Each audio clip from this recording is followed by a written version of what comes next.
round. Get Gear Stride. We're back for number 2 for our PNW Monthly. We shout outs to Beacon for the sponsors, Trinity Club, Sound Network, and especially Boustings as well too for the sponsors.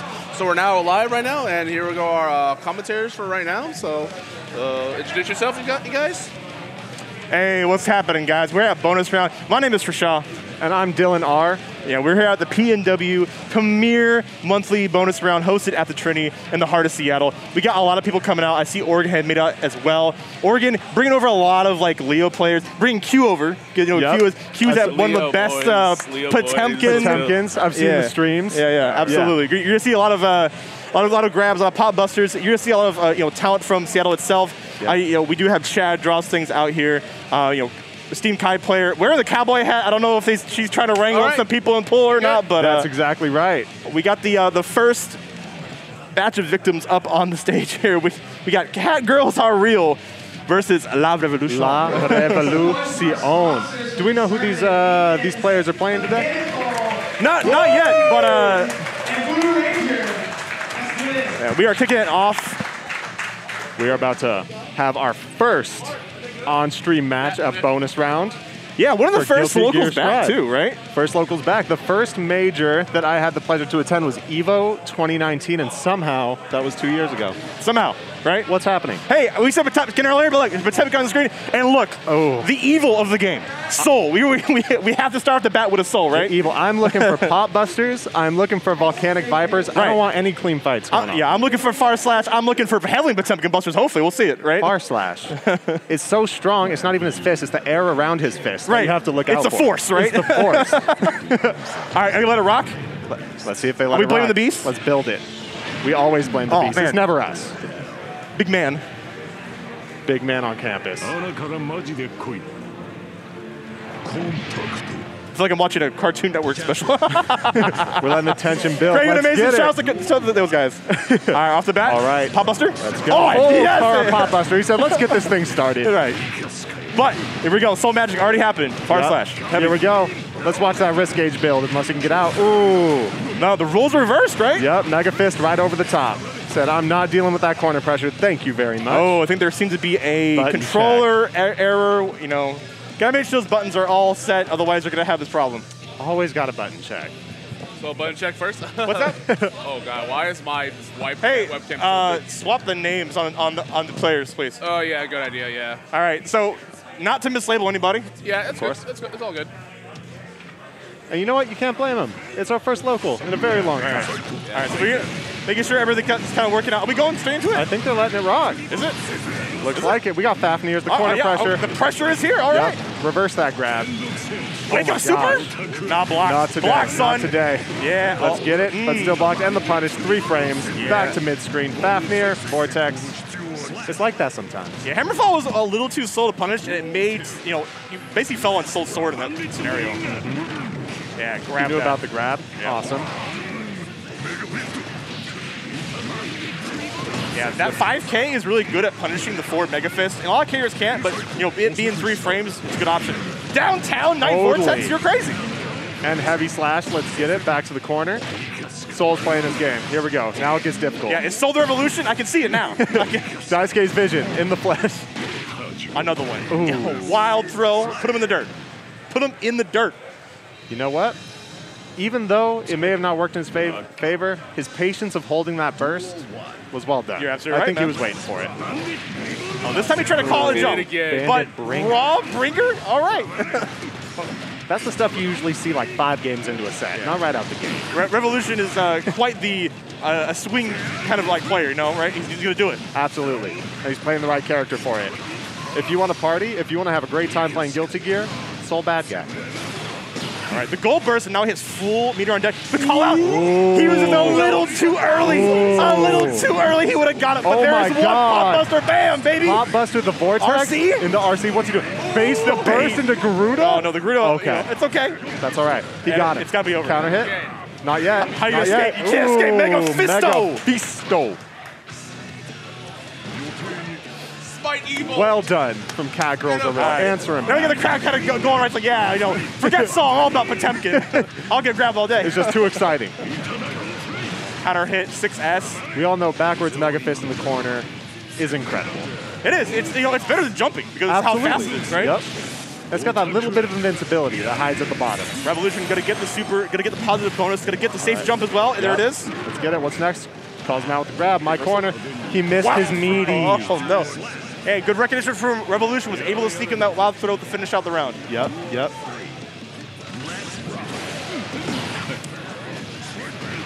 That's the first slide hit I've seen of all this match. That's right. See if they start bringing it out later in the set, getting some knockdowns. Oh, stand-up bringer sends him to the corner, misses the Fafnir. This time he's banging it up. Can he punish it though? Unfortunately not. All right, what's the answer? 5K, all reliable. Yeah, Revolution keeping it simple. All it takes is one pop buster to get in. Let's get the RC. Yep. All right. Key knuckle, keep it simple. Yep, keep it simple. Sends him full screen, so gotta be careful. Gotta work your way back in, gets the slide head. He's in, Mega Fist. Oh, he was in. Ooh. Uh-oh, now it's soul time. Yep. HS in the neutral. Stop. Boys? Stop. Boys? Stop. Boy? No. There's no composed. 6S here for you today. Gigantic. Hey. Coming out. That's right. Both players looking calm and composed. No one's shaking right now. You gotta watch out for 6-man. It is probably one of the best buttons in the game. It has such low recovery, super disjointed, super long. One of the longest nurdles too. That's right. We're slugging. All right. Get him in a scramble. Both of these characters can just explode your health bar at a moment's notice. It can go from there we go. calm. And we saw Revolution finally get a conversion off the counter hit into the vortex, and he's gonna break the wall. 2K sweep. Probably didn't need an RC, but he still has something to work with. Hard read doesn't always go. Oh! He punishes the heavily Metallic Buster. Put him in the dirt. Don't ever do that again.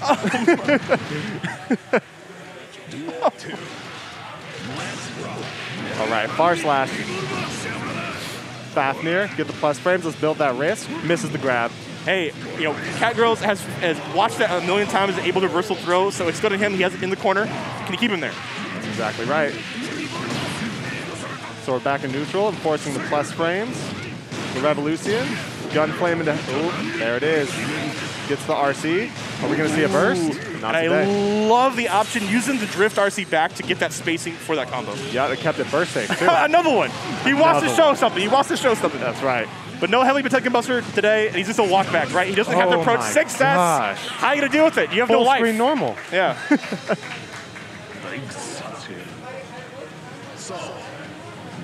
Man, that's how we start? That's how we start. That's how we start? Shout-outs to Cat Girls are real. Shout-outs to La Revolution. Somebody really wanted to see Heavy Metallic Buster on the first match of bonus round, and it was already high, guys. If that is indication of what's going to that, you're going to see a lot of fun play, I think. Yep. And we got those sky pop busters. Sometimes you just got to believe in yourself. You got to know that they're going to jump. You're not always right, but you just got to believe. Yeah, Cat Girls definitely believe, but Revolution says you better believe a little bit harder. But believe another way, because I'm here to also play. But we are going to get, there it is. He truly did believe. Oh, no. But he also believed in Dragon Install. He said, let me show you what a command grab looks like when it hits. Yes, exactly. Let me show you. The demon is out. Exactly. But guys, I really appreciate you guys starting out here with bonus round. We do have a lot of awesome sponsors here. I think Serpent mentioned earlier, we do have Beacon GG. They're in kind of like the beta community. Check them out. Tell them we send you. We also have Pinnacle. Pinnacle coming up in October. Another big major happening in Victoria, BC, Canada. Shows a lot of PNW talent off. We'll have a lot of games as well. We'll see Guilty Gear, see Strive. We'll see Melty Blood as well. Melty Blood showcasing is there coming out later in the year. September, right? October. I'm a little early. So fairly soon, but woo! Woo! Is that an Amazon drone? That's the Amazon drone. Oh my God! Some deliveries. Thought we were about to get a Bandit Bringer. Oh yeah, no kidding, man. From the sky. Gotta watch the I didn't noggin. know Gold Lewis Dickinson was in here with the drones, dude. With the Thunderbirds. God damn. That coffin is for the opponents. I love that character. Gold Lewis, he's a blast. Yeah, I wonder if I'll see any he's kind of on the lower end of the listing for people, but he does once he gets in, he's a crowd pleaser. He'll definitely show you hey, I have a different win condition. That's chip, right? You'll see tons of it, right? That's right. That's right. And when he can start enforcing his plus frames and kind of get out of that neutral state, you could see some brutal setups, just brutal. If the Gold Lewis knows what they're doing, it's fantastic to watch. Shout out to everybody who showed out today. I know, man. It's so good to see room. Like so many familiar faces. Also some new faces too, probably because I think Guilty Gear has definitely roped in a lot of people from other communities. Yeah. It being kind of more accessible and people can actually enjoy this cool cast of characters. I think Guilty Gear has some of the coolest characters in. Absolutely. The characters are incredible. The netcode is phenomenal for online play. I think best I've ever seen, I think, from my experiences. And then on top of that, the community's just embracing it. It's so much fun. You're getting off the next match. AAA versus Zerky Turkey. Another Potemkin on the screen. I see it. And we got Milia. Now, Milia, the character that you cannot block. When I say you cannot block, it's that you're going to get hit, right? Yep, that's exactly right. And you know where she wants to stay? She wants to be right on top of your head, saying left, right, top, bottom. Hope you guessed correctly. Now let's see how Zerky Turkey's defense is, because he'll definitely need it. This can be a hard matchup for them. But Milia having low health makes it a little bit easier for Potemkin once he does get in to do a lot of damage, if not potentially like sometimes TOD if he gets enough meter, right? That's exactly right. I think what we'll see here is AAA running a lot of that matchup, but at the end of the day, you got to be wrong once. If you're wrong once, everything could turn on a dime. Yeah, I can't wait till Potemkin, maybe like a year from now, you'll just see people getting coin flipped over and over and over again. You see Fab, one of the more high-end Potemkin's already doing it.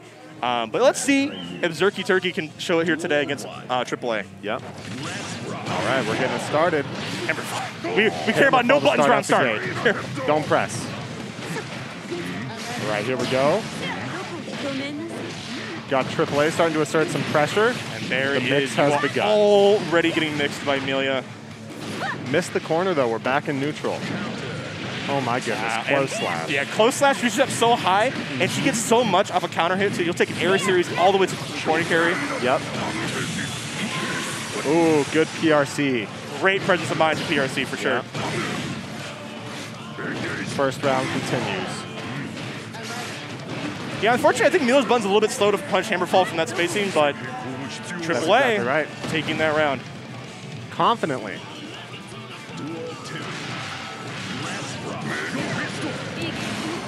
Hey, he made him spin burst right away, too. That's kind of like more in Potemkin's favor. He doesn't have to worry about that. That's exactly right. Almost got the hammer fall. All right, corner pressure. Advantage from the grab. Went low. There we go. Gonna get that positive bonus.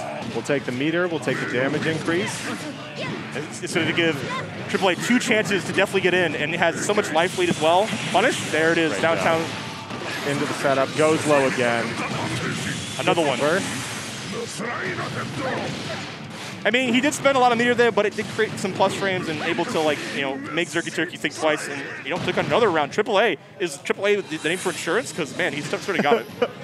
AAA said, my character has a projectile. Your character doesn't have a projectile? You don't have that yet? I just need a little bit of meter. I am the projectile. What do you mean? I fly in the air.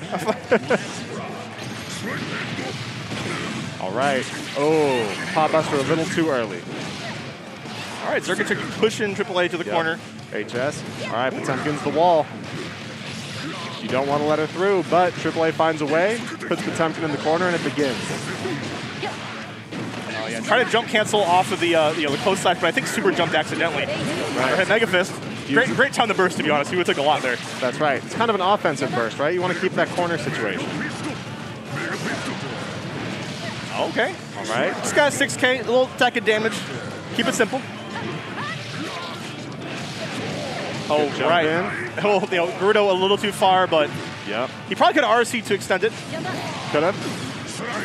Slide head gets YRC'd. Bro, really? Hard read. Everybody wants it today. Everybody wants the Potemkin Buster. And why wouldn't you with that animation? Yeah, right. And he'll settle for just the normal grab. Zerky Turkey on the board. Yep. 1 round in. Bam. Gets the grab on AAA. Gerudo plus 19. I know, right? It does a ton of chip. And the thing is, it puts you in guard crush state, so you can't burst out of it. You can't RC. I mean, you can burst out of it, but you can't, like, YRC out of it, No, you can't YRC out of it. FD doesn't give you that much,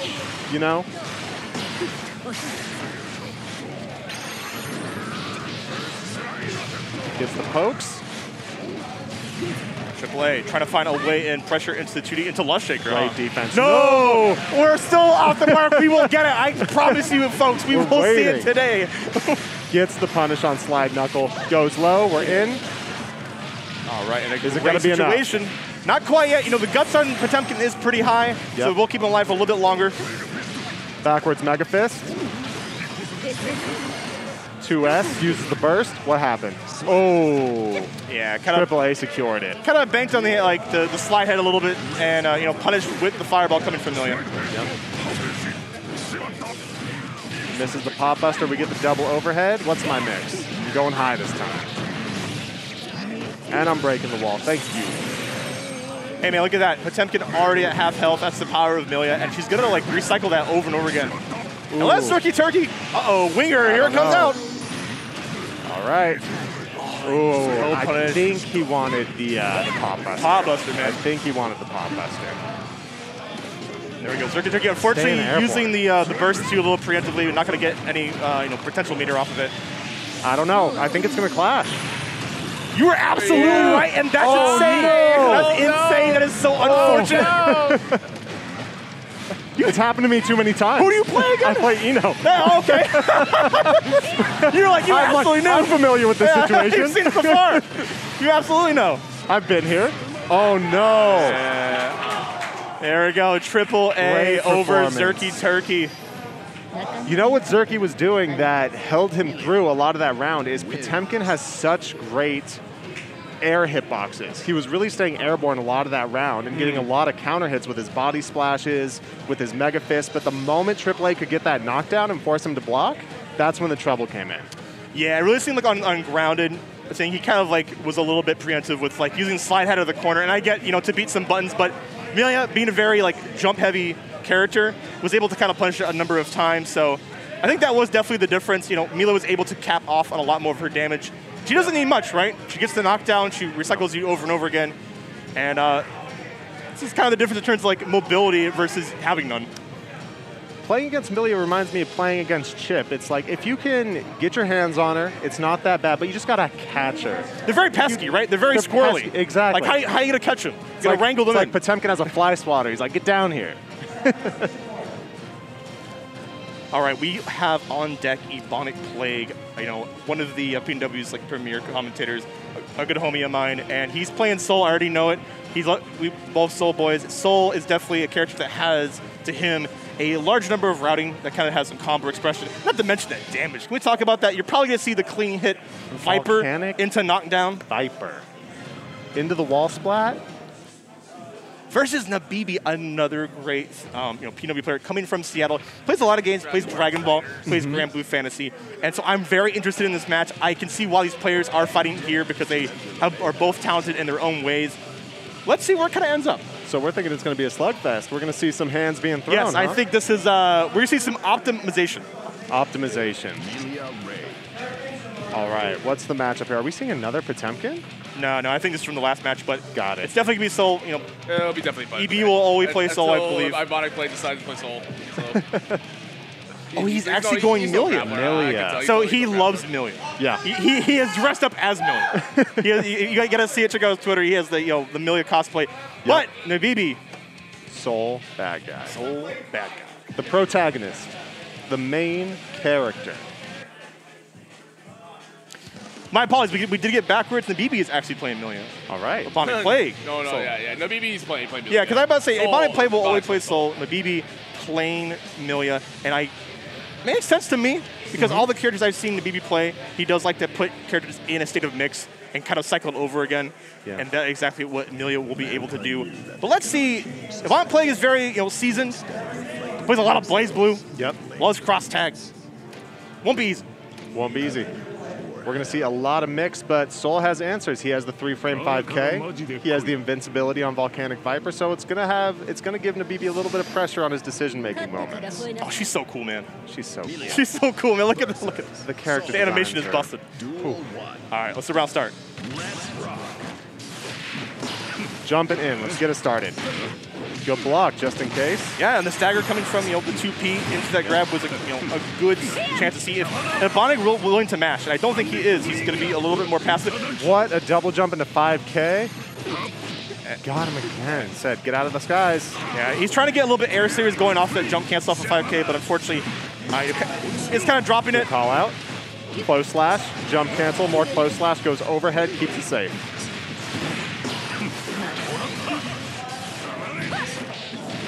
All right, the knockdown into the disc. Excellent awareness by the BB. Yeah, and I think Ebonic Plague tried to jump out or something, but he did get clipped by the disc itself. Oh, don't give him a chance. But I say, you give Soul a chance, he will take a mount the air grab because you see a lot of players are up backing out of the corner, and that is going to be so common as we're going to see out today. Nabibi with a great awareness. Yep. And for those who don't know, grabs in this game, 2 frames, so strong, and such great hitboxes. 5K gets the anti-air, calls him out. Nice, Ebonic Plague calling out the Capel. Fafnir into 5HS. Nabibi, oh man, all the way into the bad mood on the knockdown. Great conversion. Going in. You know, he kept it safe with the PRC. Another air grab. We're seeing the differences in these players, right? The options they are throwing out. And there we go, Ebonic Plague on the board. Ebonic Plague showing familiarity with this matchup. He is on point with the 5K. Great air throw.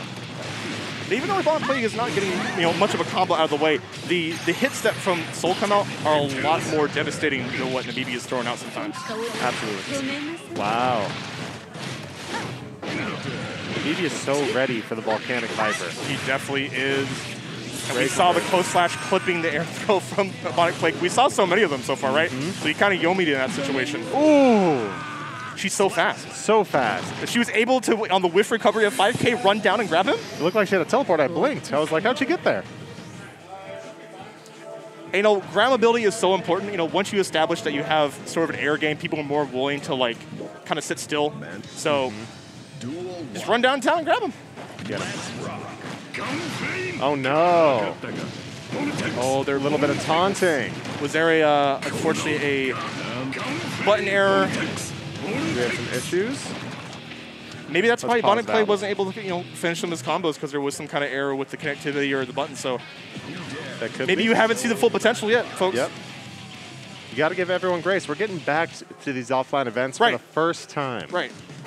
You've seen a whole bunch of people, so getting back on stage is no easy feat, I feel, and sometimes we forget things. I haven't button checked on my home console in months. Hey, it's not like you abandoned it like a pet, man. Just like, I gotta feed that thing. Let them know that bonus round sent you. We're talking about Beacon on the mic there. Beacon definitely sponsoring this event at bonus round. We are getting back into it. Ebonic Plague, Nabibi. Good backdash, avoids the 2K. We're back in the air. 5K, ready.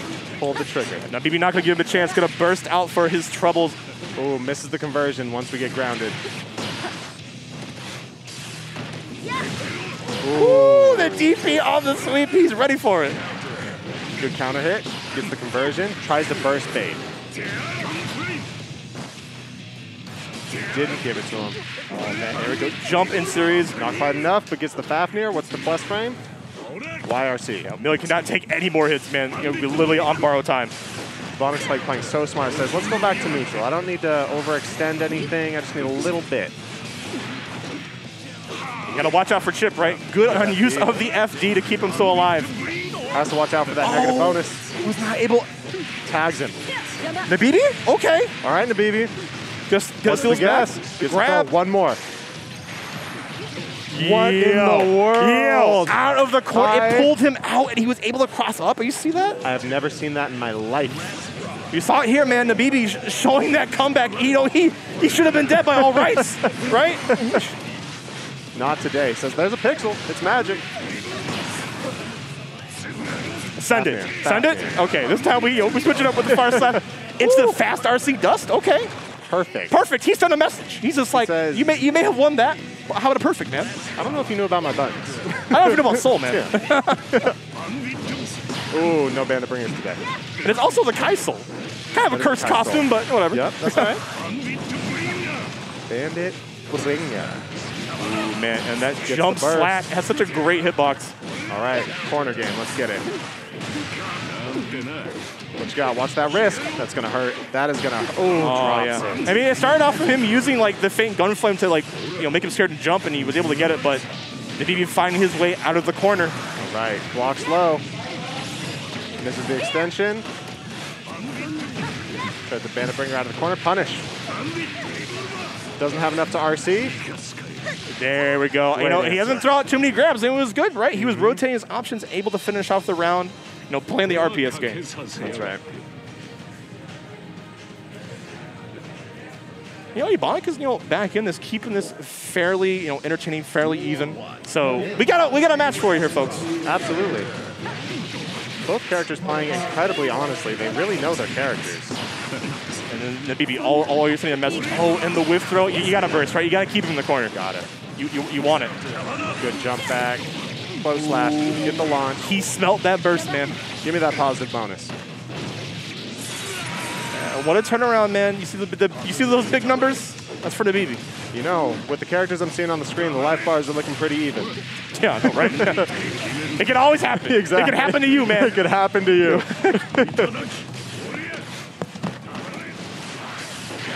The bottom peg just throwing on hitboxes, man. Eventually you run into it, right? You're trying to be a lot more preventive with your hitboxes. That's right. You got to keep an eye out for that heavy slash. Stay off the ground. It's not going to be enough, but we're going to get the mix. The conversion off of the super? I love it. Missed the punish. Bandit bringer to get out. Follows him. Heavy slash. Gunflame. Oh. This is too much. Yeah, he's going to keep it safe. Able to cancel the banner bringer, and he was able to go high with the many jump Ps. They're scrambling, man. They're scrambling. Oh my goodness. Okay, far slash is going to come in the clutch. All right, the BB on his tournament life, on his winner's bracket life. And we can see the BB winning a lot of these first interactions from round start, but Ebonic play is able to kind of clean his plate and make kind of the damage differential. That is going to be unpunished. He bursts a little bit too high, my guy. Oh my God, you are getting soul, bad guy. That's right. A little bit of style. Dice cage vision, full effect. Fafnir dust in the face. Good God. Watch your chin. He sent it. Sent it. He told it to him. Ebonic played over a BB. Great showing from both players. That Milia mix-up that we saw in the first game, where he pushed him out of the corner and landed behind him for the cross-up. Yeah, that was awesome. I've never seen that before. It was fantastic. Like that is one of the true strengths of Milia that I think the BB did show off. Hats off to him. He showed an impressive showing, but like I said, Dice Key Vision. A little too strong, and Ebonic Plague showing his talent here as well. I love it. He was able to, off the height, get kind of that 5K into 6S loop, fast RC into dust. Beautiful. And that's the funny thing about Soul. We all know how strong Soul is, but he's so entertaining. His combo structure is so fun. Yeah, it's definitely fun. I hope to see a lot more characters later in the game kind of get that combo routing. I'm fine if they ever nerf Soul's damage. He kind of needs that. I definitely agree that it's a little bit high in some scenarios. But if more characters have more of the routing options to kind of go from their gat lanes, I think there'll be a lot more combo expression. I think at the end of the day, that's what really matters. For me, in terms of Guilty Gear, there's probably a lot more things people wish they were in the game.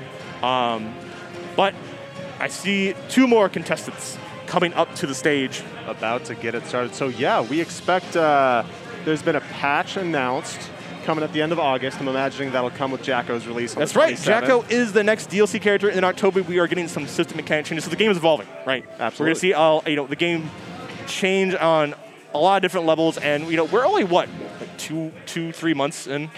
2-3 months in, yeah. It's that's usually, I say it usually takes a good 2 months for the meta to really fully evolve into what that version of the game is going to bring. And we're seeing so many strengths from so many characters. I watched a lot of EVO in Asia, in the United States, and something that was really pleasing to me as somebody who enjoys this game competitively was just the character diversity in the this is the first great balanced version of the game, I would say, right? Which, if you guys know, Arxis doesn't happen too often, but I think they did a decent job. And like you said, you mentioned EVO had a great showing and whatnot. We saw Hotashi winning that.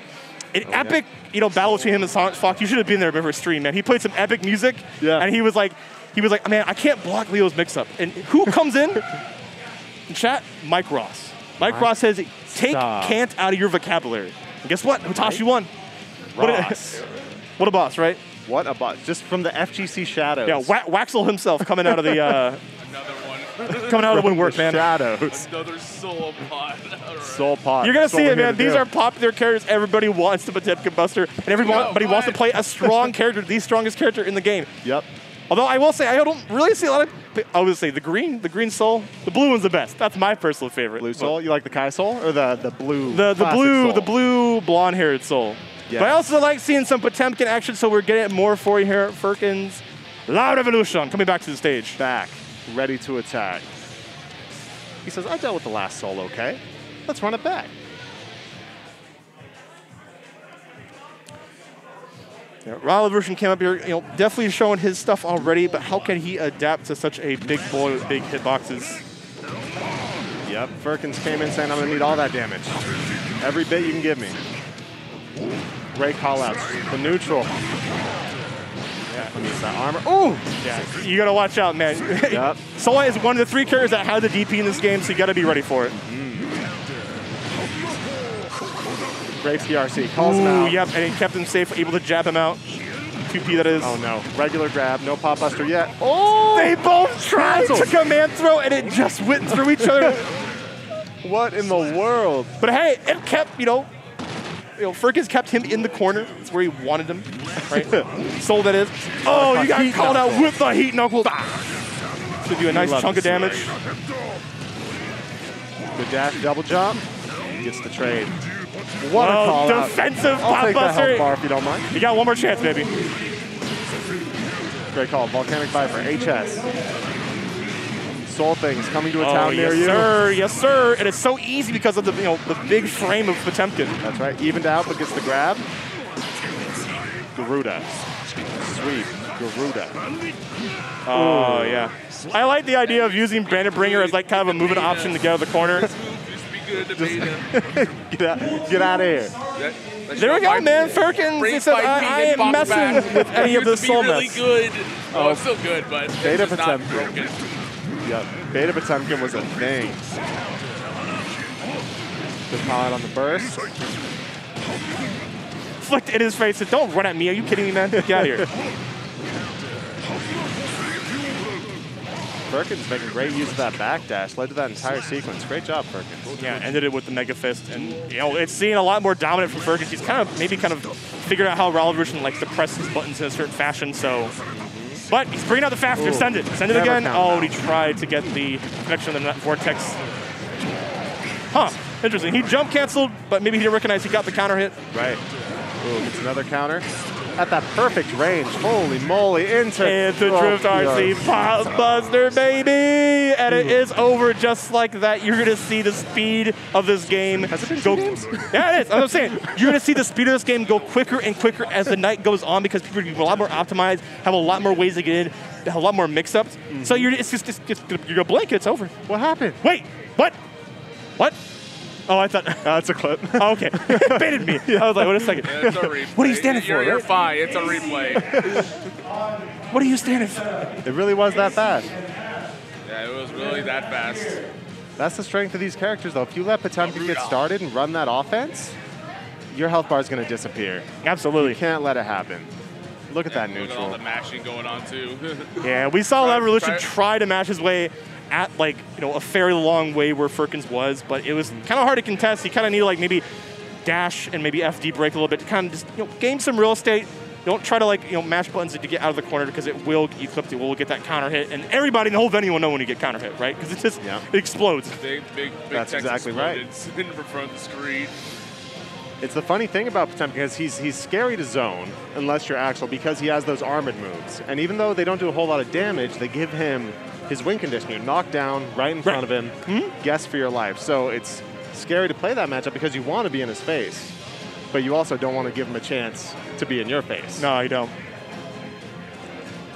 It's balance, right? Mm-hmm. You got to find it. You can't be... You might think, I can run over a character like Potemkin. Potemkin is so big in this game because the screen size is small, right? People have to think of that compared to the last games where the screen size was, of course, much larger. But because you were much closer to Potemkin, especially at round start, he is already a threat. And that is something that is such a huge buff to Potemkin. And what Potemkin means to love is just being an immediate threat off the start. You can threat Pop Buster, you can threat, a sweep, any kind of button, and to get your party started. So You better watch out for that character, man, and you're going to see a lot more. We haven't even have Q come up on the deck, and Q is the one of the premier Potemkins. I'm so excited to see Q play today. I feel every match there's some excitement. I think Casey's up next right now too, but I'm waiting for when I go. And guys, don't forget, if you want to see more Guilty Gear, if you want to see more P&W, Pinnacle in October. Come out. Coming up. Watch these, like, probably a lot of these same players come out to there, and probably, you'll see a lot more Canadian players. Now that the border has reopened up, please come out and see, not only Guilty Gear, Street Fighter, Melty Blood, making a showcase there as well. I'm so excited to hear that. Somehow it went over my head that the Canadian border had reopened to us. That's so exciting. And I think with that tournament, too, there is, in fact, a 30,000 pot prize. I mean, we can always catch an ad right now, too, you want to look at it. Yeah? Sure. Hey, we got more details right now. Let's showcase right it. now. Hey, let's get, okay. Yeah, like I said, Vancouver Convention Center. Save the date, October 8th to 10th. Fantastic. I could use a vacation. I don't know about you guys. And that's graciously hosted by the gaming stadium, which has been sponsoring Bonus Round here. So we appreciate all the support, and yes. It makes our scene grow as well. Well, look how many games there is too. You have a plethora of choices. I'm entering 3 games because I'm crazy. Same here. I'm entering like Blaze with CF. I'm entering like about Melty Blood, and I'm also probably enter Strive. Yeah, Strive has a high pop bonus of 4,000. A lot of big pop bonus going on right now, man. Yeah. It's very exciting though, so it's really, really cool to see. I saw Marvel 3 on there, which gets me excited. Anytime I have the opportunity to play some Marvel. Here's the man of the hour. Ooh, baby. I mentioned Q earlier. Yes. And there he is, coming up to the stage, man. Here's the man on Oregon's who finest. definitely win this tournament. Definitely, I have faith in him, man. And I'm a big fan of Q, man, because he plays he gives every fighting game a shot, which I love. Yes. I think playing a whole bunch of different games teaches you something about yourself, right? You learn how can I play a certain type of archetype? Does the game teach me how my defense is a little bit more better? And we're going to see Q playing another, you've obviously seen, he likes Ruby on his shirt, right? He's played some BB Tag. He's played some, he's Smash even, right? Yep. So we are to see him plus Potemkin and some Guilty Gear Stripe. But who we got next? Who do we have against Q? Yeah, we got Q versus I Can't Say Ping. I can't say Ping. I can say Ping. Keep it low. The names are crazy. They are. But they're very unique, and you'll never forget them. Thank you, and also another sponsor by Bowsings. Yep. Not just like the other tech guys, him too. There's a bunch of people that are actually sponsored. Hey, it makes sense. Q has won some tournaments out there, man. He has been, out in a number of top 8s, so he's been strutting his stuff. And they're going to make a showcase, and I think he's also vlogging. You can kind of see it on his chest, so he's going to, if he beats his opponent, you'll hear about it later. I want some nostalgia of that kind of off-screen video camera match. The POV, footage. right? Yep, yeah, exactly. he's definitely going to get it. He's just like, I'm going to beat you on stream, and I'm going to show you how I beat you in person. I want to see if you shake my hand in Fortnite. Hold up. Q. Giovanna. Q subs Giovanna. Q subs Giovanna, and I kind of I can kind of see how that would offset against, if you're fighting Leo, who's such a rushdown character, and your defense might not be so good. But it's button check. Yeah, it is button check. It's button check. It's definitely button check.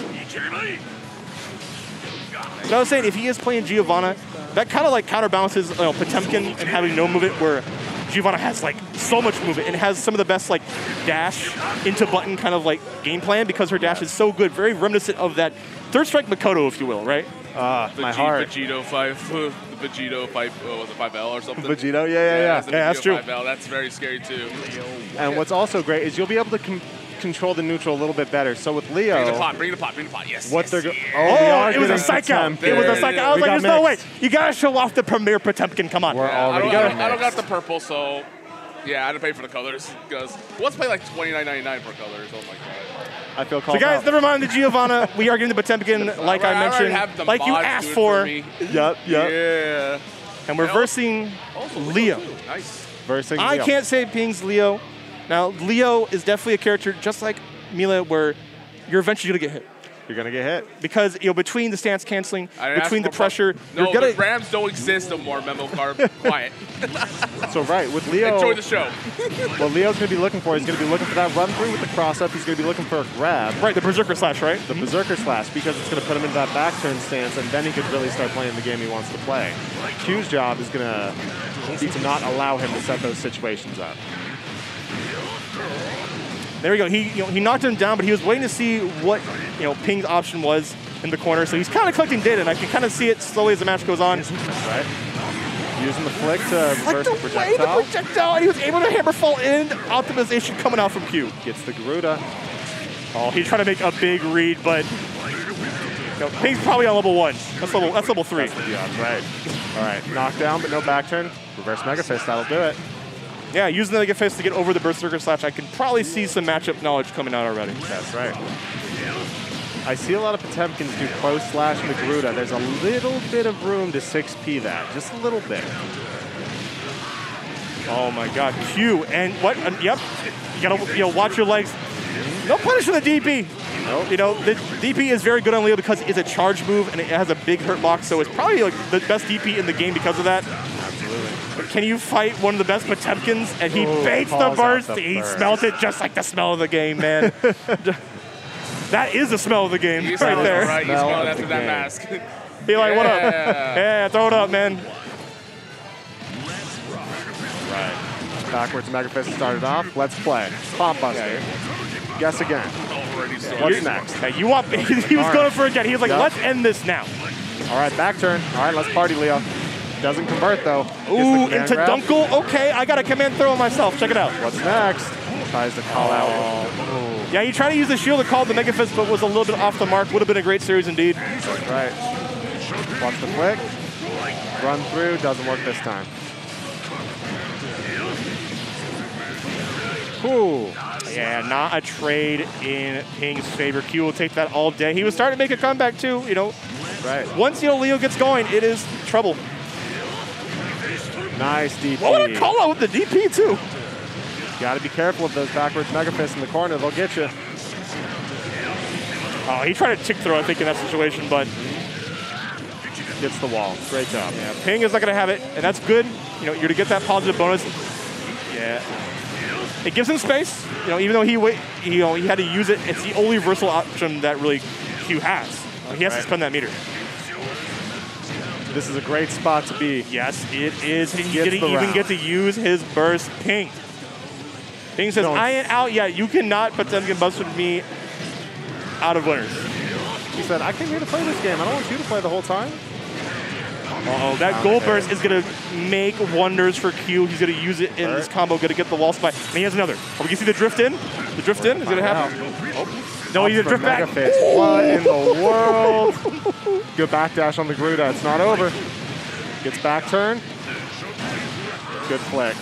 Oh, he missed again. Oh, my God. He says, I wasn't right the first time. Let me try again. Blink and you'll miss it. Fast RC to try to catch the backdash. Do it again just to catch another one right. You can't escape this man. 2 games just like that. Let's see that again, dude. That was pretty sick. That is a celestial Potemkin you are seeing right here. Absolutely. Because doing something like that to Yomi on many different layers in terms of cool. Some Potemkins might have went for 2 pop busters that situation, but he knew it's just all right, I got to call him out with a button. So, pop buster into a button on using all that meter was able to seal in the game. You see the positive rising he kept going to? Mm-hmm. Access to two meters. And there it is. Yes. Backdash. Boom. That was beautiful. And because he's already in backdash, right? There's not much you can do. You got to hold it. You got to hold it. You might as well probably jump into that scenario, but it's so difficult, man. Mm-hmm. And that's the tough part. So when Potemkin gets that situation, you really are at a 50-50 state, because if you try to jump and he meaties, it's going to catch you. But if you stay on the ground and he pop busters, you're going to lose some health. And that's just thanks to the RC system that Strive has in place. It's one of the things that helps create the creativity of plays you'll see here today. Yep. And gave Potemkin kind of that great mix-up potential. That's right. And like you mentioned, a lot of what we talk about within this game is we want to be able to convert off combos like Soul. Mm-hmm. But what everybody has to show their creativity is this fantastic RC system. Being able to cancel whatever you're doing, change into something else, that is where a lot of player creativity and unique kind of aspects of each individual shine in this game. All right, but we do have CG versus Tabby. coming on deck. Now, Tabby, if I'm not mistaken, is from Oregon as well. Correct me if I'm wrong, but I believe we're seeing more Oregonian talent coming out. Thank you for coming up. All right, another Soul and another Leo. Now I hear that, according to the Abundant Plate, there is a ton of Leos down in Oregon, so they are invading, so you'll get that kind of, you'll learn that in matchup, Seattle. Come on. Yes, absolutely. For better or for worse, die trying. My matchup demon is Miss Tatsugeki herself. Now, CG. CG has been a soul that I've seen a lot of, kind of the more online locals for Seattle. Okay. And what CG has is the ability to convert off almost anything. Any kind of thing he's able to tag you with, he is able to convert off, and that's the most impressive thing as a player, and you'll see it probably right here. Unless Tabby has something to say about it, we'll see. That's right. Let's see who can maintain that momentum. They cannot change society. Both of these characters are designed to just bully. Exactly.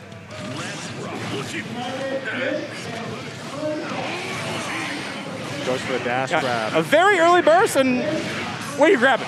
Where do you grab it? Ooh. Clean hit DP into the hard knockdown. You already seen it, right? That's the right. optimization coming from CG. Here we go. We're going to make it hurt. Gets that corner. He can wait. He can see exactly what Tabby wants to do, but Tabby finds the reversal, goes overhead. Yeah, backdash coming out from Tabby. He's going to keep, Night Vortex to keep him safe. Yep. Good matchup knowledge. DP into RC. My turn. Oh, I like that. Was able to. He caught his backdash and it was able to kind of fake him out into the Dunkel, right? Here we go. It's not over yet. And what a great reversal coming from Tabby. He was losing this early round, but Blue RC. Blue RC Drift converts it. Awesome. Yeah. Great showing by Tabby. I love that option, especially off of a round start, because it adds extra hit stun when you're in that bubble. Yes. And there we go. Good That is knowledge. Right. You can definitely grab it on the Berserker slash going behind. Cross up. Right. Overhead. You blocked it. Let's figure out doing some plus frames, man. Come on. Still my turn. Wow. Downtown? Okay. Downtown. Another one. Another one. Says, I'll hit your sword. Oh my God. It doesn't stop. The Vortex, man. It's not the over. blender. Oh my goodness. I'm getting hit. Good backdash. Plays it patient though. Oh, and the conversion PRC, and you're in the corner. Grab. What you gonna do? DP. He had the meter. All right. Oh, it's not over. Calls out the run Another through. one. Another one. Yeah, right there. He was, scared of Leo pressing another button, and I think, that was indicated by using the jump D out of the corner. That helicopter move that you're kind of seeing, it's great because it does stall you in the air and it quickly goes to burr, right? But yeah, this is quite the slugfest because we're getting deeper into the pool. You can see. That's exactly right. What I'm really excited to see more of is what Tabby is doing with his 5K mix-ups as well as his 2D for neutral. He can control a lot of space with those buttons. Oh, reversal throw, and that is going to make... Oh, you press the button. Speaking of burr, you're going to break that wall with the overdrive. On to the next stage, give me that hard knockdown. Good guess on the overhead. It's not over. Oh. There's some high matches going off locally, but CG, there it is. Oh, drops it. Stop. Wake up super. And the fast Is it hands. enough? Not quite. Wow. Oh, went for the backdash. It was just active enough. He's able to clip it with the 2S. Tabby, okay. And we see a lot of those opportunities where he does 6P at the round start, just in case you might press the button. And CG doesn't challenge it, doesn't want to whiff punish it yet, so. That's right. Uh-oh. You got tagged by 6S, my guy.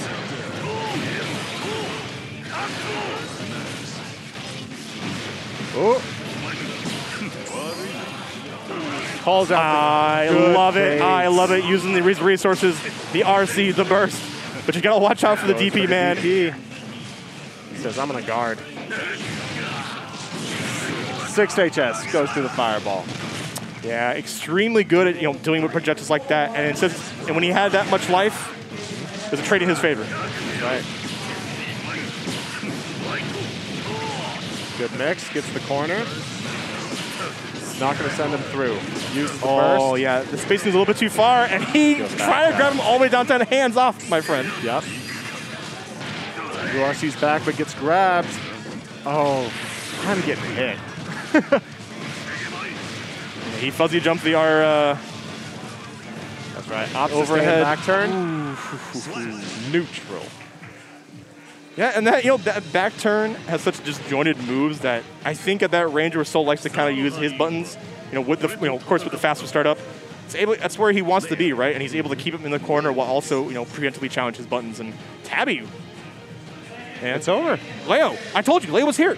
He is here to play and taking out one of our more esteemed souls, albeit, right? That's the crazy thing about this game. These rounds, this is such a high damage game. These rounds can go so fast. You have 4 rounds to figure it out. You need to see exactly what your opponent is doing quickly, and you need to start making good decisions quickly. And when you're dealing with 3 out of 5. Is it 3 out of 5? No, wins 3 out of 5. Oh, when is 3 out of 5? Yeah. This is best of 3, but when we do get to top 8, we will see best of 5. Yeah. There is a lot of discussion about how long this game should go, to give more adaptability and whatnot. Hey, go. Hey, oh, good. You get replacements? We will soon. So commentate this next one, and I'm going to pull you guys over. Okay. All right, guys. We got one more on the board before, me and my homie here, we go play in our pools, but... That's Shang and Robert. All right, got it. All right, we are moving along here. Yes, we are. At bonus round.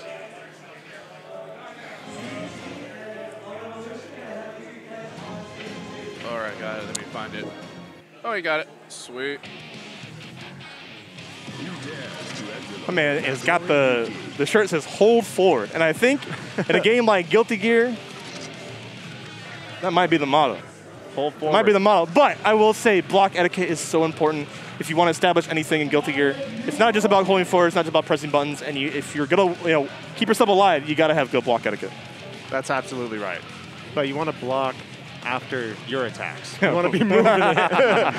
Yeah, good movement is also very important because how fast your ground move is in the game compared to the air, air dashing from previous Guilty Gears.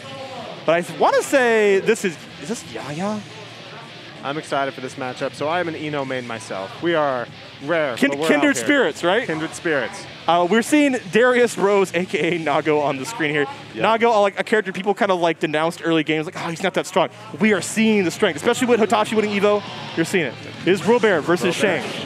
Let me tell you, I never believed the propaganda. I always knew Nago was something. He's like, yeah, I got hit by Beyblade enough to know. Exactly. I said, where did my health bar go too many times? All right, he has the corner. Yeah, speaking of your health bar, this is the mix that Eno has, right? So Robert knows when to poke, but he misses the command grab. Hold that guess. Uh-oh, yeah. And he was a little too lax with his blood meter, right? And that made it a lot more easier for Shang to, win the round. That's exactly right. You have 4 specials, no one to use them. Stroke the Big Tree, man. It is practically a full screen special that you're going to have to look out for. You can clip it with 2S from Nago, but Robert has to be on point looking out for that, using a lot of preemptive buttons, because that's what Nago specializes at. That's right. BRC to start it off, opted to knock over the hard knockdown. Goes overhead. 1, 2. Chemical Love and plus frames. Break. Goes low. He kept the stroke short. That way there was no gap to gravity. He kept it a true block string. Because we saw earlier he did from downtown, he did the heavy version, but he kept the slow version just in case you mash. Just in case you would mash, right? That's right. Calls out the stroke. I was waiting for the Beyblade to reel its ugly head. That move is something else. Early burst. So, similar to Eno versus Potemkin, Eno has a lot of tools that are really great in her favor in this matchup. Robert has to be right once. He has to just make that good decision, get that counter hit, and start partying. Yeah, unfortunately Shang has been right a little bit more. That's right. But I do agree with you, especially with how much meaningless damage Nago can do, which is really the biggest strength of this character besides having incredible range. All right. And he's in high blood mode too, so his range is at max. That's right. At least, not going in blood rage, but big boot. The dive kick calls it out. Great showing from Shang. Tournament point. 6P in the short stroke. Robert trying to use the Fukio to get a little more real estate, but he'll use the Beyblade to definitely get it, carry him all the way to the corner. All right, Robert, what you got? All right, let's get that wall break. He's got to make all this blood back too because he did use the command grab blood-sucking universe. It's gonna hurt. All right. Great showing. Ooh, hit him with the Timbs too. That's right. Yeah, your pressure is fake as my my Nikes. I don't even wear Nikes. I don't. So watch your boots. All right, Eno note mix goes low, short stroke. Goes high, keeps the burst safe. Oh yeah, but I didn't get much punish off it, but he will get the wall for his troubles. And I like the use Shang uses with BRC. There it goes again, because it does freeze time. You have witch time, and she is a witch, man. Look at this. Gets the wall, it's not enough yet. Yeah, it's two wall breaks already. Right there, okay. Back to back. Chemical Love, saved it for the end. That's a little hit marker, Nago. Even though Nago has one of the best fireballs in the game, Chemical Love can reach that far, and it really does counterattack, contest Nago at that range. So, dang, dude, Shang with the Eno. I'm excited to see more. Great showing to Shang. Right. We want some Eno representation. We're out here. And one of the, I think the best player I've seen on stream use BRC in terms of as a neutral tool. And I think that is going to be where the meta is going to be going, in my opinion, because I think a lot of players will start to use it for characters that have trouble getting in. When you're that close, there it is right there. You're going to freeze time, and if they press a button, you have more time to react to it. If you don't, you're in. That's exactly right. I think we've just scratched the surface of this RC system. Right. I think 3 months is not enough time to really get that full exploration. But at the same time, the game's going to start evolving around us. We're going to start getting patches. We're going to start getting new mechanics. We got to keep up with it. And, 3 months is not enough time for me to win my pool, but I'm going to try anyways. And I think we got our pool coming up, guys. I appreciate hanging with. I think I'll definitely be back in the mic. Hopefully we'll see more of you too as well. We're going to have more talent coming up to kind of spit to you guys about the gospel that is Guilty Gear Strive. But once again, I'm for Shaw. I'm Dylan R. For Shaw, it's been a pleasure. It's been a pleasure, man. All right. Thank you, guys. We're out.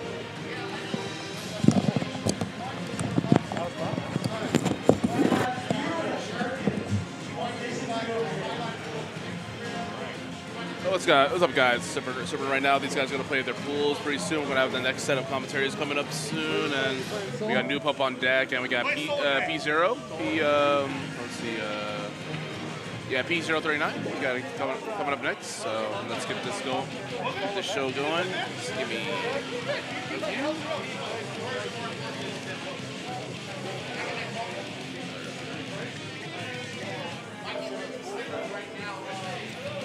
I need 2 commentators to replace the other team that have played. Alright, so I get things going.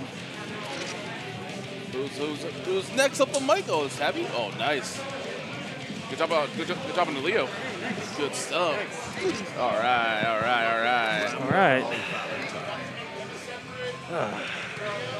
How are we all doing today? Doing great. Righteous. Alright, awesome. Fantastic.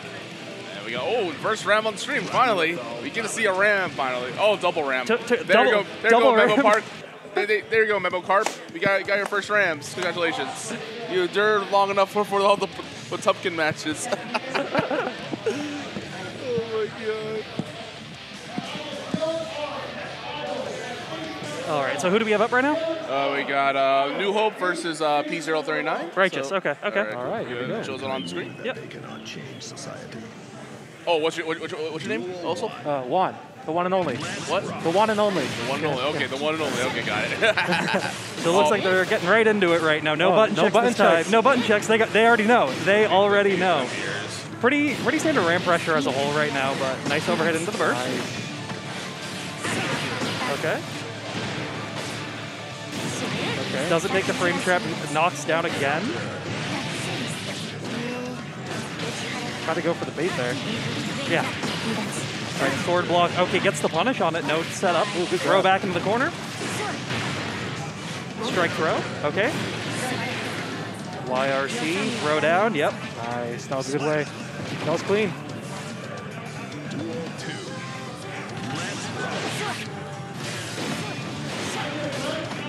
When it comes to the ram mirrors, basically just whoever can get in first, Get that first thing hit. Oh yeah, just keeping this burst right now is going to keep him very safe. Into the sword corner pressure, run up. Gets the counter hit on there, burst out of it. That was a smart decision. Shrek is going, continuing pressure. Good old strike throw. Sword one. Oh, whiffs the dust. Oh, missed the grab. Oh, no punish though.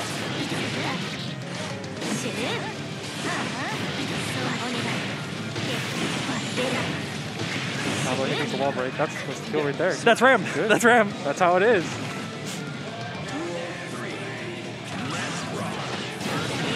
Alright. Easier really trying to keep the spacing on there, but Noob Hope just running right on in, trying to keep him locked down into the corner. Wall break on there. Not enough for the meter for the good Oki, but hey, we're back to neutrals where Ram wants to be. Good punish right there. Okay. Nice, getting out of there. Get him into the corner. Are they going to continue it? Burst out. Good burst. Put him back in there, though. YRC out. Good call.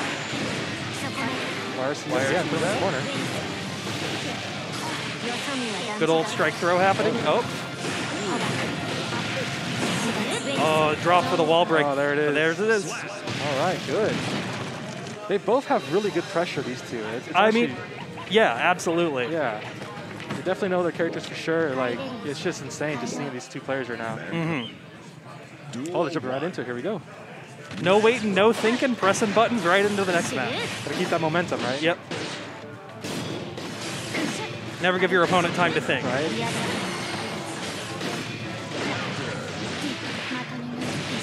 Nice conversion. Good. Counter hit. Should be a wall break right here. Super? Yep. There it is. Yep. Good. Reset neutral. What's the mix-up going to be? Overhead. Miss. Overhead. Good block. Sword in. Keeping the strike pressure up. RC. Nice. Off the block. Good.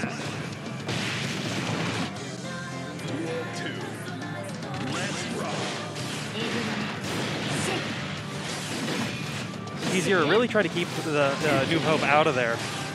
Doesn't want to be put in these close range situations where he seems to be excelling more. But there's the counter hit into the wall carry. Definitely seeing P0. Oh, there we go. Oh, good. Bad burst. Drop the combo. Good grab, though. Yep, good grab, good grab. We're going to get a wall break out of there. Not enough meter, unfortunately, but Nope. still good damage. Go right into it. Good Reversal blocked. That's Oh, isn't able to convert off of it.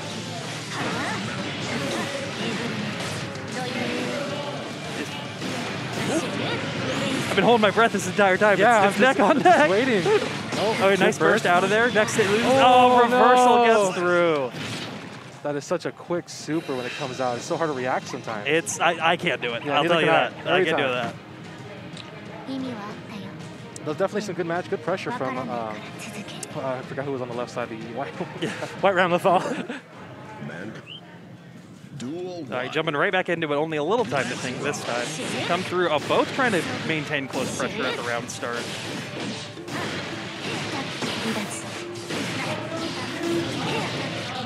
Just keeping those far slashes out, trying to make sure that nobody's able to run their game plan more than the other. Really honest, grounded footsies right here at Guilty Gear. Both respecting each other. Both respecting each other. Forces the burst on that counter hit though. Forces the burst off there, no bait on there. Ooh, overhead? Okay, keeping him in the corner. Pressure. Sword out. Good block. Just keep pressuring, but no conversion off the counter hit. Reversal gets that it though. connects? Yep. Oh, That is insane. the hitbox All right. is like way bigger than it looks Whoa, like. that It's is ridiculous. insane. All right, that was awesome. That was really good. Awareness. In the moment, yeah. Yeah, In the yeah, moment, yeah. knowing what to do.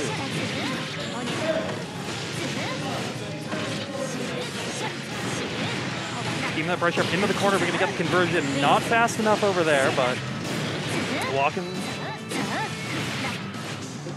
JS is really doing a lot for them. There's the counter hit. Corner Combo. Yep, into the wall break. Reversal out. All right, what's the mix this time? Overhead again. Here we go. Strike throw? That's a throw. That's a strike. No throw. Oh, nice trade on there. But nothing to really keep it. Keeps him in the corner. That's a full combo. Oh, drop. Oh, got the burst. Oh, no. Ooh, running out of resources coming into the next round here. Set point. Nice trade right at the round start.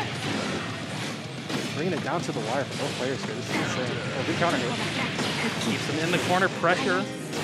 Keep just going for that 5K right on there. Oh, no wall break. Sword's a little late, but Nice RC, no burst. Where are we going to see that? Okay. Okay. Interesting. See, it was an attempted reset. Yeah, that was the idea. That was the idea. Gotta go back to neutral. Right? Yeah. Oh, those reversals just keep hitting back and forth, back and forth.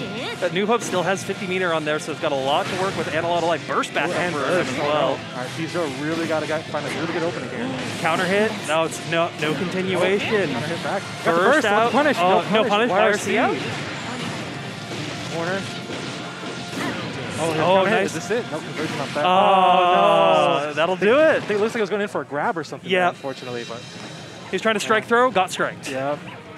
But, you know, nonetheless, good games from both players. Awesome games. All right, yeah. Great games, dude. What a... What's up? I honestly, I don't get to see much Ramothal, at least where we're at down in Portland. Not too many around here, so it's always good to see the mirror. I'm from Portland as well. Hey, there we go. So there we go. There you go. Yeah, too many Leos down there, I'll tell you what. But I'm one of them. well, I'm glad we're all here. Yeah. Just the jump spacing right here to keep everything in. Just keeping it really tight and clean. Gets the counter hit. Unfortunately, dropped on the series right there. Yeah. And burst there with no proper punish, but then the YRC sword out, blocks it, tries to keep running through, but just gets hit right there. Yeah. Those ram swords are scary. I don't like them. Try to stay away from them. Yeah, definitely. And they I feel like sometimes they just extend further than what they look like. Oh, absolutely. So sometimes you think like, oh, I got this, I'm going in, and then boom, you're hit. Yeah, and it's full punish too. It's ridiculous because you just see it's like, oh, clearly there's a hurt box on there. Yeah. But no, like it just 6P your way through neutral right there. That's that's your best option. Yeah, exactly. It's just insane. But you know, Ramlethal, fun character nonetheless. Glad to see them played a lot. It's honestly fun to watch them be played. Oh yeah, absolutely. Great time. Absolutely. So looks like up next we've got some people sitting down. I'm not entirely sure who it is, Getting but ready. We'll find out shortly. Davo and who? Other person? That's me. Oh yeah. Yeah, they want me up there? Probably. All right. Wedge. On that side. I don't. You didn't play your winners yet? I haven't played my winners match yet. No, so I don't know.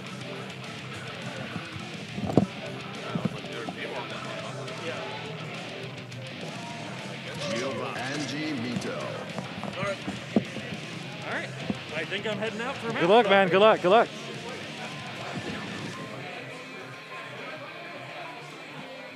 All right, guys, we're just going to take a few minutes here just to get set up for the next round.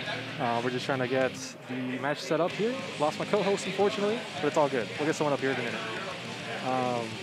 Great event so far, guys. It's been fantastic, honestly. It's been great to be here. Lots of good players, lots of good matches so far. It's just been a great time. Sorry about the confusion. It was supposed to be winners right now, too, so my bad here. Yeah, that was right, actually, yeah. So sorry about that. Yeah, it was a bit of a confusion right there, so our bad here. Yeah, but this is the winners that gets the top 8, so. Oh, okay, awesome.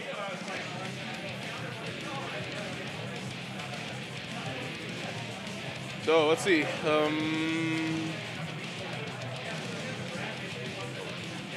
Yeah, they're in semifinals. They're in semifinals for their pools right now, so. Thank you very much. So we're all good from here. Awesome, thank you very much. Oh, thank you very much. Thank you. You dares to enter the mayhem. They're definitely right here. All right, looks like we got Tabby and Dave Zero. Oh, definitely if we have time. Definitely. Friendlies? You mean casuals? No, I'm getting that. We're all good, dude. Getting the water break right here. White bag. Don't worry, I'll be second commentary right here on the seat. Sounds good. So I know Dave was going to play Angie, though. He did speak about playing Angie from the game, too, before. He was playing May earlier. They started playing Angie a lot, too, so playing different characters, too. Yeah, Hey, character Slayer's not in there in this game, too. Maybe eventually, maybe next season. Who knows? Possibly, yeah, definitely. We'll see. I mean, there is the Daemite file in there, so they could possibly be in this season or the next one. So we might not know that, you know. Okay, here we go. Right, button check. Oh, that's not. Oh, is this on? We're going at it. Okay, never mind. All right. Good grab coming in from Leo. What's next up? Look for the command grab. Flash kick and punish. Oh, bad burst right there. You don't want to burst there. Not a good place to first. What's the mix up with the fly? All right, gets Yoki. What's up? Oh, okay, no problem. We got over coming up. Ooh, what's the mix up here? Went for the counter. Unfortunately, got punished on that one. Full combo. Is this going to be a potential wall break here? Dropped the combo there. Went for the Shoryu and got punished for it, unfortunately.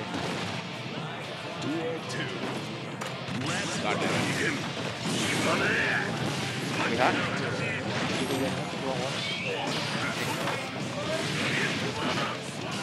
So we good? You good, guys? Good, man. Good. All right. Thank you. Oh, went for the command grab. Is this my god or where we at? Yeah, we're on. Cool. What's going on? How's it going, bud? Welcome, welcome. So it looks like we got some really good pressure coming in here from the Angie. So far, so good, but Leo's trying to get out of that corner right now. Good grab, coming in, putting it right back in there. What's the mix up here? Went right into super. Oh, nice. Oh, wow. Makes the super cool. He's gonna have to get it if he's gonna want to keep it up. All right, yeah. There it is. Dave will already make things start already, too. Oh, it's good. That was really good pressure coming in from both players there. Definitely really good players. Good start with 6B against one. Good throw against the crossover. And you definitely love to see an Angie putting in work like this. Oh, for sure. Very sure. All right, see what the Leo goes. There he goes, grabbing it. Very good use of Both going for counters there. Good viewers. He went for the grab. Missed the opportunity though. That's the punish. There we go, baiting it. Going for the butterfly setup again. And crossing up. Got crossed up. That bird sometimes is really, really hard to hit. Yeah, it's tough.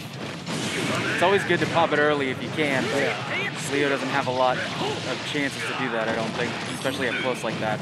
In the corner, it's going to be really tough. Let's see if he can get out of this one. Ooh, there he goes with the grab. Command Sets it grab. up. What's the mix up here? There he goes. Good grab here. Another one. Wow. All right. What's the mix up here? So this is going to need to be a little more purposeful though for those turns. Fireball. He's going to get in. On the spin. There it is. Wow. Overhead. Got the nice overhead. Very nice overhead. 1-1. And that's not over yet, too. That's surprisingly. Still going. All right, a good start with the grab. Oh, power bomb. Well, another power bomb. Here we go. Let's go. In the corner, it's The Tabby pretty much Yomi time has been to go. activated. Oh, The and- Yomi. Okay, there you go. He's got one bar meter. What's he going to do? Blue RC with the grab. Oh, no. So close. Overhead. Oh, taking it. Good job. The strong Yomi that Tabby has is pretty intense. Good Very job. strong. Good job. Keep things mixing up. The power of Leo. good round start with the Angie. Going for another grab once again. Overhead. He's been dealing with those projectiles, but it doesn't seem like he's able to really get something off of it so far. Yeah. Got the stance for right now. The scary part is Send it back. Return defender. Really going for those projectiles against that stance. No Fujin after that. Oh, There it goes.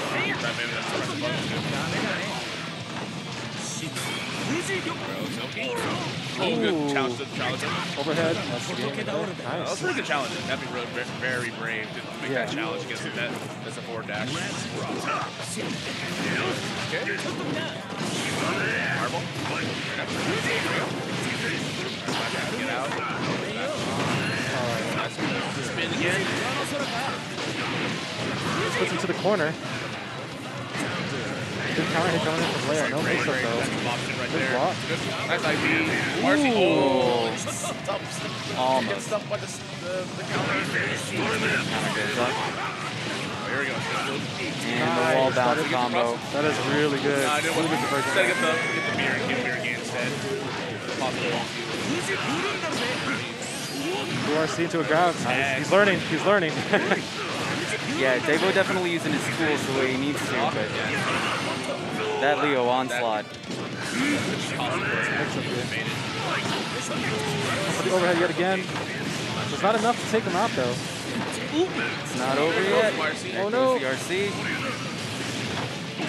And the grab. That was Good. solid. That was good, bro. good reaction Nabal's still in time. the game. Yeah. Good reaction time. Wow. Yeah, Leo, you got to be sure that cross-up's going to hit. Yeah. Especially these days. Press up again. Good block on the overhead. And there goes the low. He's going to convert off that. Good tech again. Under pressure. Ooh, went for the counter. Overhead. Connects. Gets a counter hit there. Wall break in the super. Wall break. There it is. Maximum damage. Hard knock down, and then there's going to be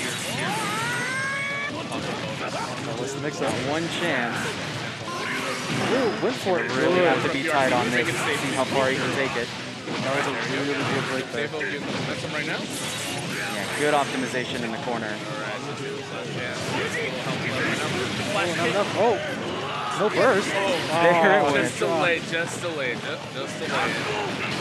Good counter hit. Wow, that was good. Really solid Good there at read the end. there. That was tense.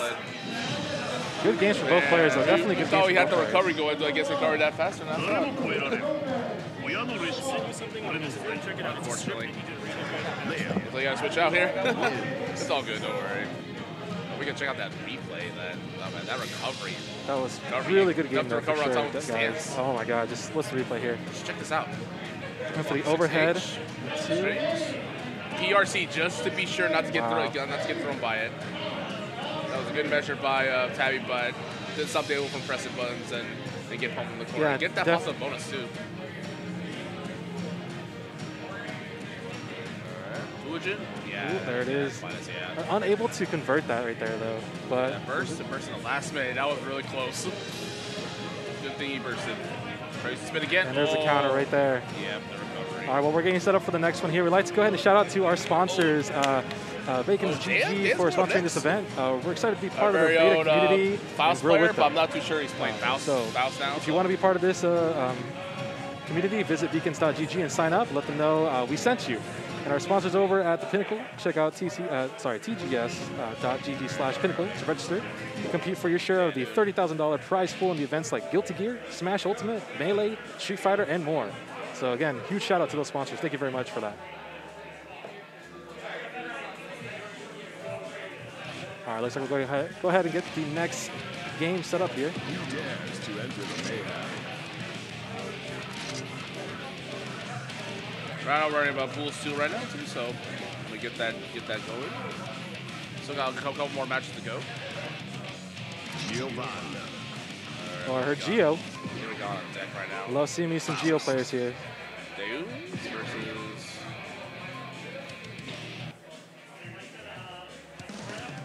Alrighty. Faust versus Geo. Faust versus Gio. Oh yeah, he's still running the Faust. Okay, I thought so too. I was hoping he'd be one of the players to switch out to, but I guess he sticks with his guts and then chose Faust. Yeah. Yeah, very. Duel 1. All right, here we go. Interesting matchup for sure. Jumping right into it, looks like. Here we go. It's going to be a rough fight against Gio because Gio can get in your face. Got a lot of tools in hand. Oh, Dust. Here goes the Dust with a full combo. This whole entire turn. But didn't complete it all, unfortunately. That's why. I don't think it's rocking the original color from House. Yep, already been started. Here we go. Good pressure going in from the Geo. Nice air grab. Takes the round. Very good air grab. That's already been started already, too. All right, see how Faust is going to adapt to this here. Get around, too. Drill. So if he throws out with a paper bag.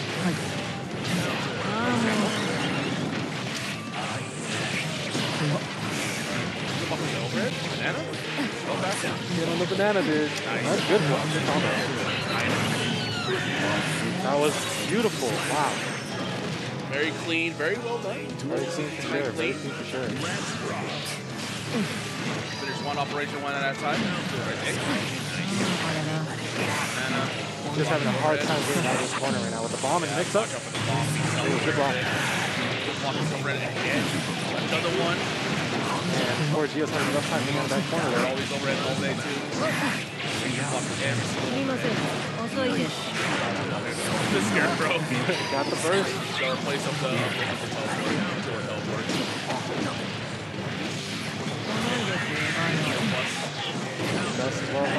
Low leg.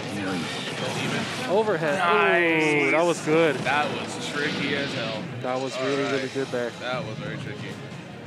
The scarecrow.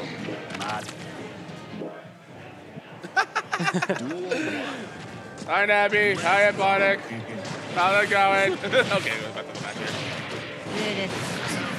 All right. Counter hit. Cross bring him back in the corner here.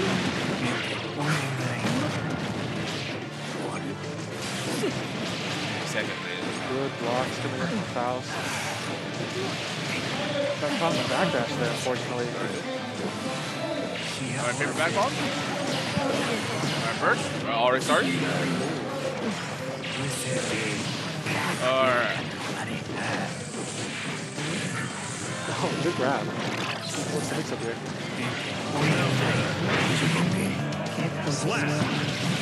Got that one down, right?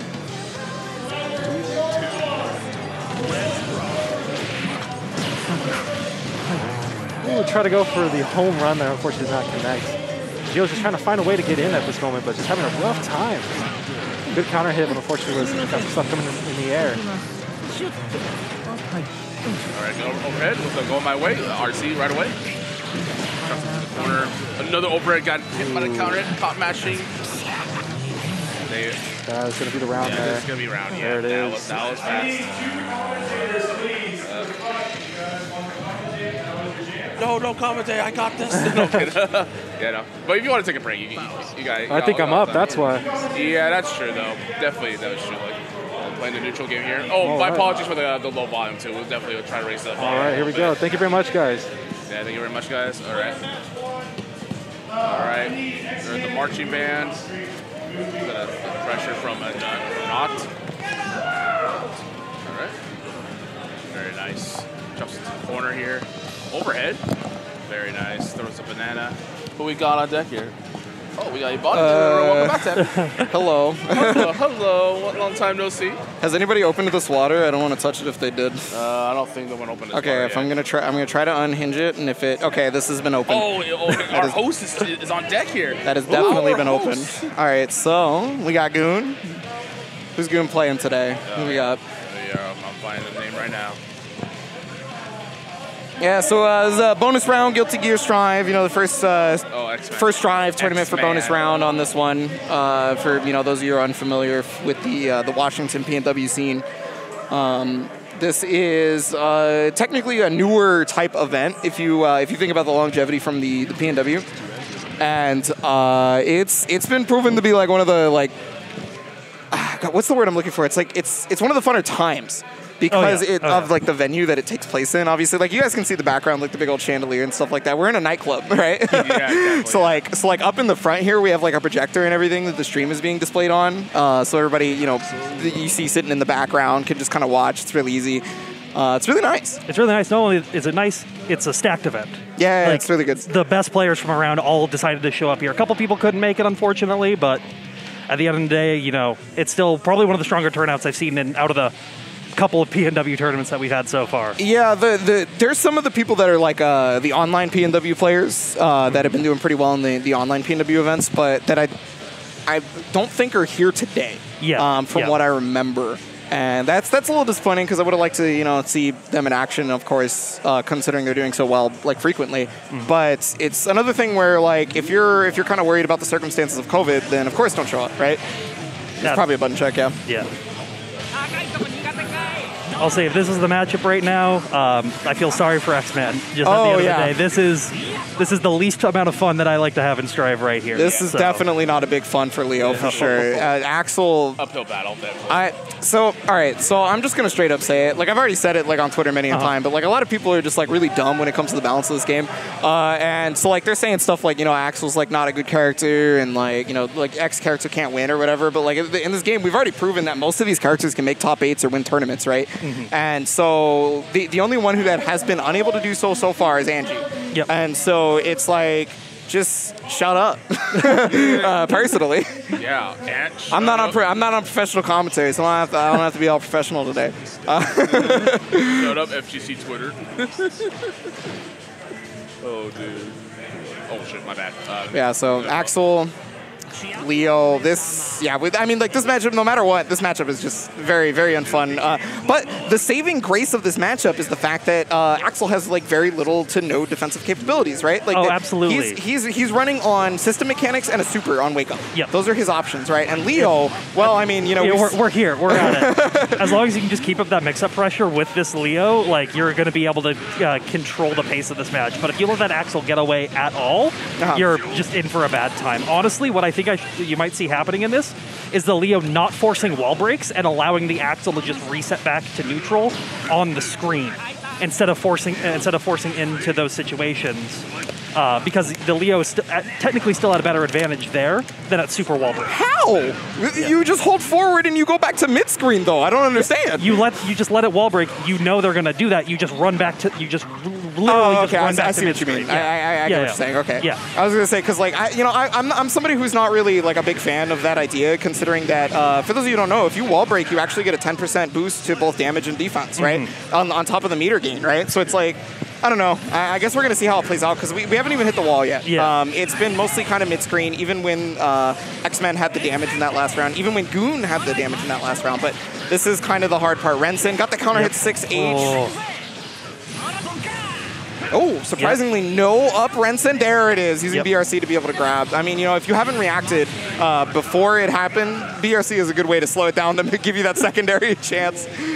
That round right there is just a perfect summary of this matchup as a whole, though. Just playing back and forth. The last two rounds, I think, are actually a good summation of it because, like, one of them was just like Leo kind of like just doing Leo stuff, and Axel can't do anything about it because the defensive capabilities are poor, and then like Leo having trouble to get in the next round. But yeah, jump H. That's bad. Yeah. All right. Okay. Breaks the wall. Low pressure. What's the mix-up? High, low. Oh, just run up FD. Okay, crossover, but there was no throw from Goon. That's another thing I've noticed is that Goon has been having a lot of trouble. Oh, no, yeah, that's free. He was already doing Rensen, so there's no way. Goon has been having a ton of trouble being able to react with throw to any of the cross-up situations, right? All cross-up dashes so far have made it, except for the one that got BRC'd.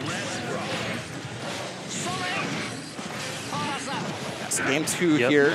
Just keep it back and forth. Gets into back turn, back in the corner. Throw again. Oh, my goodness. Overhead. Forces burst. Yeah. Just barely made it under the jump slash. Oh, my goodness. Where's the jump P in this game? That's the JP. Yeah, okay. Yeah. It's all right. When they mixed up a lot of normals, I started going like, is it the same normals from before? And then it turns out it is. It's fine. So building that risk gauge up, but Axel gets the throw back. Oh.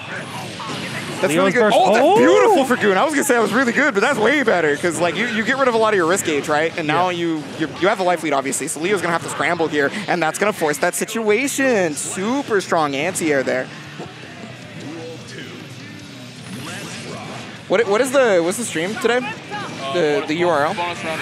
It's just bonus round? Okay, I'm going to tweet it out because, I'm out of the tournament because I suck. So. Sorry, I posted. Getting the counter hit / in there. Ooh. No conversion off the JH, unfortunately, but keeping the pressure down. Oh, full conversion? Yep. Easy money. Into the fucking bounce house. Yep, see, keeps him out of the corner. Oh, okay. See, that's way better than what I was thinking. Yeah. That is way better than what I was thinking. Now that I've seen it in action, it makes more sense. You can't always get that situation, though. For sure. But that was the optimal situation they got it, but it does reset the back to neutral. Keep it out. Oh, the DP whiff. Okay, RC combo here, trying to go for Axel Bomber. That was a bit too high to be able to get a loop or anything, and especially kind of far away, but the trip guard. Leo still has the meter. Oh, JS gets punished? Oh, this is so hard because like one proper projectile toss from Leo could have even chipped out, and then Rensen obviously is going to be able to chip out as well, so that... Yeah. Good, shaking it off. That's one of the nice parts though, is because like if you take a look at that last game, there was almost 0 times where cross-up slash from Leo became a factor, right? And that was one of the biggest things killing Goon in the previous game, was that he could not throw it on reaction. Or even hit it if the situation called for it. And so instead he just forced those situations where he didn't have to deal with it. Yeah, I think that's like incredibly important, obviously. Yeah. Or at least that to me is one of the turning points of the match, if anything. X-Men thinking for a little bit, but ends up selecting Leo again. Pick color 2, trying to get that power. That's what I'm telling you. That's what I'm telling you. You keep talking about it, but I don't know. Color 2's the power up. Hey, I'm in top 8. That's true. You're right. You're in top 8 winners. You're not just in top 8. You're in top 8 I'm the only winners Leo side. using that color. I'm just putting 2 and 2 together. That's all I'm saying. The math checks out. Interesting. Okay, so yeah, the pools of this tournament are 2 out of 3, and then the top 8 is 3 out of 5. So this is final game here. Yep. And Snail's gonna help it. Well, is the air version still called Snail? No, it's Rainwater. Rainwater. That's so sick. What? Okay. That's Axel. He's. That's his end goal. Just keeping out. Oh. Full screen command grab? Yeah, he hadn't been using the command grab whatsoever the entire previous 2 games. So this is a new layer, and X-Men's going to have to adapt to it very quickly because, not a whole lot of chance to be able to... But there it is! Oh, finally gets the throw out of it. Oh, this is important information. Is he getting it? Yep, into the fun house. Just like you were talking about, don't want to break that wall, but the YRC comes out, and I mean, Goon has so much meter, right? Oh, clash on that. No, goddess! Oh, okay, there it is, though.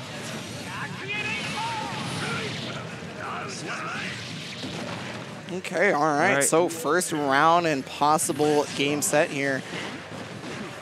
Just keeping the pressure up, building that risk. Oh, but gets the 2S poke with no conversion. Oh, that's going to hurt. Charge 5D. Okay. Tried to bait the burst, but no burst was there. I mean, it doesn't matter. I mean, look at the damage. That was a soul combo. Oh, no. Get the burst out. That was a very heroic burst, is what we like to call it these days. We used to call those Cali bursts, but that's definitely a heroic. Goon is feeling himself right now, though. He thinks he can take this round. It doesn't need that burst. And see, we have it right here. There's one. Yeah, now I believe it. Just keep it out there. Just keep him pressured away. Yeah, so one of the hard... just far enough away, gets the knockdown. There's no burst, but there is YRC. Tap 5D. Okay, well, here we go. No burst for either. They're about to get it back, but this is a final game, final round. Just that's unfortunate. Axel just keeping it slow and steady, trying to maintain the pace right now, but the Leo... Yeah, no reason to do much else, right? That was really lucky for Goon. For sure. X-Men almost picking the best possible option there. Gonna get knocked back over. Okay, jumps over right there. Try to go for the gold burst. Yeah. Oh, counter hit. That's important. He's looking for the super on that. Yep. Run up throw. Throw. Oh, no. Throw with, but no full punish on it. Back turn time. All right. What's the mix? Low. Immediate burst, too. So that's going to get pushed over to the other side. Gets away from the mix-up, but there it is. Goon going right back to his wheelhouse. And there's a lot of bar, too. But the catch on the backdash. On X-Men. RC! That's going to be a punish. No full conversion, though. No. Oh, 2D. And, wow, no cancel. I'm very surprised. But that's going to do it right there. Unfortunately, the flash kick just a bit too far away. And Goon going to finish it off. What a match. That was honestly a lot closer than I anticipated for this. Usually these matchups, how I see it going is the Axel just kind of takes over. That's the funny part about fighting games, luckily, is that, things are, they don't operate as on paper, but you see right there, I think that was a big turning point, was not being able to catch the full conversion, because now you push Axel all the way over here, and now he's put you back in the corner with, like, everything that he has. He did make the right call on there, though, to go for the side swap so that they still maintained closer to mid-screen while not having the Axel get pushed all the way farther back. Yeah, just trying to get over at the PRC. No full conversion on that one, but yeah, I mean, that's where I normally see most Leos cancel into DP, but unfortunately that was not the case. Maybe didn't have charge at the time, whatever the case may be, Goon's going to be moving on that one. I assume that was winners. I could be wrong. Yeah. Is that... I guess we'll figure it out later. I can check on my phone, but yeah. And we already got some people sitting down for the next match. Element and New Hope. Okay, so Element, the young soul, and New Hope's on Ram. So. Yeah. Oh no. Yeah. So it's. Oh no. It's the matchup everybody fears. Come back once again. I hate this. I hate this life right now. I'm not a big fan of Ramlethal, as you might know. We'll just dodge the matchup. I dodged the matchup all today, until my stick broke. But Two evils. But yeah, so this is a matchup that I personally am not a big fan of normally. Like, the thing is Ram doesn't really have defensive capabilities outside of Super, like we kind of talked about with Axel. And as most people know, Soul is really good at putting you on block stun for an exorbitant amount of time. This is honestly a very similar matchup, but I think it's a closer matchup as a whole, just because the potential for Soul to just blow up your opponent at any moment. Yeah, as long as you're able to, just hit any of the 50% combos pretty much. The problem is when you're playing versus Soul, like in this current climate, you're basically trying to make it so that if you're going to make a mistake, it's a mistake where he can't convert into that amount of damage, usually. So it's like, I get hit by 5k, but he doesn't have 50 meters, so he can't convert into that amount of damage.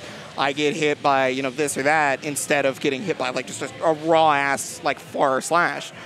And that's one of the things that Element said he's gonna far slash at round start. Even like, and I was like, really? People love to 6P at round start nowadays, right? It's like, but okay, he didn't do it. Dash. Yeah, he just straight up told me that. He lied to me.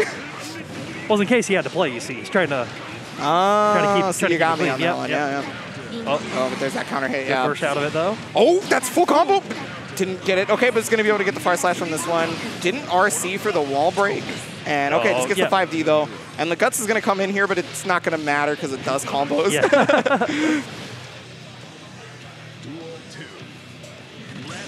Yeah, I think one of the hardest part about watching one of the characters that I play is I'm like, you could have converted that into like 60% of their life. Why didn't you? It's like right there, that could have been clean hit DP into hard knockdown. And like, but that's beautiful right there. Yeah.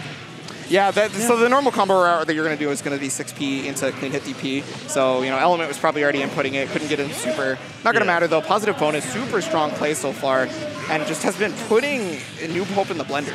Yep. New Hope finally getting back out. Now he's going to be trying to put it. Oh my God, the latest burst of all time. And going to be able to get full conversion. This is a wall break. Are you going to, yeah, okay. Yep. New Hope's proven that he's if he has that meter, he's always going to recognize that situation so far. It's so incredibly important in this game due to like all the things that you get off of it if you hit it. But yeah, not going to be able to do anything off that though. It's the 6P on Vortex. Oh, no, it didn't hit. Oh, the RC didn't connect. It was just a bit too high up, but 6S is going to catch it. Element with the first game and Noob Hope. Not the best reaction to that, unfortunately. Just going right back into it, no time to think.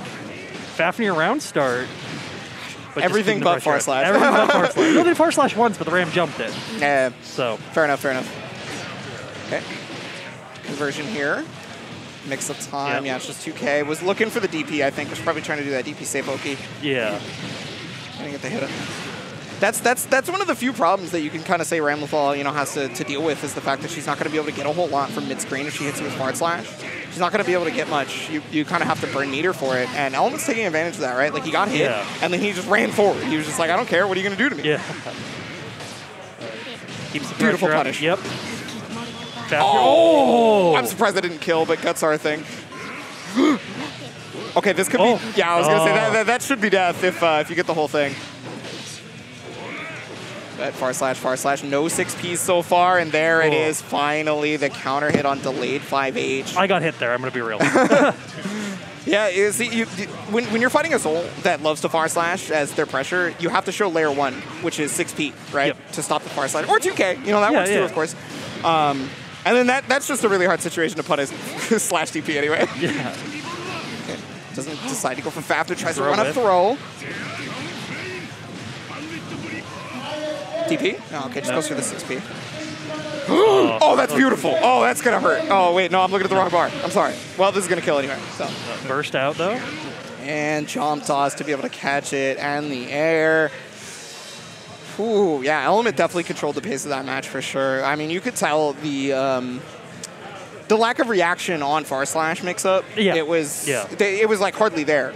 I actually am having trouble thinking of a time where New Hope was able to get out of the far slash pressure. Once it was there, I think there was maybe one time where they jumped out of it. Okay. But other than that, I think they were just stuck in that pressure loop.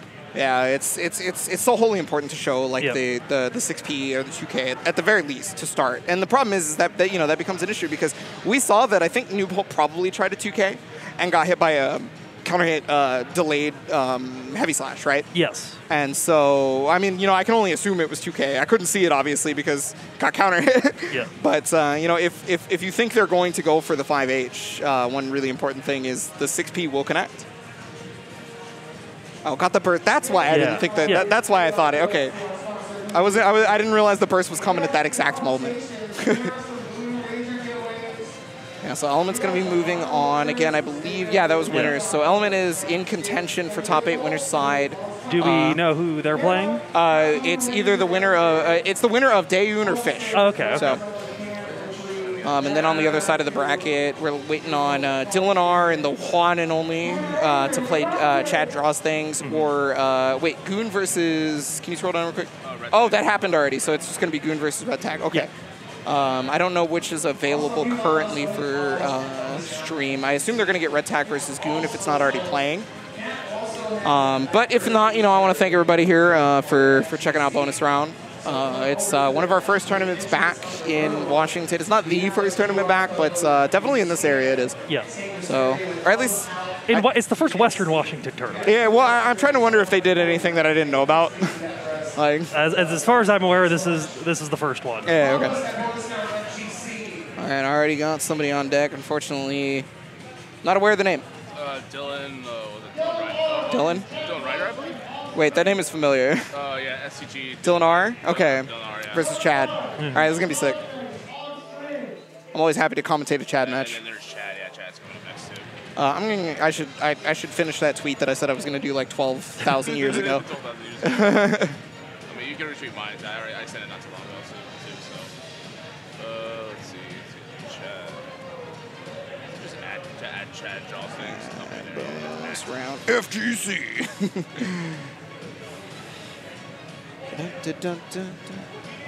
Yeah, I definitely know this Dylan. Like I was like feeling dumb for like kind of like not knowing, but Dylan R and this name is familiar. Is Chad in the bathroom? No, he's coming up right now. Okay. He's coming up pretty soon. Yeah. Too. He's got his cowboy hat on. Yeah. And also, don't forget to support Chad's Twitch stream and his YouTube channel. I think it's looking really great too. Yeah, oh, Also, absolutely. he has a job in. he Beast Coast. Yeah, he just got hired by Beast Coast as their video editor. Yep. All right. Don't forget to support your boy. So your boy right here. Well, a video editor. I don't know if there's like multiple or anything. I'm not gonna pretend I know all about Beast Coast's org chart. I don't.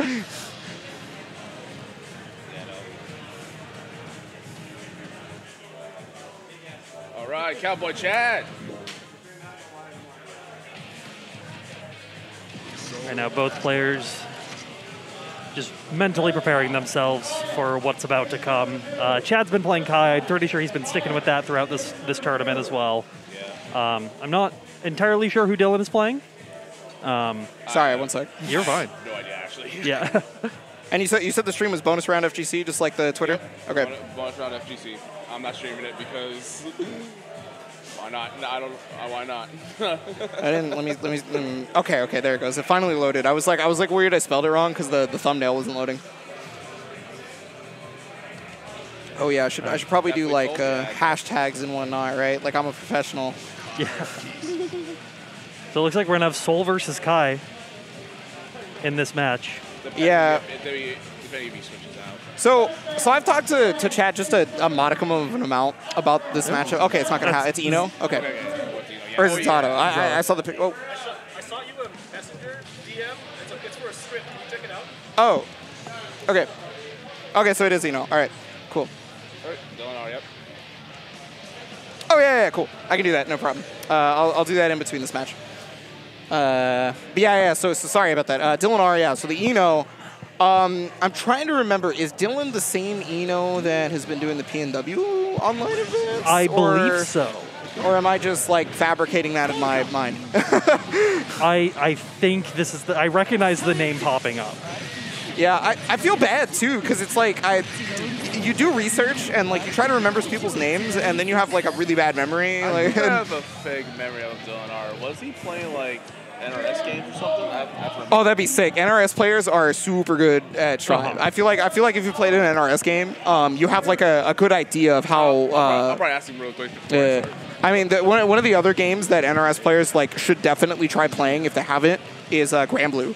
The skill set in NRS is really, really good in Grand Blue. On top of yeah. That's probably where I heard of him. That's probably because I was like, I feel like I know this dude. Like, yeah, definitely. It's really nice to see some MK players and Justice players playing. Yeah, I just feel bad. I want to put respect on the name. You know, I feel bad. Yeah, I don't want to. I saw the SCGs. Because like I could sit here and be like, oh yeah, Chad this, Chad that, because I know all about Chad, right? But like that's not fair, because like this dude could be the truth, of course, right? Yeah. Like that name, that sponsor name, right there, that handler right there, kind of reminds me of exactly, Shujinki Dink. Yeah. Yes, exactly. All right, but we got Ino versus Kai. So this is a matchup that I used to be very well versed in previous Guilty Gears, but this is completely different in this game. Oh yeah. One of the things that will forever remain constant, however, in this game is going to be how Kai deals with the hover dash, right? So like, yeah, see, just run up like 5H, run up 6H, especially in this game. Those are going to come up into play more. Red RC, it's going to do a lot more damage because it was fast RC. Keeps the wall break out, but just punishes anytime Ino tries to do anything after a block string. Yeah, was that S stroke or was that H stroke? That was S stroke. Okay, so that was very interesting for Chad to have backdash there, because S stroke is obviously, you know, negative on block, right? So that's one of the things you always try to look out for when you try to fight Ino. A nice thing is that dive is available in this matchup a lot more than it is in, I would say, some others. Oh, yeah. Because, like, you know, if you take Soul, for example, obviously, like, he's obviously the outlier. You can't use dive versus Soul without, like, risking your entire life, right? But versus Kai, it's a possibility. Oh, RC. Not going to do a lot of damage, but it should break the wall. It did way more damage than I was expecting. Because normally 5D into RC cancel is like a big pro-ation, right? Yeah.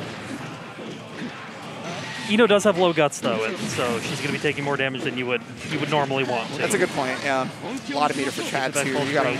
Oh, good call out right here. That is one of the ancient situations in this matchup. That happens in every game. Mm-hmm. You know, you try to stroke under the thing, and you either get tossed by a throw, or you get, you know, DP'd, or he like does 2K 2D, etc. Right?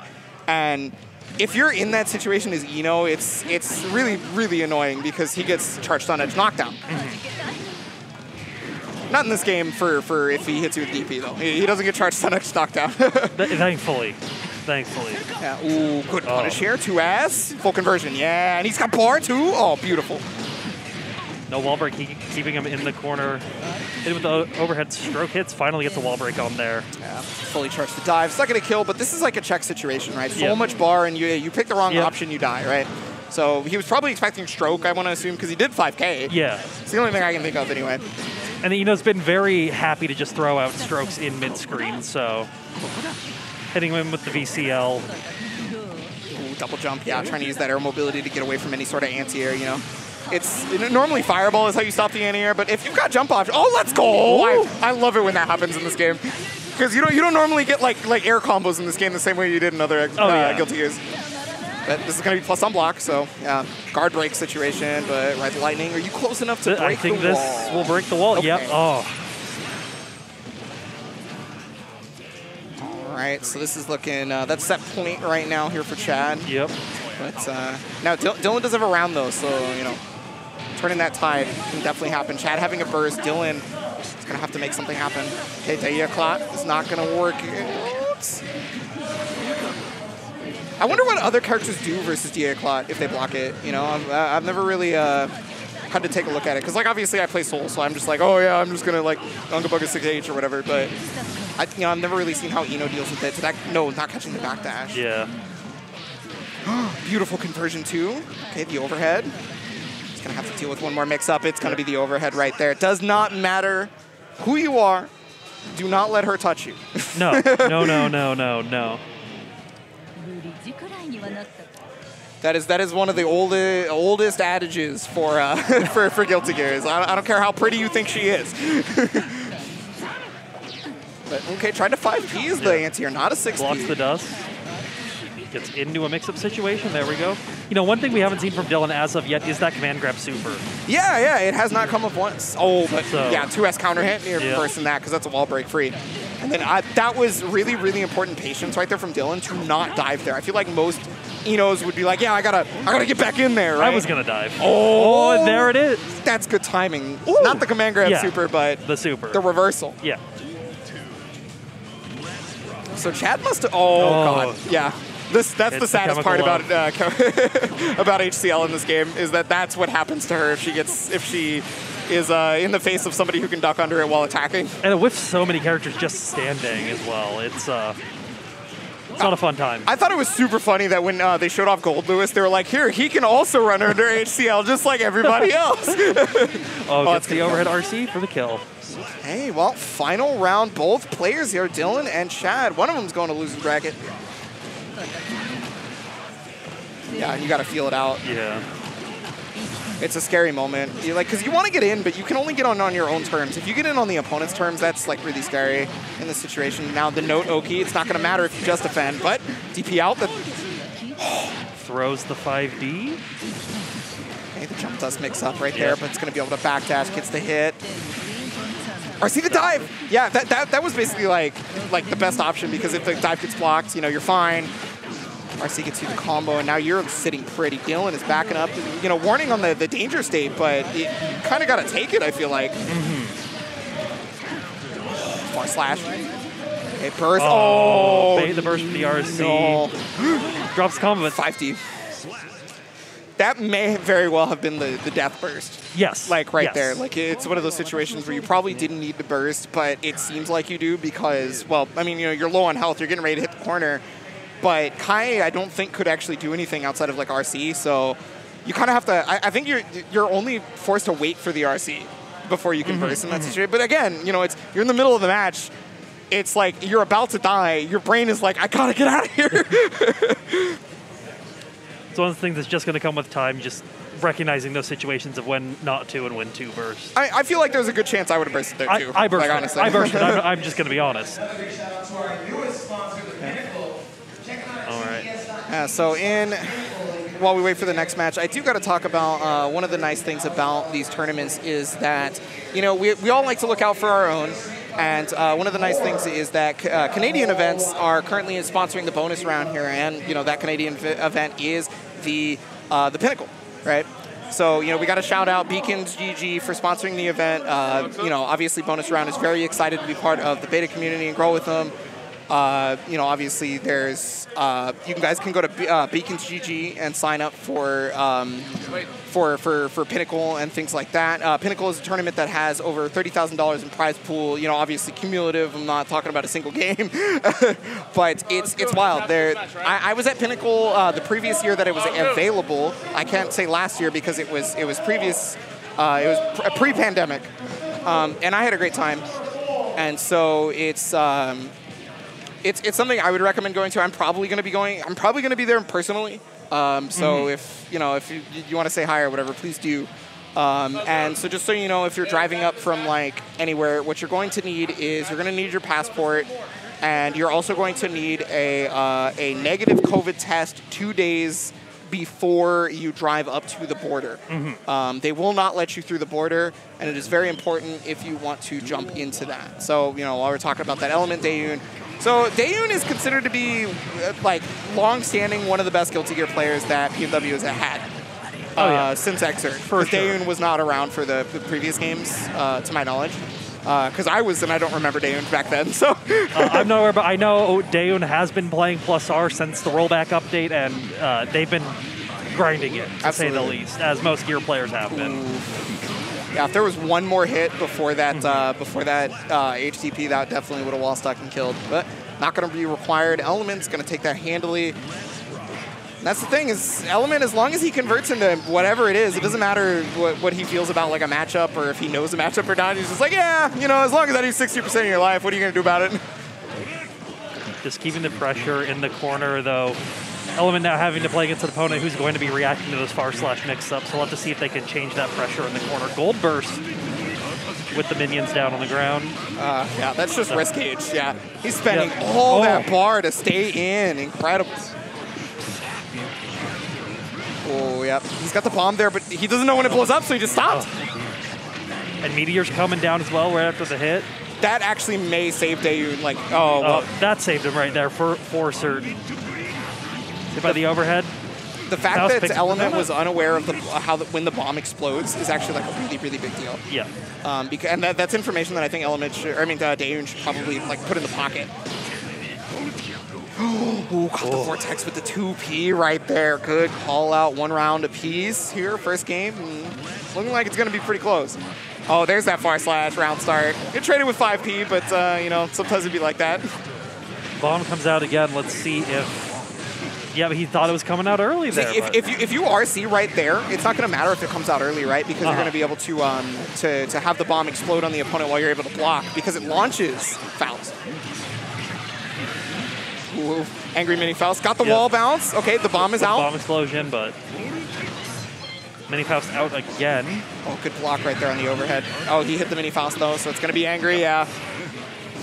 Meteor's coming out. Down with a gold burst. Oh God. Oh. Okay, it's command grab. That's the pretty standard mix-up for Faust, is going into from Scarecrow's into the command grab. But DP's out of it. With the afro and everything. Woo. What?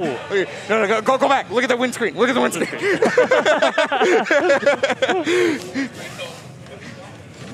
It's a very important feature, okay? Element now is trying to seemingly stay back a little bit farther, not wanting to risk anything. Start with a walk back just on round start, but mix in the corner. What's going to happen? Scarecrow hits up. All right, so the mix up for Scarecrow specifically is the camera will move if he's going to cross you up. If camera does not move, he's not crossing you up. Don't worry about it. One of the advantages as well is like if you can. You have a 66% chance to just DP on reaction to Scarecrow, and you'll hit him. Because if he chooses a farther one away from you, then it misses, but you hit the middle and the one closest to you. So. Ooh, mix. Gonna be able to catch on the, I guess it's like a frame trap, because clearly Element thought he could press buttons. Oh, you want that trumpet, though. Well, not anymore if you get this hit, because it'll kill.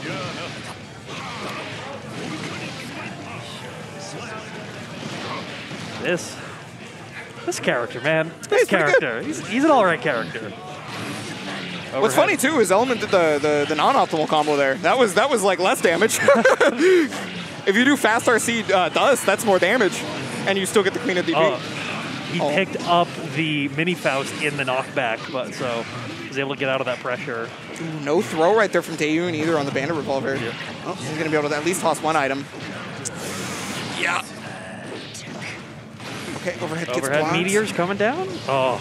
You know, that actually may have been the best thing for Element to accidentally get Wild Throw there, because it got him out of the situation where you have to deal with meteors. Oof. RC? Oh yeah, he wanted to go for the delay K into clean hit DP combo. I understand. Throw out of it. Free death. Yep. Hey, wow, one apiece in rounds again. Very close set so far. Oh no. What? No! You could have wall broke. Oh, you can wall break off this. Okay, never mind. Nope. Oh no, he's doing the thing. Okay, he didn't do it. Oh, backdashes, it blocks the gold throw. Yo, he is just chucking items. Is this going to hit into the ball? Okay, no. No, it won't. Because bomb in this game, it takes a lot longer to activate than in other Guilty Gears, I've noticed. Or at least it's what it feels like to me. So I thought maybe it was possible. Wall break on this one. No, he's going to be just barely alive. All right, David's got to make it happen right now. No bar for him. Oh my goodness, not going to be able to combo because it immediately grounds the opponent. But the 2P to catch far slash. One apiece. And this is to make it into top 8, too. Yes. So. Yes.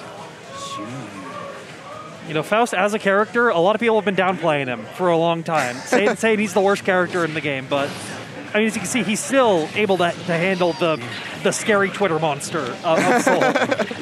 Yeah, it turns out in fighting games, it always depends on your ability versus the opponents. Who'd have thought? Yeah.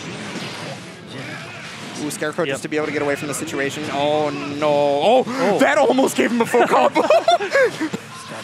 Blocks the overhead on Scarecrow. I definitely don't blame Element for not fully comboing of it. I would have been surprised, too. But the trumpet's going to help out. Oh, well, not it. You're tangible? Yes. That's so unfortunate. Man, Faust, bro, you need some help. he does need help. He gets the full conversion off this. But he drops it.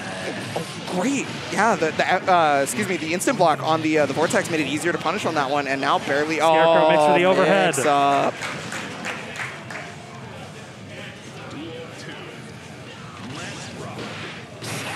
Five round start. Meteors coming out in the combo.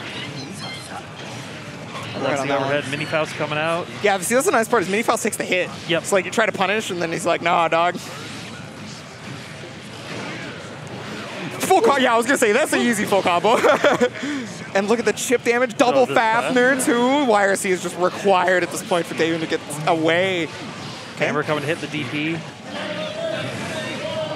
Yeah, he can't vortex under meteors, unfortunately. And Element is fighting out here for his life. The Mini Faust is going to save Daewon. Oh, is that death? Oh, wait, no. Sorry, I thought he had more health for some reason. Okay. I was like, for some reason, I thought he had like half his life. And I was like, okay, that might actually be death in half life. No, that was just a scramble. Getting mix to the corner. Oh. Yeah, but the 2 tons. Yep. And that was something that Element couldn't jump out of because he had already committed to Bandit Revolver. So he landed on the ground at the same time. Oh, missed the punish. Oh. Yeah, he even tried the optimal punish too. Just keeping the pressure, continuing to gain risk while keeping in the corner. Oh, but gets the far slash. Yo, strike throw? Yep. I already knew. Strike throw, Vortex, finish it off right there with the 5S6P, and Element has made it into top 8 winners side. Daewon's going to have to win, I think, is that 2 more matches, 1 more match, just to be able to make it into top 8? 2 more, I believe. Yeah, so that's at least 1 soul in top 8 now. 2. CG's in top. CG made top 8? Okay. CG made top 8, so yeah, we have cool. The minimum number of souls in top 8 now. is now 2. Yeah, that 6S counter hit many times during the set. Like it was very surprising how often. And I mean, I guess if you're going for 6H yourself as Faust, like you're really open to that sort of thing, and that's one of the reasons why Soul's kind of difficult for this character is because of just his ability to like get you with the 6S counter hit full combo when you're trying to do like 6H from full screen. Or the fact that like if you try to do 6H into hook, that's death. You just killed yourself. Absolutely. But it looks like we got it's Goon and Chad sitting down right now. Okay, so this must be for top 8 right here. Yeah, this is. So right there, it's gonna be Kai versus Axel most likely. Now Goon did play May at one point, just to get off of Axel for a little bit. Yeah. But it was one of those things where Goon played the character for like a day and then said that like, oh, see, I lost, Axel carries me. And so it's just like, well, you only played the character for like a day. I don't think that works like that. Yeah, I do think Goon's going to be sticking with Axel here. I don't see him risking that switch with how much time he's put into him, especially playing someone like Chad, where you kind of need to be at your A game the entire time. Yeah, I'm actually trying to think of like Axel versus Kai in particular. So Axel versus Kai in previous games, in my personal opinion, was something that I felt like was really good for Kai. Yeah. Right? I've played that matchup in many different Guilty Gears at this point. Shout out to Digital Watches. And I used to feel like this was definitely like a Kai match. And this game, obviously a bit different. Kai doesn't have kind of the same stuff in terms of strength. Like, Kai is almost always booty in most Guilty Gears, but he actually just straight up has a different skill set in this Guilty Gear. I honestly, in my opinion, I think it's a solid 5-5 across the board for this. Mm-hmm. I think, well, in other games it was Kai favored. With just how close the screen is, Axel really gets to keep his pressure going on more consistently versus the Kai. That's something that's been happening in pretty much every modern fighting game recently. Is they make the screen a lot smaller, and it's been changing the strengths of certain characters, right? Like grapplers have been getting a little bit better in games just because you can't run away from them as easily because there's not as much room to run away. Yes. And they're also like really large, right? So their normals might cover like 3/4 of the screen, kind of deal. Especially in a game like Strive, where the mobility feels very restricted compared to other Gear games. Definitely restricted is the word.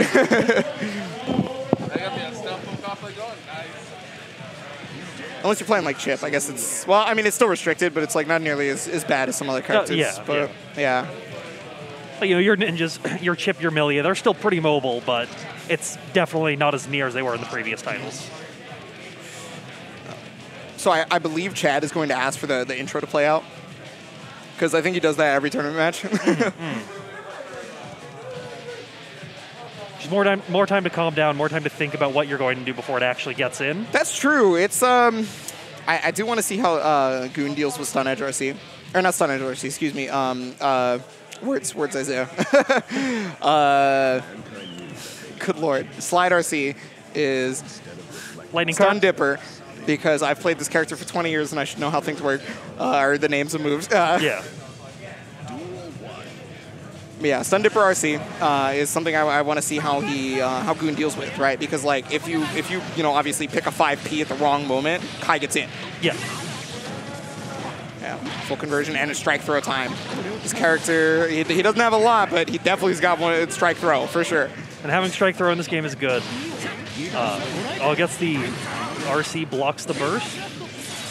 Yeah, and it was just defend too, so it was a close slash. And because the wall was already going to break, right? So you got to get as much damage as you possibly can. That's the nice part. Keeps the pressure up. Oh. Tap 5D.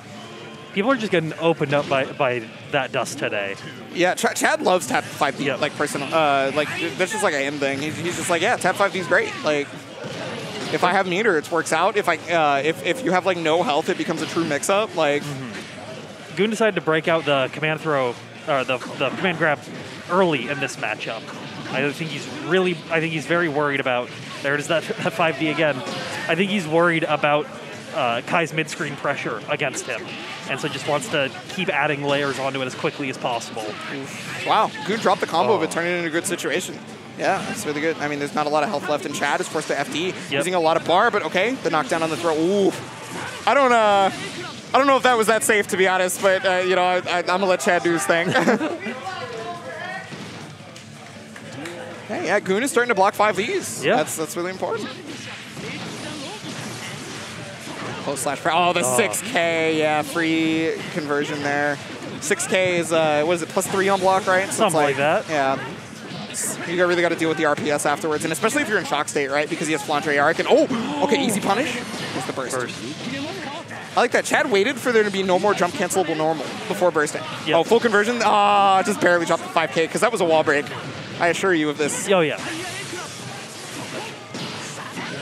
Okay, 5H. Yeah. Chad's really pressuring with those 5Ds in the corner, though. He did 3 or 4 in a row at the end of block strings. I don't know if he's just trying to keep making him guess, because he only got hit by 1. This was that was maybe the most 5Ds I've ever seen Chad do. I know I was earlier talking about how he loves to like tap 5D, but that was like way more than Just jumping right back into it. It's the 6P round start. Okay. Oof. Okay. This could be again wall break. Yep. First out of it is the smart thing to do there. Just gonna get the knockdown on this one. 5D. Yeah. I mean, it's always forcing a high-low mix-up, so you at least... Well, that's the thing, too, is because he hasn't really gone low, the future is like scary. That? Yeah, because like now you can do 5K, you can do Stun Dipper, you can do, delayed 2D or something. Oof, yeah, you notice how like slowly Goon is trying to taste your own medicine. Okay, use not so much eh? That one was charged though, so Goon seemed to have stood up in time. Okay. Keeping the pressure, trying to play strike in this strike throw game mostly. Beautiful, there we go. So now actually making Flandre Arc a point of contention for Chad by interrupting it. Might be a little late though, unfortunately. Not a lot of life. There's a good amount of meter. Burst came back just that moment. Oh, there it is, Stun Dipper RC. Yeah, he tried to get throw right there, but he messed up the input. Because in this game, you have to have a clean input for throw. It can't be like, tap 5D. All right, so Chad is going to be moving to top 8 winners. One of the favorites for this event, I think. A lot of people were definitely looking at Chad. When a PNW stronger Guilty Gear players, for sure. Obviously, in other games as well, but has been that way for a little bit since Xrd. I remember when he was a wee lad. Yeah, so our top 8 here. I'm gonna take a look at the top 8 real fast because I want to see who's there. All right. Unfortunately, we had a few DQs because some of the Orkin carpools didn't end up making it. Do I just not have... Oh, bracket's not published yet. So okay, so I just have to manually go like, okay, this person won, this person lost. As soon as it loads.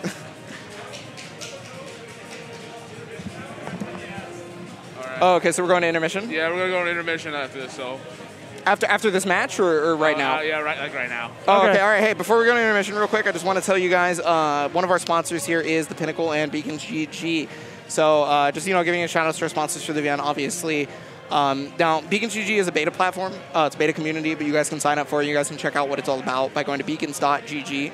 And then, of course, Pinnacle is a upcoming Canadian major that's happening here pretty soon. It has over $30,000 in prize pool. It's going to have Guilty Gear, Smash Ultimate, Melee, Street Fighter. The new Melty Blood is going to be there, Type Lumina. Oh, it is? Yes, all and right. it has a hefty pop bonus. So, go ahead and please check out that over on the Pinnacle. You guys can see it there, October 8th through the 10th.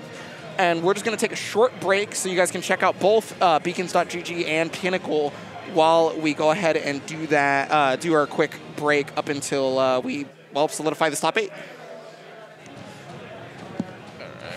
All right. So, all right. Oh, really? I guess we're back on one more. Oh, okay, we got one more? Well, crap. We're got back? one more. All right. Okay, Daeun's and Tabatucci, I think? No, No, that's not Ian. All right, okay. Ian's got long hair. Wait, actually, Tabatucci guy that dyed his hair, right? He's blonde, right? Yeah, his hair's long. I'm dumb, sorry. Oh, I can't say Bang yet. Oh, no, it's... Wait, no. What do you mean brackets aren't published? What is happening?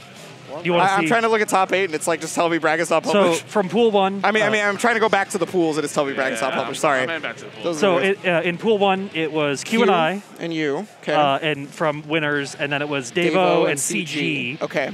Pool 2, I don't think we're done with Pool 2. But Yeah, well, I mean, that's currently going Yeah. on, right? So this might be the last match to determine that top 8, actually. Yeah, so we have Element Okay. and Chad. Okay. No, we have Oh, we have a lot more to go. Okay. Yeah. So it's probably going to happen off stream then. Yeah. But this is Daeun versus the Supu. Yeah. I think that's how you pronounce that. Okay, but Goon is also waiting on the matchup to make top 8 versus X-Men and Fish. All right, cool.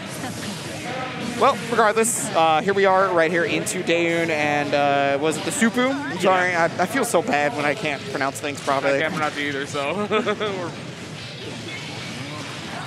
Subaru, there's an R there. Oh, Okay. okay. I think I got the name right. You got the name right? No, there's no R there. There's no R there. No, I Okay. have done. I'm sorry.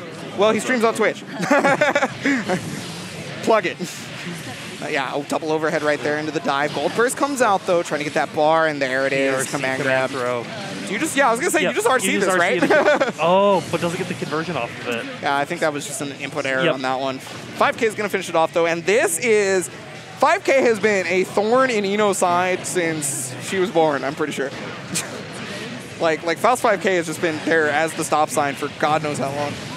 It'll consistently be that stop sign as well, like just with how these characters are designed. All right, nope, coming out, gets the dive on there. Okay. Stroke into the mix. Oh, no hit, but mix in the corner. Fast RC down, gets a low. Mini Faust, command throw. And Mini Faust is just chilling. Yeah, chill. Oh no. Reversal super. Yeah, that means Super doesn't get Oki there because of the Mini Faust. That's nice, and that's going to be a free punish. Oh, no full conversion. And Daeun tried to turn into a mix-up instead of converting because, well, I mean, he couldn't. Fortunately, Supu not reacting to the 6H.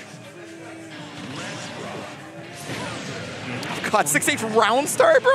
I mean, I guess, that makes sense, actually. Never mind. Versus some of the slower characters, which it's weird to call a slower character this time around. Like, yeah, normally when you play this character, you're pressing buttons at like the speed of light. But 6 P, excuse me, he's gonna be able to hit the close slash connects. No hammer combo though, and yeah, it's the overhead. Mix into the corner. Oh my! Yeah, that's one of the reasons why I was talking about 5K being a thorn in this character's side. Because even at round start, if you try to HCL, it's no bueno. He's 5P'ing out to keep the pressure. Meteor's down, no conversion off it though. Not Gets for the lack mix. of trying. Yeah. Oh yeah, absolutely. Oh, down back? Okay, good. He held down back because otherwise it's like -7.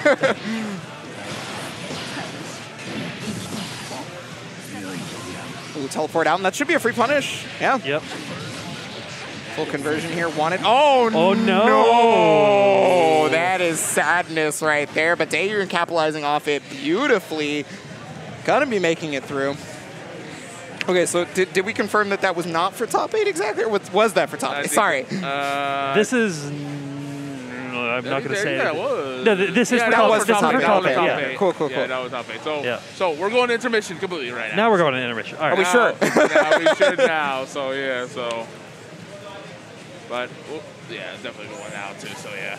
All right, cool. All right. All right. So yeah, stick around, guys. Stick Top around. 8's coming out, coming up right after a short intermission. Just trying to get everybody ready. Yep.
Top 8 at bonus round. And what you guys just saw there was Pinnacle 2021, a premier P&W kind of like major that's hosted almost yearly now, and it's it's back. We're seeing a lot of different games come in. We're seeing Guilty Gear Strive. We're seeing Smash 4, Smash, and we're seeing Street Fighter 5. And we got my man Law Revolution here. Tell us about the other sponsor we got, Beacon. Beacon. So currently, Beacon it's an open beta community. And they want people to join, and so currently you can join with beacon.gg. If you tell them that you came from bonus round, they'll end up just letting you in. Yeah, absolutely, man. Tell them send us. We are getting in this top 8 here. We got a lot of stacked people coming from all different corners of Oregon, Washington, and what you're seeing first up is Tabby. We have Tabby up against Q. Q being that premier Potemkin. Now we saw also Tabby doing work with the Leo. They're both. It's Oregon. We're taking out each other here. So we're gonna see what we're kind of getting into. I kind of mentioned before, Leo is a character that's hard to block, right? And yes, you're gonna get hit, so it's a matter of when. But Q, I can tell you this is a real match for button check. I can't tell him, man. You know what I'm saying? I've watched Q streams quite a bit. It's definitely button check. It's definitely button check. He's like, this is what's gonna happen to you. Haven't seen anyone, even a net play. Net play or offline.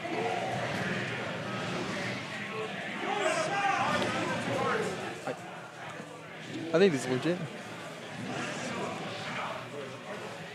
Oh, they even have the 3 hearts too. You don't see that too often, but we are going Why to. are 3 hearts? Why are 3 hearts? That's true. There is 3 hearts. Yeah, I know. I know it's like so. It's best of 5, right? For top 8, correct? Well, actually, hold on. Good. It's 2 out of 3, right? It's first to 3, but they had 3 hearts. Okay, so it is a first to 3, but they do have 3 hearts. So we're definitely trying out something you probably haven't seen before here. So we're gonna see how it kind of like. It's a thing that we have to try out at locals here to hopefully see if it adapts to a more like higher end tournament.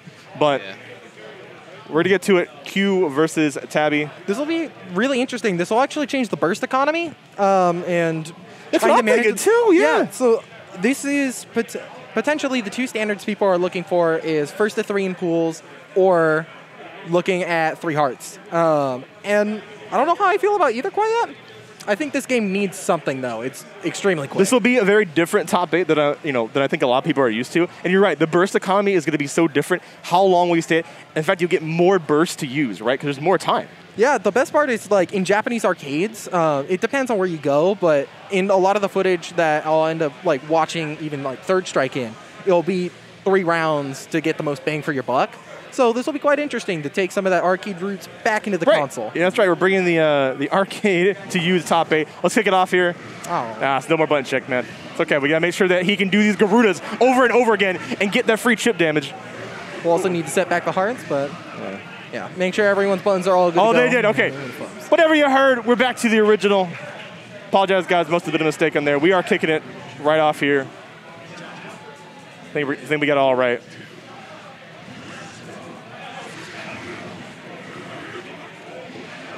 But no matter what, you're going to see Gerudo come into play.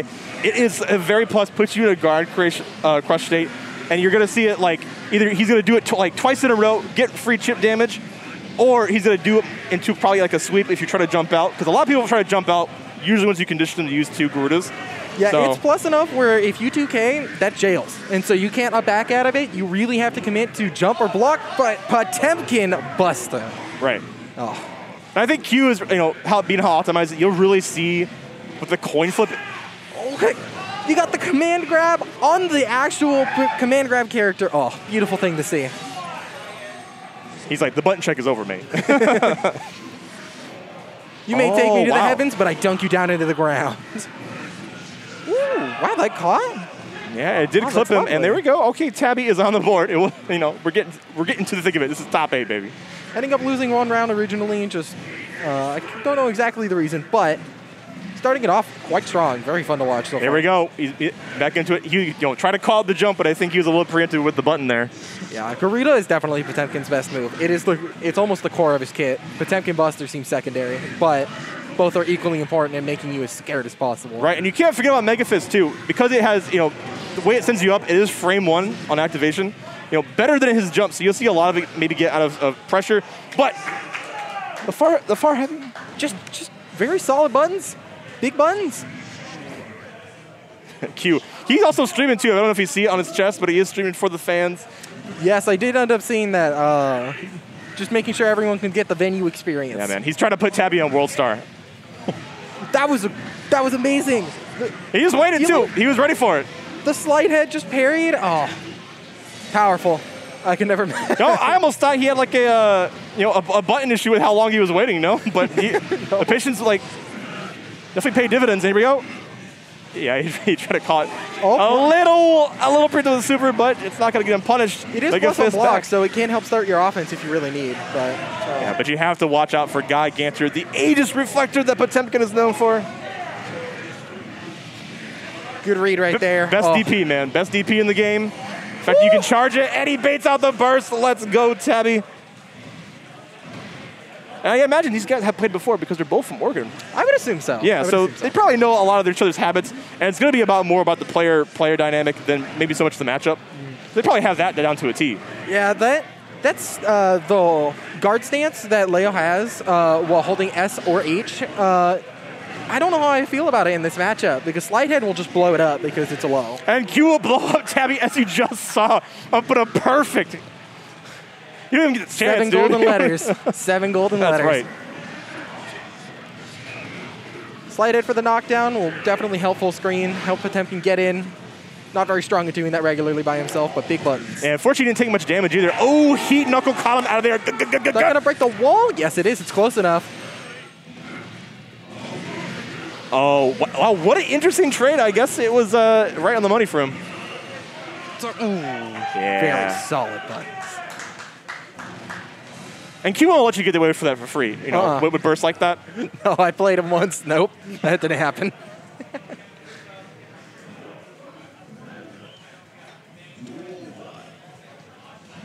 Yeah, Q, 2 up already, right? But Tabby hasn't, has been playing pretty well, but he has to make things hit a lot more against Potemkin because you do have, the gut differential. Yes. In this matchup, Leo is one of the beefier characters in the game as well. But yeah, Potemkin, he has the guts. He has the damage, the defense value.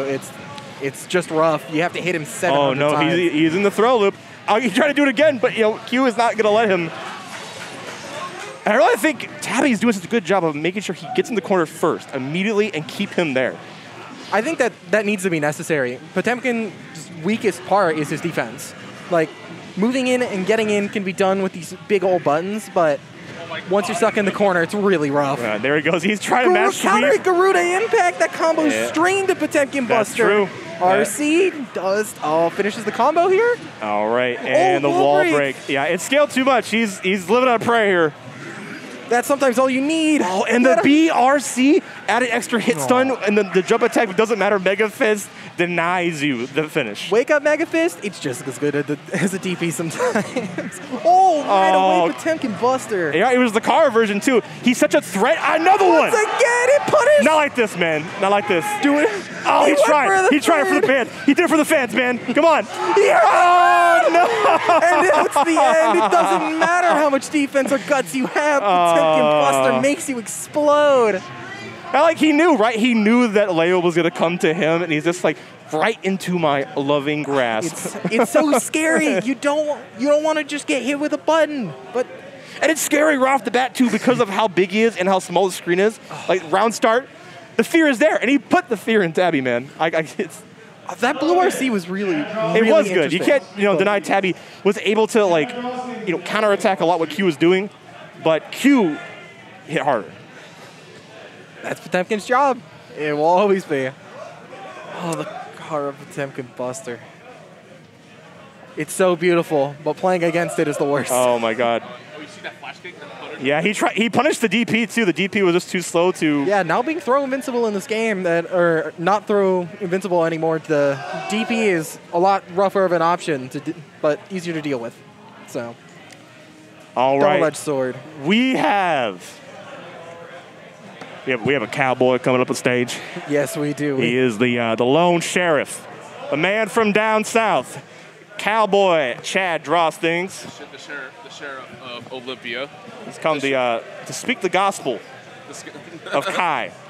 The lone Kai player. He is going to ride the lightning. and then there's the element of surprise. Element of surprise indeed. We do have Element. He's a very big staple. Plays Soul. You can see him a lot on Twitter. He does have a lot of optimization. So we're going to have the pro tag battle. I've definitely stolen some tech from Element. Nice, man. Definitely stolen some tech from Element on Twitter. And really known for his KI play, back in the day. And I can see why he would like to play a game like this, considering they have, passive defense in this game, similar to KI. So I want to see how it converts over, and you'll definitely see it coming up. Chad also has a Soul. I don't know if he'll be willing to go the mirror, but you'll definitely see, I think, the Kai come out, no doubt. Yeah, I definitely predict Kai is going to be coming out the most. It's what Chad really wants to play from all that I've seen and heard. It's always lovely to see. My training partner is actually a Kai, and so we end up playing this matchup a lot, so it'll be quite interesting to see. Yeah, from what I understand, a good button against Kai is going to be the 6H, because his hurt box does extend a lot on Kai's moves, so you can definitely whiff punish him, get that knockdown, and kind of run in. So it'll be interesting to see if he can find that space in mid-range and throw it out. Yeah, Kai has the buttons to do so, but has to be very careful since he's not very positive on block, unlike Soul, who got that far slash and close slash. That's true. In a game that has so many negative moves, having plus frames to kind of mess with is so valuable. Oh, especially on a normal, where you're able to chain in and out of it with command normals, with special moves. It opens up the world. And Kai does have a little bit of inconsistencies with his combo, but I think Chad is very aware of that. And immediately, Fafnir already sent it. It's the best song too. Yes. Yup. Okay, there we go. Knock him down. Get that mix going. That strike throw game. He's not like other Kais that will kind of run full screen and grab you. Yeah. He'll respect your space, but also throw out a button. Ooh, all right, and there we go. Short. Element. It's time to play. Throw. Pseudo plus for yeah, call out on the gunflame, but ride the lightning. Yeah, Chad Drawstrings is very aware. The Bandit Breaker out of the corner, though, does not want to deal with anyone else. It's an air dash with a hitbox. Oh, man, you got hit by the GGs, man. The fist, the far slash. He's going to keep doing it, too. It's such a good button, the fact that it kind of auto-spaces, too, that it reels back. He's just asking to shake his hand. Nice. I love the reset with the 6K that Chad's doing here. But Element says, I don't care, man. You not remember this button? I just did it to you. Send it. Come on. Oh, double Fafnir. Shake my hands. Shake my hands, man. It's when you get hit by Fafnir twice on block, you just feel bad. You know there's a big gap, but it no, hurts he anyways. baited out the DP. Element definitely running it right now. Okay. You caught him with the discount greets ever. Yeah, the Funduark is probably a better move, but the fact that Greets Ever was an overhead is really good at those lower levels. Yeah, and the fact that we didn't have rollback after that either, so. It made life so much harder. Oh, yes, right. Go, okay, Jad calling out the Night Vortex. Good block on the Charge Dust. And go flying today. Yeah, I've been seeing him use that quite a bit today to cause some pressure. And he was very aware that he was going to get the throw there. Chad closing it out. Stressful. Listen to my end here. I'm not even playing. It's always going to be stressful in this matchup. Kai has to work. He has to put in the effort. Soul gets those big damage combos, and it's not quite equal for Kai. We do see Chad. He's able to adjust a lot of what Soul's throwing out, and what he's doing is kind of like this trick he's doing with the dash button. You can dash and then immediately do back, and it will count as a neutral input, and then it makes just IBing a lot easier. Mm-hmm. I have heard about that. I haven't actually messed with that at all yet, but it seems to be putting in work right now. It is. And, Chad is able to use the tech that's out there, and he's making it close to Element. This is definitely, you're seeing the talent come up from PNW here.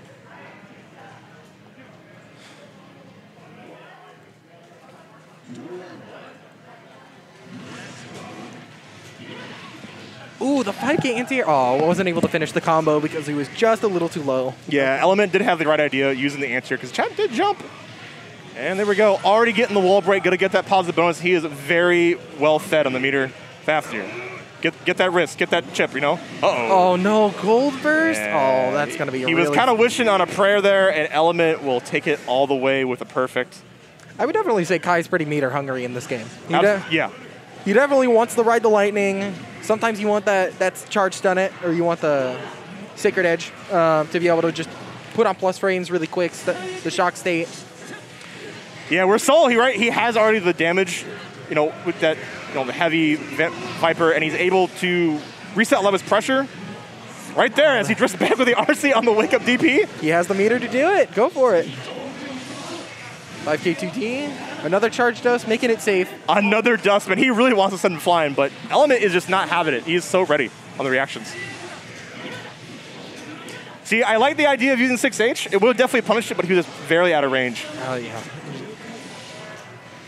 Just up backing the pressure, not wanting to deal with a throw low mix. Oh, just Gunflame. Very kind of like Weasley of Element too. He used the initial momentum of Bandit Bringer to PRC to give him a lot more air control out of there. Mm-hmm. Yeah, a lot of characters have that. Zato can do that with his jump dust. Right. Mm-hmm. Oh, that one sends you flying. That actually is really helpful in the Axel It's like another, it's a better air dash, right? Starting off game 2, very strong. Just a few pokes here and there. There we go. He was adjusting on the Gunflame. Chad is able to move forward a little bit more, but fighting his Element. Oh, I would say that's a good burst there. That was definitely necessary because that damage was going to make you you would explode. Nah, he was off a little bit, and that risk is cranking, baby. Yeah, and that's got to be it. He's got nothing to save him from the almighty Soul. Unscaled damage is rough. The fact that Soul builds so much risk is just another one of the many things that he does really well in this game. And Element's one to really mash out a lot of the pressure that that Chad has. And unfortunately, Chad is able to want to mash out with DP, but Element will punish him very hard for that. That was really unfortunate. That was a clean hit Volcanic Viper miss. That was the 5K into 6B. That's you're supposed to do in heavy Volcanic Viper for that clean hit and wall break. But would have gotten a lot of damage. We got the knockdown. Okay, this will probably hit high enough. No, it misses. But he is safe. He is safe at least. He's not going to get punished for it. Yeah, full screen. Soul can't really hit you there. Oh yes. Wow, and he actually was able to punish the the S version of Volcanic Viper. Not really easy. Has very low recovery. Oh, I think everyone can admit as a Soul player, they've whisked SDP and SDP, and it's caught so many people. Oh, that is minus. Without Shock State, the Funduark ends up just being not plus on block. It's unfortunate. Element ran downtown and grabbed him. It's scary, right? If you have low health and you don't want to get hit by his long normals, that you're willing to hold block, but he held block for just a little bit too long or wasn't ready to tech it. And hard to tech, too. Classic 2K GT, just getting the offense started, but doesn't matter. Soul's in. Oh, man. Soul's ready. He baits the burst. Oh. And we're seeing once again, Element is willing to mash out of a lot of Chad's pressure, especially during 6K, where it has a long startup. Oh, no, the charge does miss. Oh. Sacred Edge being the slowest DP in the game. But still very functional. Hits both sides. Delay on the H/. And there we go, Element. Good God, man. All right, Chad, taking the initiative, being the aggressor. He's got to, right? He has to take it to Soul. He can't let Soul just run him over. All right, Fortune's reverse. Let's see if he can get out unscathed. Okay, he does. Oh, just can't escape the far slash. Oh, it's so rough to try and press buttons against Soul up close. This is Daisuke's vision. This is Daisuke's vision. Heavy. Oh, okay. Oh. Into setup. Element's just playing. Ooh. Yeah, very hard to punish the S Viper. I was going to say playing patient and immediately with the SD. All right, use this time. He's using a lot of his meter to make him sure that Element does not get away, right? Because he's trying to backdash. Oh, man. The 808 counter hit, man. You can hear it. You can hear it every time he hits that far slash. And that will seal the deal. Element taking over Chad. No burst to save you there. No. I had to burn it beforehand. Yeah. Yeah, that matchup is, it seems so rough as the Kai. It's so rough. Yeah, it is really rough. It definitely does. Even though, you post that in lore-wise, Kai was supposed to get like the power up there, get the dragon installed, but he's like, I'm gonna take back what you took from me. It's it's quite unfortunate. Yeah. And you'll never see it too, because it's not really worthwhile to pull it out. But Element, I really think that this game is about to see where you're gonna want to mash out, and I think that the pressure that Chad threw out was good for the most part. But Element was able to Ambare, and finish his plate more often too. Yeah, for sure. Being able to just confirm off of those straight hits is something that Soul's amazing at. Just far slash especially, counter hit or not, you can convert off of that with 5K if it's not counter hit, anything you want if it is, and you'll just explode. You'll take who knows how much damage, because that's Soul's job. Right. Privilege in action. But you're going to see another Soul. It is SG come to here. Now, I mentioned SG before. He is a Soul that if you get tagged by anything of his, he'll convert it. Oh. That is his big specialty. But Devo, we got a big age gap here going on, but Devo is a seasoned veteran. Plays Mei, plays Anji. He'll probably most likely play Anji today. He did say earlier that he's probably just going to stick with Anji through the tournament. And Mei is a potential counter pick for... We'll see what happens. I'll leave that up to secret for everyone to see potentially. But I don't think we'll see... Yeah. Anji's coming out in this matchup. And it's cool. You still don't see too many Anjis in top 8 because the character's considered a little bit lower on the list that people like to make. And and it's unfortunate. You have these slow buttons. Your Fujin mix-ups are kind of reactable in a lot of situations, but I want to see how Devo plays it. This is not going to be an easy matchup because then this character has a DP, right? And he can get a lot out of the Fujin mix-ups that Devo would probably want to throw out. Yeah, anytime that someone has a DP, Anji has to play the game completely differently because he can't just throw out Fujin for mix-ups. He has to be very cautious about everything he does. Oh, but you know what? Maybe people are not used to fighting a high-level Anji like Devo, and that might be something he can use against CG. Yeah, matchup familiarity will always be a problem. If you're not ready, doesn't matter what the character is, you might just get run over. And we saw Devo was ready to backdash the second far slash, but he got hit by this one. Oh, he tried to burst bait, right? Tried to jump cancel. Could have put a button after that combo, but still ends up working out. I think was hoping for close slash there because that would allow you to do a giant conversion after the fact. Yeah, PRC on the bringer went low. Then a bringer will definitely be hard for Anji to deal with.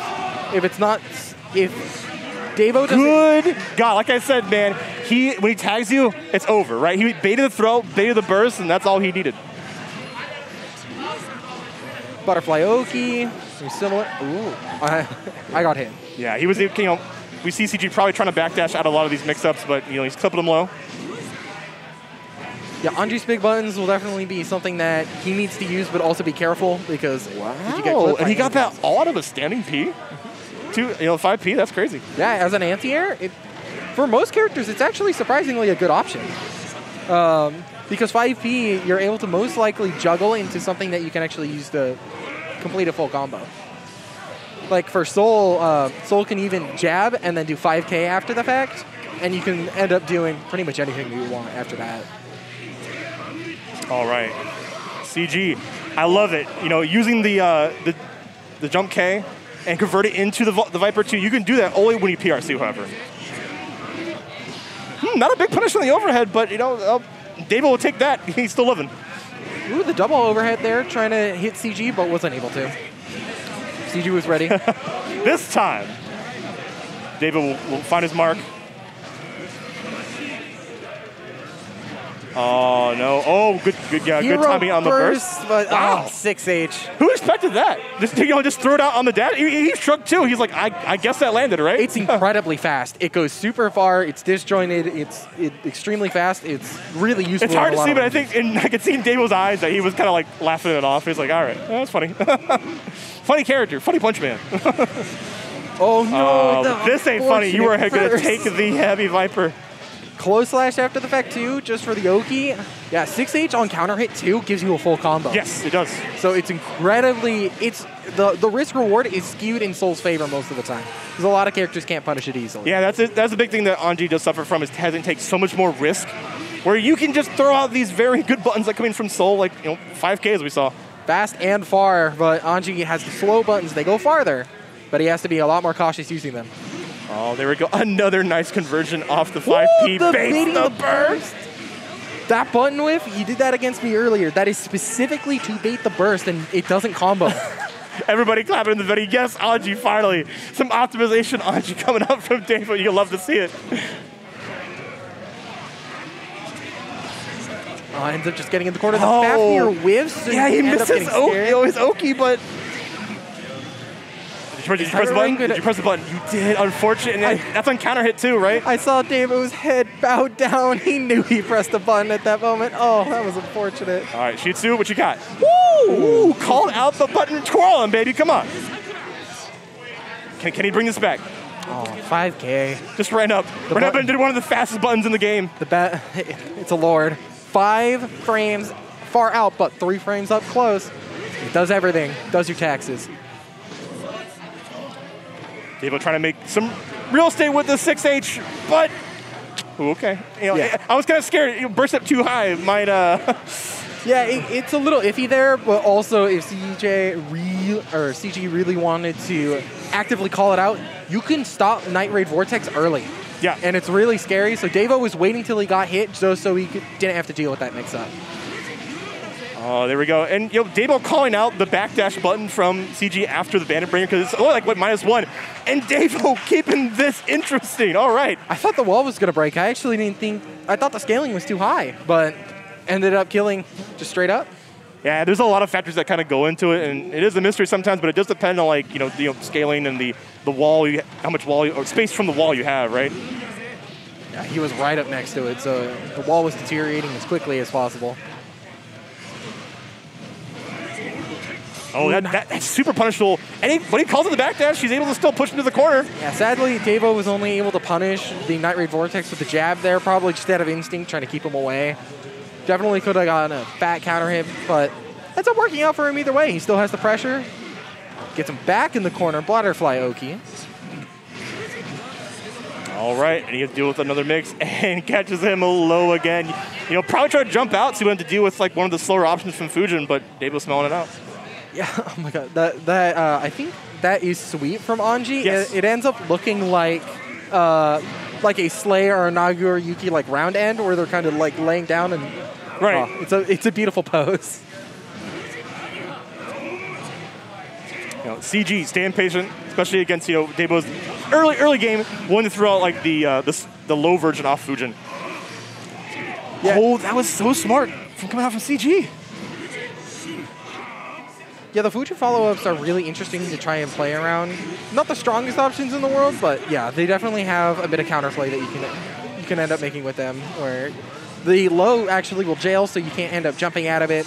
The hop doesn't really do anything, but the fan will always keep you still.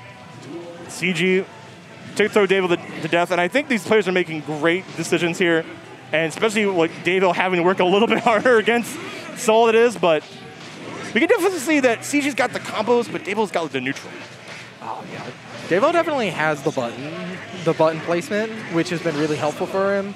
But yeah, getting hit once is going to be extremely rough. CG waiting for like the Umbara coming up from Devo, playing a little bit more passively now. And there we go, called out the throw. Heavy DP, gonna run up. You gotta set up after that too. Oh, it's always rough. Jump H, man, that's a big button. Oh no, okay. I don't know about you, but I think Anji in motion is one of the prettiest characters in this game. He definitely is, but nothing's pretty about getting with 6S from Soul. Nope, counter.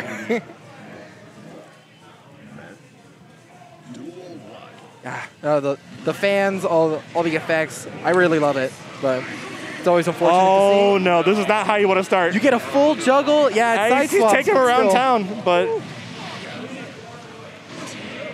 All right, you know, Devo's not deterred. He's going to fight back here. He's going to cycle over the Fujin mix-ups. Oh, the big counter right there. It was still on a trade, but Soul was able to punish because he wasn't hit with much. Oh, he tried to, like, you know, cancel the Night Vortex into a throw, but, you know, Devo doesn't have it, and CD's not going to have it either. That's domination for this round, I got to say. It's interesting. We'll end up seeing, like, this could potentially be the last round for Devo, but we'll see. Ooh, just run a throw. Classic Kai, but we got Anji here. We're seeing Devo pull a lot of like the lows here. As I say that, here he goes coming into fruition, getting the counter hit. Yeah, I think Kai, Chad was doing the same thing earlier with Kai, end up really wanting to put in the low presence to end up making those overheads a lot harder to block, because if you're always instinctually down backing, you're going to get hit a lot more often by those overheads. Okay, Devo having a nice series, able to RC off the throw. No way, dude. He ran at him. He kept running, saw the backdash, kept running grab. Oh, he went for it again. He's just like, you don't like grabs, do you? It's tried and true. Worked 2 rounds in a row. Why would you not go for it again? Oh, 6S, incredibly impressive. I really like from CG the 6S into Gunflame feint. Just, it's fake, but it's incredibly scary to try and deal with. Yeah, he's definitely trying to pull out the stops now, and I think, you know... he needs to. There's no other way, right? Oh, but the 5K CG taking it over Devo. Anti-air, 3-frame button on wake up, full combo into knockdown, does everything for you. You can make it very safe on block too if you end up 5K'ing into 6B. Yeah, it's gapless. It's a fantastic button, and you know it's hard to have the presence of mind to make it whiff because it does have a long whiff recovery. We didn't see too much of Devo, but you know Devo did fight a great fight with Anji, able to showcase it here. He is out, but it's a fun matchup, especially against one of like the best characters in the game, if not the best character, right? Yeah, it's really, as I said earlier, it's super lovely to see Anji just being played whatsoever. I think he's an incredibly interesting character and just fun to watch. But, oh, any counter hit. That was from so far away. He tried to bait out the burst, as you see, and then knocked him down. Another one. And that was because the range of wild throw was so much longer. Yeah, and in a situation like that, too, when you're kind of close to, like, the end, using a BRC to kind of, like, in a way, checkmate your opponent, like, to see if I can slow down a button that you might throw out. It's a very, you know, viable option. I hope we see more of it in this top 8. Yeah, some people I've seen, like, online and in tournament even, I've seen people use BRC on your opponent's wake up. So you're able to see what they do. You can react if they burst, if they DP, if they throw, whatever, and you're able to punish it, like, accordingly after the fact. I think that's really interesting. All right, well, we are getting off in this top 8, guys. Thanks for tuning in. We, you know, check out, you know, bonus round at First the Trinity. on stream, if finally. you can, we'll have probably more tournaments, you know, coming out in the future. Finally.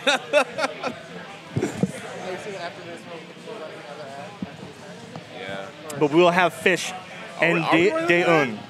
I thought it was like every 2 or 3. That's what I remember saying. Okay, we can run Pinnacle again.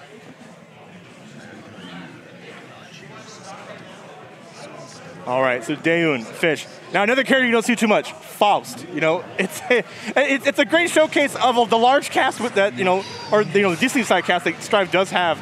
But do you like dolphins? No.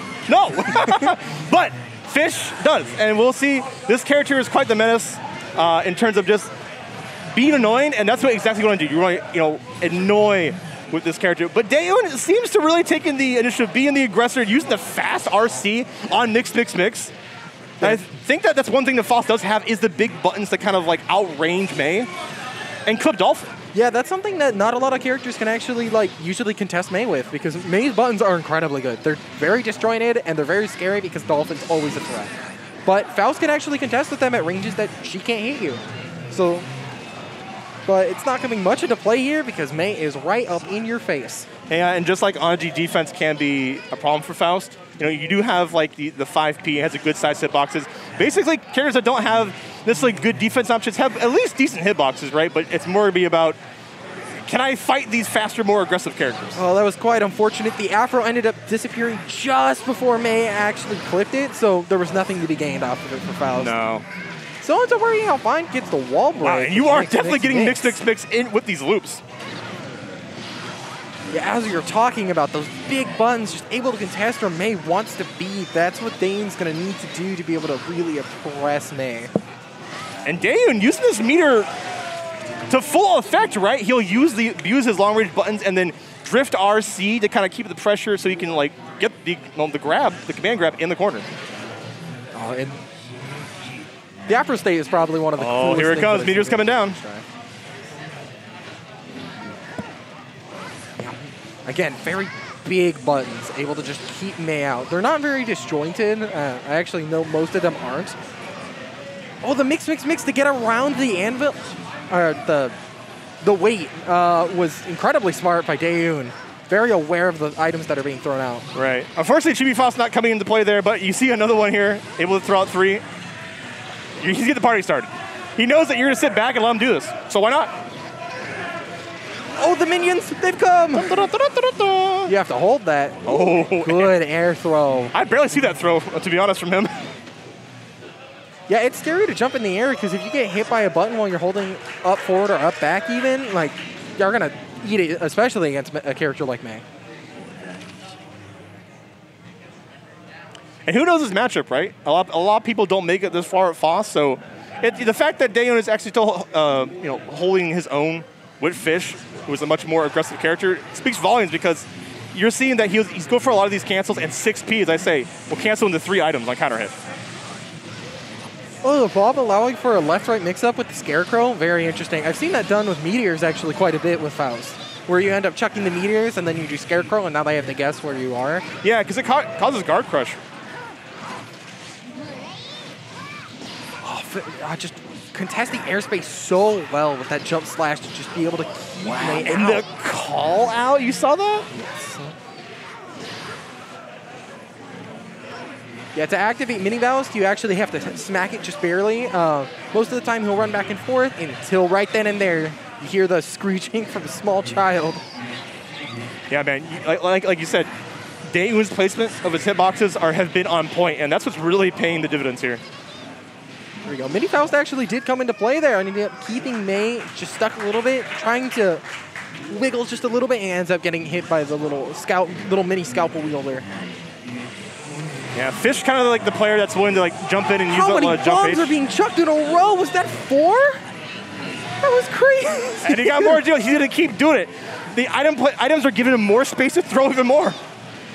Oh, that was really unfortunate to have Trumpet there because, yeah, if Mei got hit back using the banana peel, on hit actually would be chucked into the Trumpet. And he called the burst too while on the defense. Yeah, it is unfortunate in regards to Trumpet. Wow.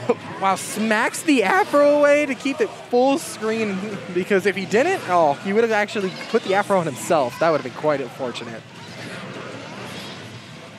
There we go. We got an RC off the Dolphin. Counts the fake Oki coming out from Fish.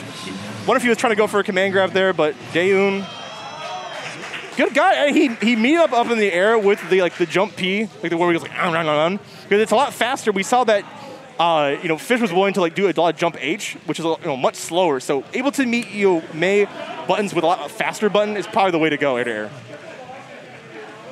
I can definitely see that, especially in the air too. Mei has, I can't actually remember What's the input for the It's diving? jump 2H. When she comes down, she yeah, rides the anchor, right? Oh, incredible. That button is evil. It's evil, right? It's incredibly scary. And it can make your opponent play in a certain way. We're like, okay, cool, now I'll 6P it, and then you don't do it, right? And that's what May is good at. It's not so much doing the dolphin, doing the disjoint jump-ins. It's more about when did you not do it? And that really throws people off. It's really scary. Yeah, if you're willing to delay your pressure with May, people freeze because they're like, I just want to see the dolphin come out, and then May's going to run in and grab you. Yep.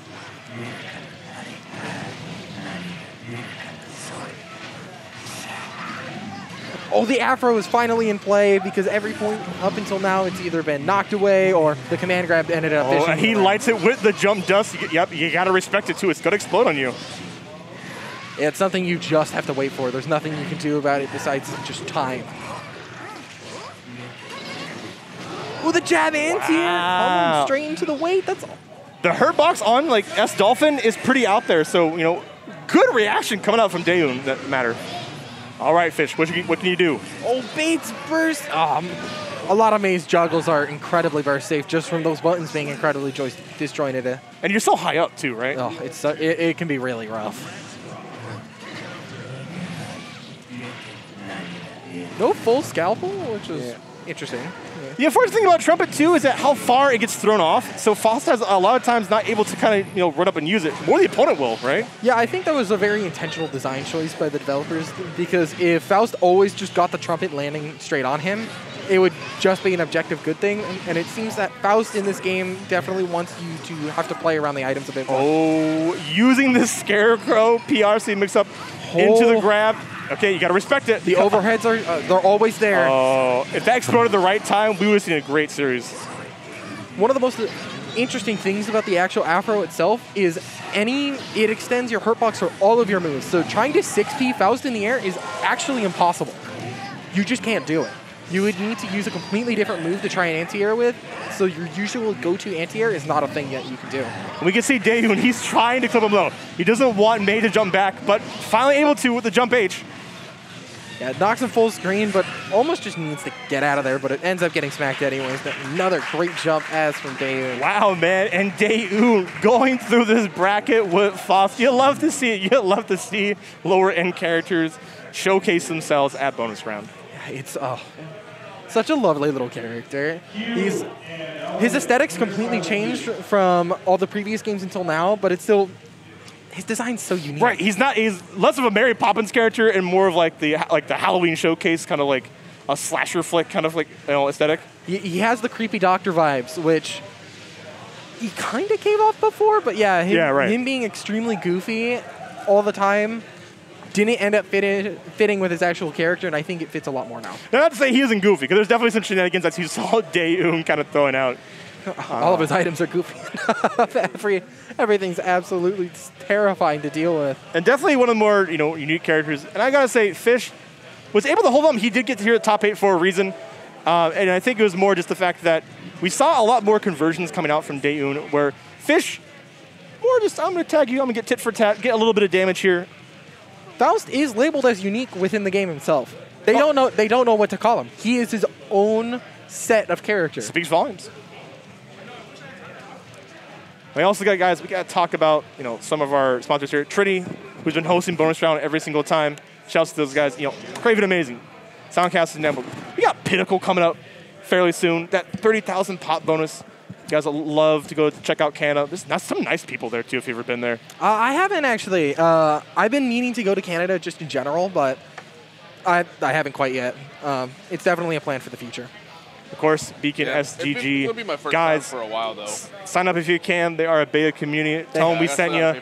We are getting on to the next match. We got Q. Pulling out the Giovanna against Element. This is his other character. We'll see if after the button check he sticks with it, but this is a secondary he has, and it makes sense. From the opposite end of the spectrum, you have the low lumbering beast. Giovanna, you have a lot more faster character, and one of the best dashes in the game, if not the best. Yeah, I actually haven't seen Q's Giovanna before, so this will be very interesting for me to see. And what's very interesting is her meter game. She has technically the best meter game because of how her dash works and how fast she traverses the screen.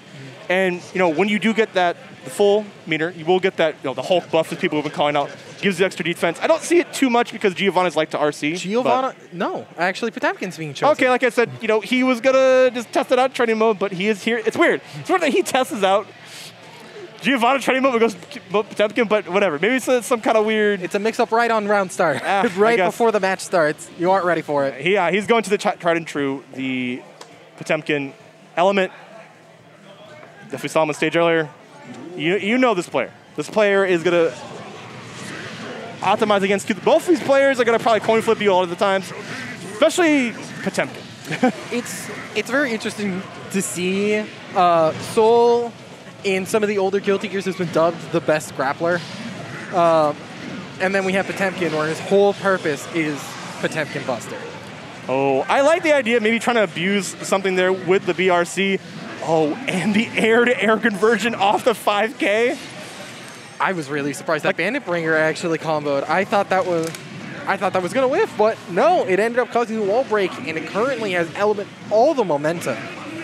Right. Trying to keep him locked down, but back Mega Fist able to rise above what Element had going on, and Q. You just have to hit Potemkin so many more times than other characters. Very which true. Which can really make this matchup rough. Especially for a character like Milia, but we have Soul on screen who is known for big boy damage. So, shouldn't be the most troublesome thing, but armor. Armor will definitely help deal with Soul. Especially at a button like 6S too, where it's kind of like that long range, you can definitely kind of call that out, as Q just did. And wow, that was a fast match, I gotta say. What you would end up having to do to beat it, if you're already doing a 6H, is DP after the fact, but most people aren't ready to do that as a Soul. No, you have kind of like this deer in the headlights moment, like, oh no, he coming, right? Like, you're likely just gonna end up getting hit by it anyways, and it hurts every time. Yeah, Gigantor, it's his only reversible wake up he has, so he's got to do it. Yeah, it's an incredibly good reversal, but it is throw invincible, which will be one of the bigger weaknesses of it. And it can be low profile, if I remember correctly. I haven't actually ended up playing the Potemkin matchup too much in the... Wow, and Element so gutsy to kind of like mash out of Q's face, and defensive throw coming out, Garuda. Oh, and that's definitely gonna hit. There was the potential for it to clash, but Q was definitely far closer than I thought he was originally. If it clashed, Potemkin could do something, and Soul could do something immediately after. That scramble was incredibly scary. I mean, Element was willing to do it, and it did pay off for him. Let's see if that comes up again and see if it might be consistent. We'll not know until we find out. I'm trying to FD Soul away right now, but the meter's so precious. You want your reversals, you want your wire C's, but Potemkin busts it. Yeah, able to do it off the counter hit, and 6H, baby. So you got hands? Check these out, player.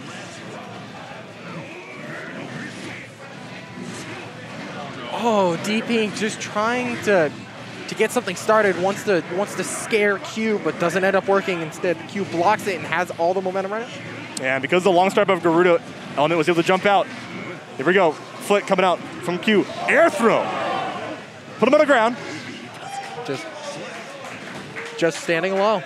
Yeah, and that time he didn't do two Garus. He went low and he was able to cut out potentially the jump that Element was trying to go for. So Q doing a really good job of rotating these options, I gotta say. Yeah, you really have to do that as Potemkin. Like, it just in any single matchup, you really need to be willing to do anything and anywhere.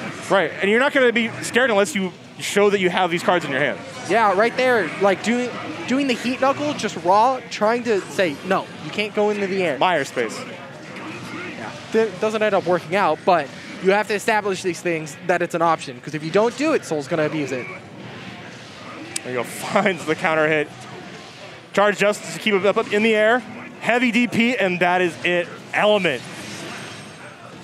Using what he's got, abusing the character to his full potential. Yeah, he does so much. Boy, the 808 counter hit, man. Can you hear this? Shakes the venue with how powerful that counter hit was. Oh, explosive. Oh, you are in the vortex, and Q could smell it. He could smell the game. It can happen to you. It can happen just that fast. It can happen to anybody. He's just like, back off, demon. I have the far slash. Acting like you won't get command grab. Heat Knuckle is not a command grab anymore, but you're still able to combo into it just nicely. And it is plus 2. Like, it puts you in guard crush states. When you come down, you have to guess again. Bandit Revolver, such a consistently nice knockdown. Oh. You gotta go right into super. He wants that wall splat. Kill? Yeah, straight up. Jesus Christ! I thought he was just gonna want to, get the meteor one after it in a safe jump, but it doesn't matter. There's no safe jump at all. He's just dead. It was counter hit, risk, and an easy hit confirm. That was dead. Great awareness coming off from Element. He is fighting back against this brute that is Potemkin. That super does scale extremely well. Unlike someone like Anji super doesn't end up working at those really, really late stages of the combo. Souls will work at any point and do it. Man, you can just see the risk gauge. Oh yeah, he had to, right? Otherwise he's gonna take some fat damage. He just had to do something. Because getting it all the way up there means that the next hit is a counter hit even if he doesn't press a button. So pressing a button just feels worth it. Good God, Element. That time he delayed his HS to catch him mashing. And wow, Element turned the tables. Yeah, when you don't want to deal with a second bar slash, most people are going to mash. And so that's what the heavy slash is for. Immediately make them scared. This is my space on the ground. You have to block this.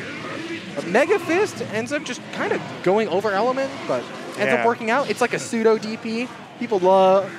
Potemkins love using Mega Fist. In a matchup like this too, where Soul has 5K, a 3-frame button to actually kind of punish it, it's definitely a luxury you have. It's definitely something that... Oh, speaking of 5K, what I called out and slow my descent to give you the cheeks, man. Come on. Just to delay the actual air momentum so you can't anti-air it with the 5K is so good. As you were talking about earlier, that whiff recovery for 5K is incredibly long. On hit, though, you can cancel it right away. So, it's beautiful, but it's definitely hard to use sometimes if you misface it. Ooh, and using the momentum to, dash back. You don't see too much movement coming out from Potemkin, but Q showcasing it here. Yeah, the new RC system really allows characters that couldn't really before to move a little bit with some of that dash RC stuff. It's great. Ooh, and as you say that, we saw Element using the Bandit Bringer to kind of go through like a high-low mix-up on block, and he was able to clip him. Yeah, incredibly scary. It's not a direct high-low, but there is layers to the mix-up. There's 2 overheads, there's 1 overhead, there's empty low, there's throw. There's so many options to deal with. It's incredibly difficult. If you want to be cheeky, too, you could just throw a Bandit Bringer in there and potentially reset pressure. Yeah, especially on characters like Potemkin who have 5, and the better mashing buttons for Potemkin are actually 6. So ends up being in the situation where it's rough to try and get out anyways. A Bandit Bringer, even though it's -2, you can still end up taking your turn because of that 5K being so fast. DP him out of the air, and it kept him safe because when you block things in the air, oh man, but you didn't block the downtown special, Night Vortex. Or just to make it safe, incredibly smart. Oh, right. Dash RC down would have actually allowed for a grounded block and a direct punish, but works out either way. Flick as a frame trap. We're coming down to the wire. This is 2-2 apiece. Q does have the lead here. Can he keep it up? Potemkin Buster, it might happen to you. It's what you love to see. Up? Oh, he tried to call the jump too. You can see him. Oh, yeah, currently Element's really trying to use that 5K to stop Potemkin being in the air and really trying to get him back down to ground. But it hasn't been working. Q's been really good about moving around. Oh, yep, he put him back into the blender. Gonna bait the burst. Oh, it doesn't get a big punish off of it, unfortunately. But yeah, Mega Fist go over the dust. Q gonna take it over Element. Good God. Just a very solid. Easy punish there. No fancy combos were necessary. Big buttons, big damage. Absolutely. And I got to say something that Q is really good at is definitely he definitely put on souls because you can see that he would use Mega Fist over 6S. He would abuse the decent backdash that Potemkin has because a lot of the heavies kind of have a little bit more invincibility frames. They usually have 6 versus 4, I think. Yeah, because they kind of need it for having such a big frame. They'll usually end up getting hit in spots that other characters won't, and so having kind of a blessed backdash is a beautiful thing. But you got to give it to Element. He kept it so close, and I almost thought he was going to bring it back. He was able to use a lot more layered mixed up on here, but we see Q catching the backdash once again. Yeah, just strike throw. That's sometimes all you need. And Q is really good about not again mixing people up, but just putting buttons in great places over and over and over again. It's just really rough for Element to try and move around at all. We are getting back to CG. We're currently in winners finals. We are, guys. We are getting to the meat of it. Chad, the Wrangler, the Cowboy Guy, coming back on the stage. Oh, my bad. That's loses quarters. I forgot that. As you guys are seeing, I mixed things up. My bad. It's all good, man. But what you are seeing on screen right now, Pinnacle 2021, 30,000 pot bonus. You know, having the multiple games there, you'll be able to see Melty Blood probably for the first time showcased at a big tournament. Yeah, that'll be quite lovely as my roots started up in Smash, and so it's really lovely to see that not only are singles, but doubles are both options for both Ultimate and Melee. Really being able to show the community and the different skills that are for both kinds of tournament formats. All right, guys. And if you haven't checked it out, you can see in the bottom corner Beacons GG. You know, they are definitely, you know, someone that has helped us boost it up bonus round here at Trinity. You know, sign up for the beta community. Tell them we sang it, man. Currently, if you actually go to beacons.gg, you're able to sign up. Currently just in a beta situation, but if you end up joining the community, mention that we sent you there. It'll be helpful for us, and you just allow our word to get sent around and for more people to join beacon.gg. We're back at it again, though, with the pro tag battle. Kai, Soul, you gonna let it rock? We blaming the Beast? Oh, no words exchange. I was hoping some words, but we're gonna get right into it. Not messing around, and able to punish the Dire Clocked with the 6H. They actually, I just noticed they have the exact same color palette for the skins. The hair, the outfit, some of the outlining details are both green. Yeah, you don't see it too often, but there we go. CG staggering his pressure with the far slash. Yeah, they are kind of, like, in war, they are kind of the counterbalance to each other. Like, even with the pre-order bonus, you could get a Soul that looks like Kai and a Kai that looks like Soul. Just, yeah, I can definitely see why they would end up making skins look like each other, just to help further the impact that they are best friends. Yeah, I like what Chad's doing, though. He is staggering his pressure. He's trying to wait for an option coming out from CG, but CG's not really willing to crack or is delaying it, right? You know, into a certain point where he can, you know, escape Chad's pressure. Yeah, I just want to mention that Blue RC, ooh, right, the lightning. I don't even have a chance to get my words out, but it doesn't hit, and so CG's going to get the big punish. That Blue RC mix-up, though, that Chad was doing was incredibly smart. Ends up being able to use a sweep in a mix-up and have it be actually plus on block because of how much slowdown there is from the Blue RC. So it was able to do charge stun edge, CG blocks it, is able to go for sweep and continue pressure after the fact. Really love when I get to see some of that tech coming out from all different players. And CG right now, you know, mixing up the strike throw again, we see him kind of react. Oh my God, 6-8-S. Put him in the ground. Dunk him straight down. But I got to give it to, you know, what was kind of going on between CG and you know, Chad there. We definitely saw that they're willing to kind of like sniff out a lot of the options that are coming out, but CG kind of throwing caution to the wind now. I just punch him. Why not? Well, yeah. Like Kai can't do much about it. He has a DP, but again, as stated before, it is the slowest in the game. So there are moments where Soul, Chip, even Giovanna can break out where Kai can't.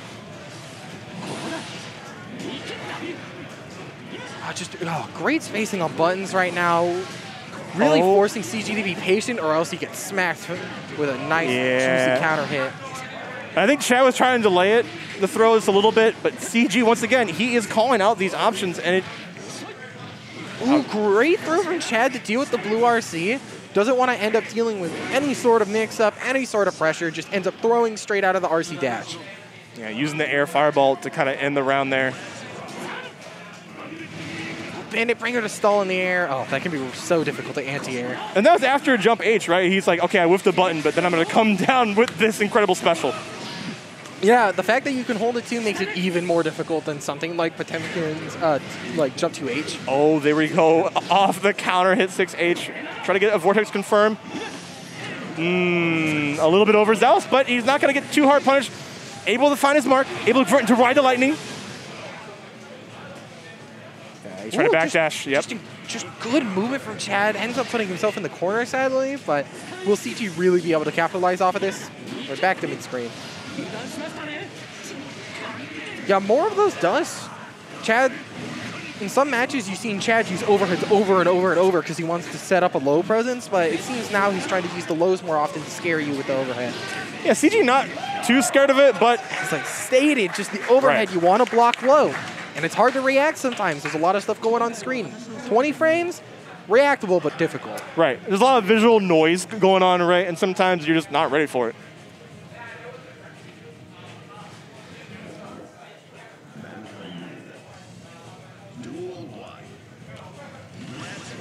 Starting off the third game right now. Just a very clean 2S. Starting off the round in the Stun Dipper. Yeah, and it's a great round start because you can't 6P it, right? It's going to go under that if you try to, like, counterattack it in some fashion. It's also incredibly disjointed. It'll be Soul for some reason trying to 5K round start, far slashing, whatever you want. It's just, it reaches far and it'll combo into Stun Dipper. Oh, I was saying it gave him the momentum to, potentially close out this round, but now it is CG's turn. Ooh, that was unfortunate, trying to hit confirm with the 2 jabs into 6P, but that pushed it out of range. Either way, currently it's the pressure. Oh, another overhead. Another one, man. 5D is the drink of choice for Jad Troslings. You have to establish that presence with Kai, I feel. Like, more so than probably other characters, you really want to scare them because Kai has a bajillion different lows to deal with. Right, and as you say that, well, potentially because he's established that presence, we'll probably see him get clipped low later on. It's always scary. It'll be something. Anytime there will be a bit of a gap, instead of doing the low right away, Chad might be able to just delay it and still go for it. Yeah, he's definitely good about delaying his Gatlings at a point to where I think I can press the button here, but Chad, all right, 2-1. Yeah, like, that was one of my favorite changes from the open betas to the final game. The extreme delay that you can set in your normals or your special cancels is so nice to be able to use. It felt a bit more restrictive, but now it really allows you to make your opponent think. Yeah, it's definitely the unique flavor that Strive has. Right. Yeah, definitely not being very air combo focused. It's far more grounded game. Throws have a whiff animation now. The game's changed incredibly, but the flair will always be there. Guilty Gear has the aesthetic that everyone's looking for. Oh, well, and the counter RC coming out from Chad did not want to get thrown, so, he did use it to kind of potentially not get reset pressure-wise. Oh, just throwing out 2D in neutral I've seen that from other Kais. It can be a genuinely useful thing just because you can do stun edge, but it doesn't end up working there. Yeah. All right, CG closed it out. We saw him earlier. He tried to get a 5K conversion, but I think he got kind of the second hit of 5K, so wasn't able to close it out. But Jesus Christ, man! Yeah, counter hit. There's the optimization I'm talking about. CG sending the message. Always making it a threat, because that button is, if you don't convert off of those counter hit combos, that button is just fast. But if you really want to make someone scared to press a button, you got to have that optimization, which CG definitely does. Oh, man. I think he was hopefully expecting a gun flame, but he went into Banner Breaker. It's probably what threw Chad off. Yeah, every now and then, you'll... Oh, this is huge for Chad. Yes, and he baits the burst. There we go, baby. Yeah, that was extremely visible. So unfortunate for CG, but ends up working out for Chad. Potentially able to close this out, we'll see. Oh, then finally, 8 charge, 5 deaths. You got to see it first in top 8. Chad will do a lot of damage from it, too, and he gets the trophy. Strike from the heaven, baby. Multiple achievements have been earned today on this console. Shotgun pop, too. I think in total I've seen 4 achievements on this setup alone. I didn't know it's a new game of Strive. Is someone not playing this game? Oh, it happens, but it's really funny to see. All right, and he's going to finish it into Ride the Lightning. Just a smidge of damage left on The CG. Kai classic, but that try to do it to him again? That RC on Wake Up really No, hurt you. Chad! You live by the DP, you die by the DP.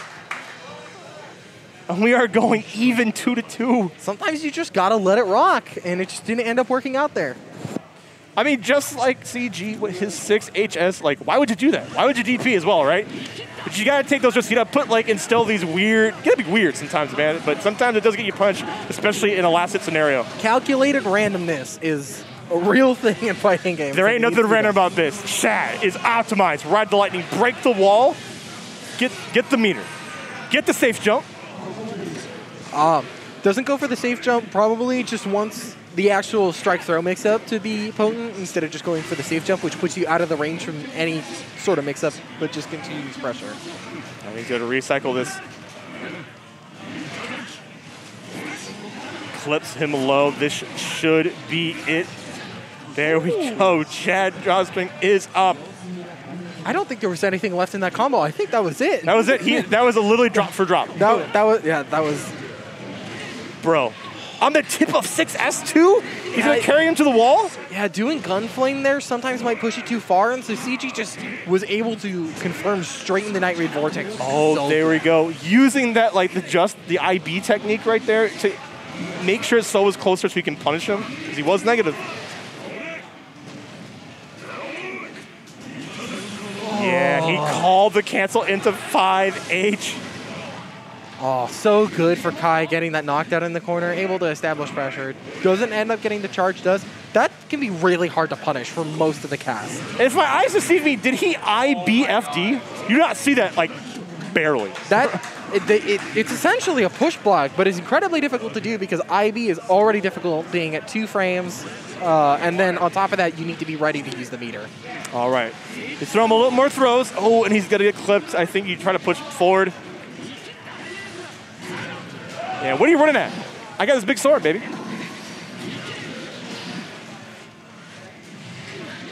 Anti-air success? Can we talk about that? Every now and then it works. It's just an inevitability when you're going to throw out that button so often because it's so incredibly useful. And he stood right underneath the clock too, kept that spacing, kept right where CG needed to be, and he will take it, man. Chad. Showing that, hey, I played Exert in my days. You can see it right here. He loves this character. Yeah, I ended up learning about Chad through his work in Dragon Ball very early on, too, with being one of the most prominent Go tanks early on in the scene. Yes, absolutely. And so that was always really lovely to watch. I was learning from his gameplay, and I ended up learning he was in our region, which was kind of a beautiful thing. Long-time staple, runs tournaments down south. He's been a great asset to the community, and he's a great player, as he's been showing off here. But thank you guys for tuning in. We're getting more deeper into this top 8. It's not stopping here. Not stopping here. Abby and Daya on screen, please. Alrighty, Daeun. You just ran it not too long ago. You want the Indian break? No. Oh, I forgot it happened. Maybe. all right, we got Daeun. We got Tabby coming back on to the stage. Such a clean jump in from Chad right there. It was just able, it was just a decent chunk of damage, but it was beautiful. 6H. Yeah, 6H has the right kind of spacing just to lock down into, especially after he threw out the fireball. So yeah, a lot of preemptive buttons, but it allows Kai to keep space to be able to make his presence known there because you can't really do those on reaction. Most of the time, if you want to be able to hit someone for trying to wiggle, you got to just put it out there, and if they move, they get hit. If they don't, whatever. The button whiffs. Hopefully you don't get counter hit. And he had not much to work with either, too. He could potentially got chipped out, so it was definitely a scary situation. Yeah, 6H is a bit disjointed, too, so really hard to contest with the button there. So really just needs to try and move to be able to actually get into range to do anything. Yeah, but you see Dabby and Daeun coming out. Daeun also scary. very, very scary Foss. Not many people are ready for this, and who is?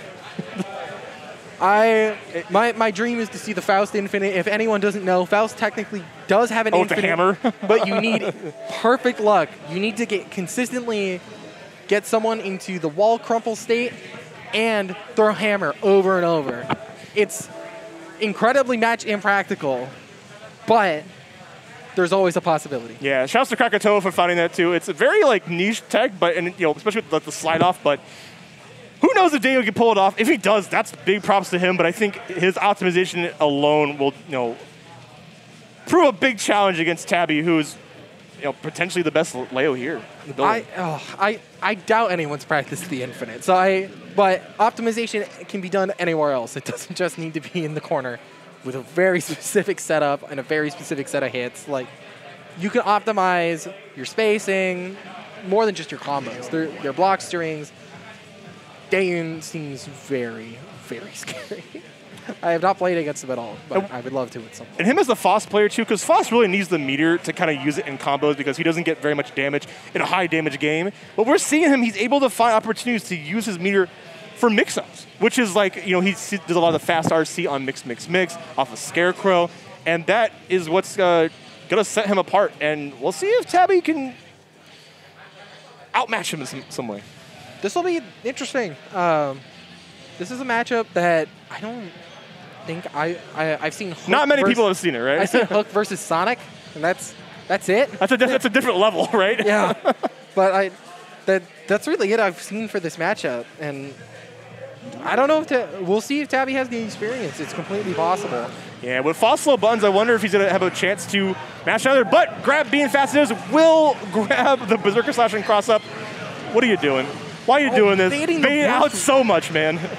It's just an incredible amount of stuff going on the screen right now. You have to respect the bomb. It was behind the screen, so you would end up getting hit even if you tried to mash it. Oh, no. And so many counter hits that Daeun is snatching up here.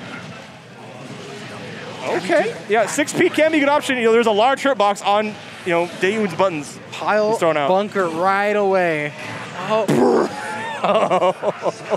And that is the power of BRC, right? He was able to slow it down. He saw that he threw out the shield. I'm going to use a button to delay it and hit him on counter hit. Just the slow button where you end up getting sent to a different dimension worth of damage. And he is on point. He's having none of these cross-ups coming from Tabby.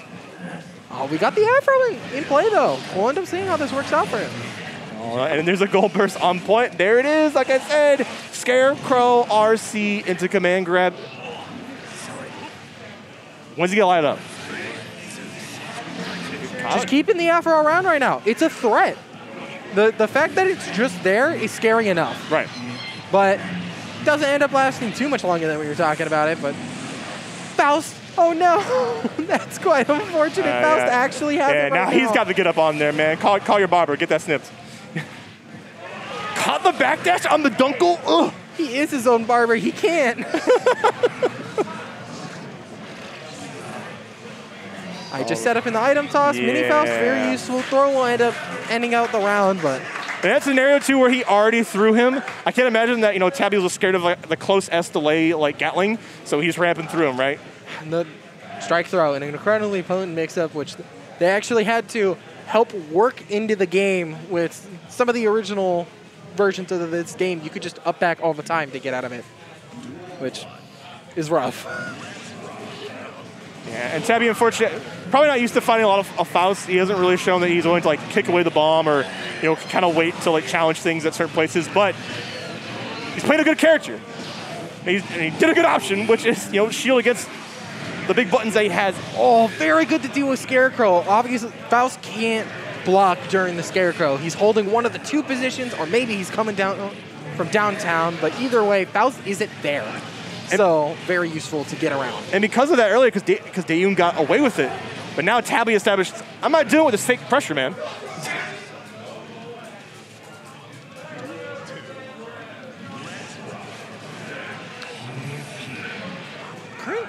Oh, Faust's crouch is the lowest in the game. From being one of the tallest characters to one of the shortest characters just by holding down, made far slash from Leo whiff, which was really bad. And Daeun, quite the player. He's going to abuse the meteors. This time the DP was not going to find its mark. You gotta prove me wrong. You gotta prove me wrong, huh, Tabby? Immediately after, has to show that it's an option, not just with the commentators, but Daeun really needs to show that it's a threat at all times. Yeah, once again, grab on the cross-up, put him into the portal. Sends him back down to the ground. No setup needed after, just death.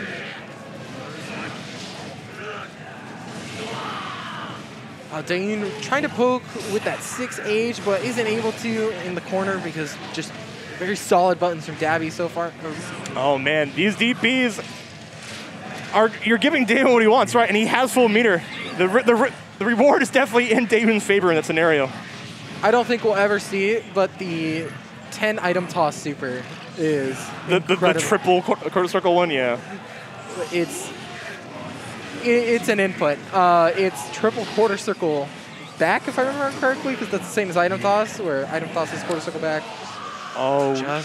And he met him, right? He threw out the trumpet, and probably Tabby was like, okay, I got to dash to go get it. But he met him low as he was trying to dash in, and, kind of called out Tabby's pants down. Yeah, it's that 2K has always been a good move. Eventually it looks weird, right? It looks like, oh, this could hit me on the head, but no, it's like potentially 2 lows in a row, right? Yeah, or 3, excuse me.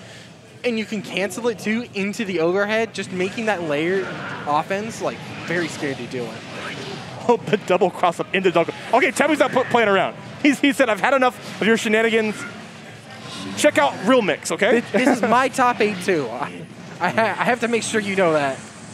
Oh, the hammer collided into the bomb. Ended up saving Daeun's life right there. Oh, he gets his minions. There we go. Using the meter, and it's going to keep him safe too, even though he dropped the combo. Yeah, we're probably able to combo into them if that 5K ended up connecting. Yo, you saw that? He did not let the wall break. He did not want to go back to neutral.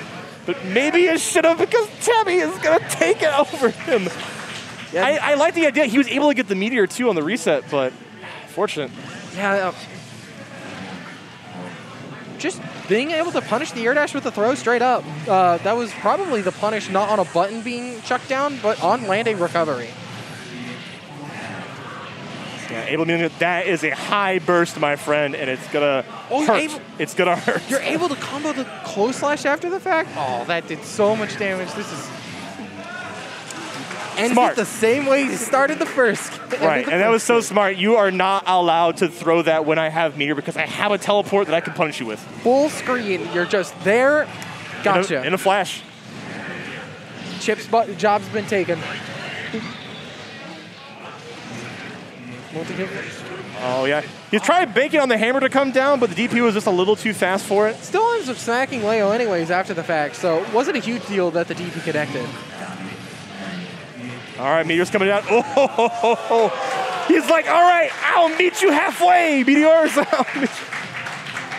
You're going to send me down to hell. I'll go up to heaven first. Yeah, to be honest, I think there's a lot of matchup inexperience, too. Otherwise, I don't think he would have mostly done that if he knew about how to interact with it. But Daeun will abuse that. Take it home, man. He'll take it all the way to the bank, and he's going to go on through this bracket. That's what you got to do. You have to be able to prove that at any point, you're willing to do whatever. If the opponent doesn't know, they didn't do enough of research. Daeun is showing like why you should have this matchup experience, right? It's Faust has always been a character that you have to actively practice against, and it's really hard to learn from just playing against because all the items have so many different interactions with them. Like being able to know that you can smack the bomb. The hammer just has a hitbox coming down, which not all the items do. Just little things like that will take you so far, but you have to put in the work for it. Yeah, and I think Daeun is quite the opportunist when it comes to those item play, and you gotta be. But can he do it against Chad Drosling? And is Chad ready for it even? We'll see, because Chad, as mentioned before, has played other Guilty Gears. Definitely has some Faust matchup experience. This Faust is obviously very different. The fact that you can interact with a lot of the items, it's not just one-sided. Like before the bomb, you could not touch. The bomb was just there and was always a threat, but now you can hit it back and forth. You can play a bit of tennis if you like, see who explodes first. Right, and especially compared to old games, item toss is a little bit faster. You can throw a lot more than comparatively, Faust in old games too. Oh, yeah, he definitely needed that. That was a buff from one of the betas actually into the final game. Just the item toss needed to speed up because of how the items, you can interact back with them. Being able to chuck more items helps create that chaos factor Faust is known for. Most definitely. Guys, well, the cowboy hat's coming off. It's coming off? Again. Does that mean that is he still playing Kai? Is he not the Lone Ranger anymore? Is the soul coming out? Likely so. It's going to stay Kai because he did take off the hat earlier, but being able to have everyone at home actually I thought he was like, okay, mask off, man. We're playing the best character. We're playing Soul. Guys, we are getting so close. This is Losers Finals, right? I believe so. Okay, yes. I thought for a second, I was right? waiting because he chose Soul theme, and so he mixed me up right there. I was really expecting the Soul to come out. Don't worry. You'll see the real mix-ups coming soon. But guys, Losers Finals. Will we potentially see Faust in a Grands? Are you kidding me? The thought of that blows my mind. Well, either way, we're going to see two characters that aren't considered to be the strongest going into Grands. It's true. Yeah. Oh, man. Yeah, you got to wonder who also plays Faust in Chad's region. Can he potentially play like the long mid-range poke war? Because Faust does outrange him, but the mobility that Chad does have, I think, on this character might be what he needs to abuse. Stun Edge and just Shock State in general, from what I have heard, is definitely one of the better things to abuse in this matchup. Because Faust is so big, you're able to get it off a bit easier compared to other characters. And we can already see, as Damon is willing to burst very soon in the match, that his projectile is able to clash with Faust. He's able to use a DP every time that Damon wants to do love in the air, right? So you have to have something covering you on the floor. Damon doing that command grab was incredibly useful there. And Chad ends up actually getting the trumpet, but it doesn't end up working out for him because he's already stuck within the command grab. We see Chad just floating in the air. He doesn't want the mix-up from the Afro, but Damon can find other ways to kill you, as we can see. Yep.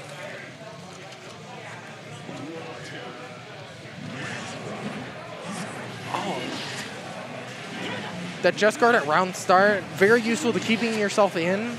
Definitely you want to... Kai can't just sit full screen because then Faust is going to keep chucking items.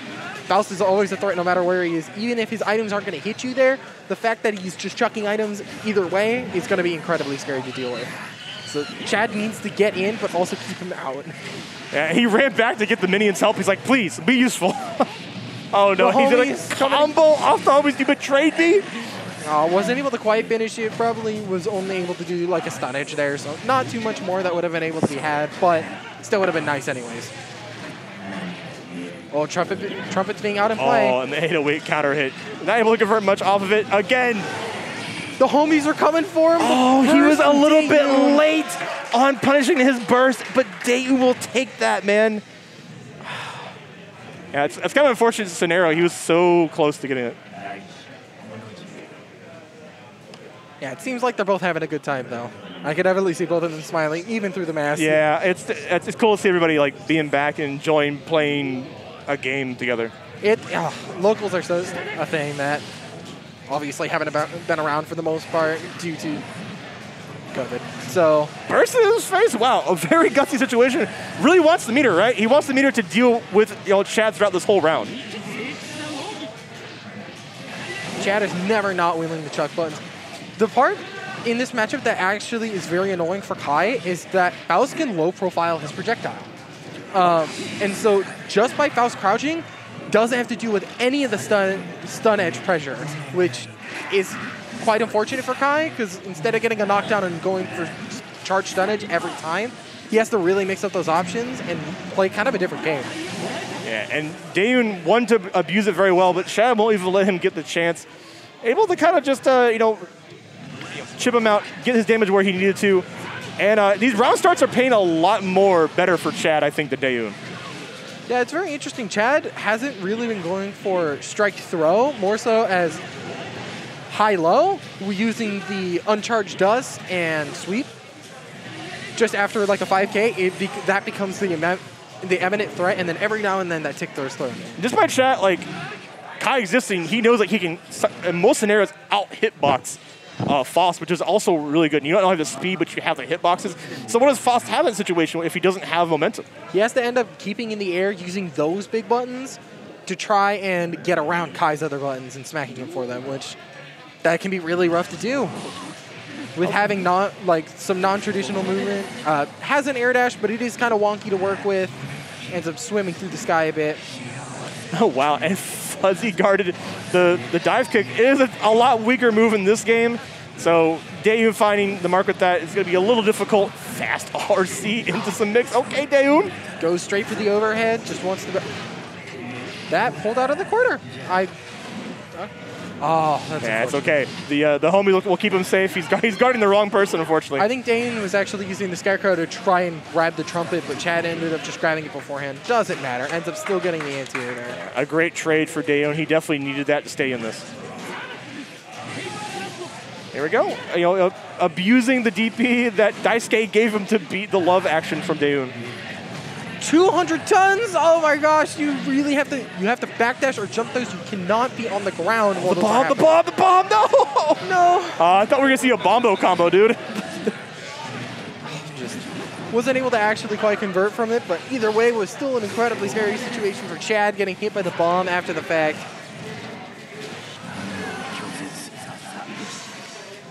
Oh, yeah. Kind of ambiguous, right? But Chad was able to kind of mash out in that scenario. Well, was able to use the RC to actually be able to tell which Faust it was because of the... Oh, it comes on the way down. It has the hitbox. Oh, it hurts. It definitely does hurt. It knocks down and does a good chunk of damage on block or hit. So either way, it's a threat at the moment that it's chucked out. It's definitely one of the few items you absolutely need to respect, for sure. Yeah, even Faust himself has to respect it. He doesn't get hit on the way down from it, but he ends up getting hit by the shockwave anyways if he's still just playing grounded. So, checking meteors. Oh, that's terrifying. Oh, and it lights the throw too, right? Oh no! Oh, almost gets a full conversion off of that. But instead, Chad decides to go for the stun dipper, being able to just get in and RCs it to make it safe. Calling the backdash with the 2K. But Dire Clock able to finish the job, puts even a lot of stun, even if it didn't finish. But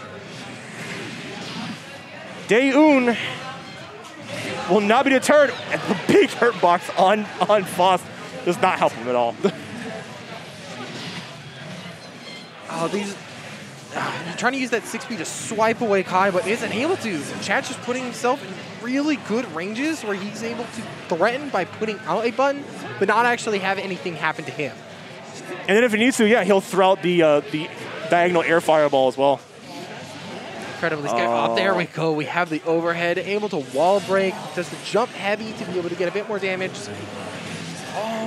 Wow, that was very overzealous, but Chad will not be deterred. And like you mentioned earlier, he was able to find the 5D, and he was known for that throughout the most of his top 8, so it finally does rear its head. And 2-2, am I right? Yep. We are so close. Will we see Faust continue on, semifinals, or will Chad be moving on himself? We'll have to see. Daeun has been playing very well. Look at that wrist gauge being cranked by Faust. Oh, the minions end up saving. Anti-air 2K. Wow, it reached up that far to clip Chad. See, yeah, as I was saying right there, Faust is just able to duck under the projectile, and the threat is not even there, except for the overhead, which is a great presence of mind by Chad to be able to check in those overheads, because he knows Daeun wants to go under the stun edge. And great reactions come out from Chad, knowing that the startup from 6H does take a while, so I'm just going to DP you, get the counter hit, and finish the job. Still going on with another 5D. Just the overhead presence during this and the last match is very, very scary. Oh, double bombs coming out, and probably the combo off this too. Oh, right? Yes, yes, sir. Yes, sir. Oh man, the crowd loves it too. You love seeing when Faust gets what he wants. Oh, that takes so much dedication to actually understand situations like that. Being able to smack the ball, gets Kai to pop up, and still is able to do the 5K afterwards. Oh, love to see it. Oh no, Chad. He really felt that DP. He really felt like, you will press a button here, but Daeun would not give it to him. taking a small mental breather right there, not even pressing buttons in between rounds to get the next one going. Just wanted to leave it. And this is it. Take some time. Whoever loses here is out, right? This is for all the beans. Yeah, double limb tournaments. It's a blessing and a curse. The moment that you're out, you're out. But you're always given a second life. But Daewoo doesn't have a second life to do with Chad, right? And Chad is taking this lead. Burst? No. Gonna hold on to the burst probably just because the pressure afterward isn't the scariest thing in the world. Oh, and come on delay with the dire clock. This will be it. Chad taking it over Daewoo. He kept his composure against all the silliness. It's lovely to see Kai. Again, my training partner is a Kai.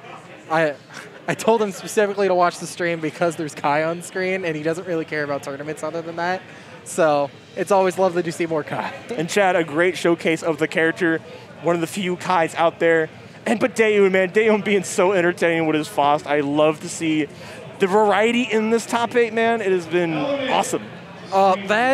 That bomb conversion I'll be thinking of for like all of tonight. You can't sleep about it, right? That was amazing. That was so lovely to see. Oh,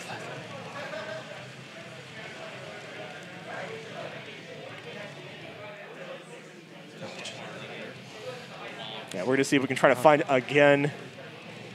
Yeah, just a replay to show off the creativity and like understanding of all your situations. And there it is. 1, 2, buckle my shoe.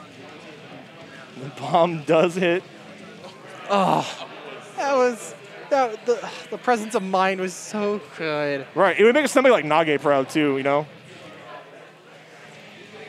Oh, guys, we are getting here again. Chad on the screen. If you like this kind of play, you'll like him more again.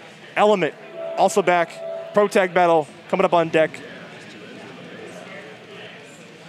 But you know what's also coming on deck? Oh, it's Element.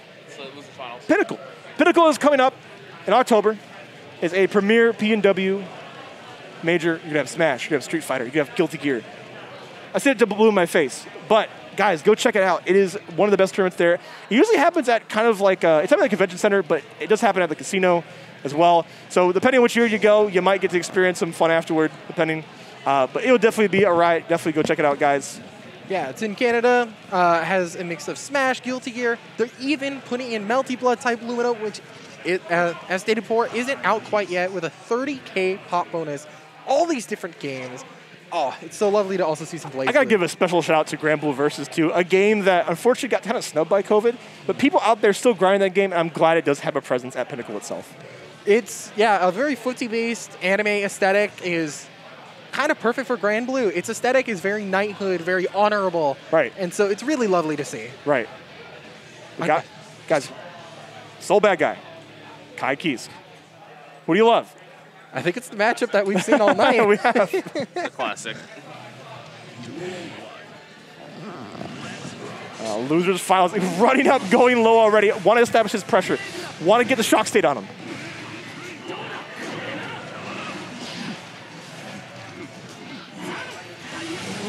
All right, and he's going to keep that going. He tried to grab it. What are you grabbing, man? Is lightning? Element just needed to micro walk there. That was it. But didn't, and so ends up getting smacked straight in the face with the charge stun edge. Super scary. Oh no, doesn't he confirm that in the 6H?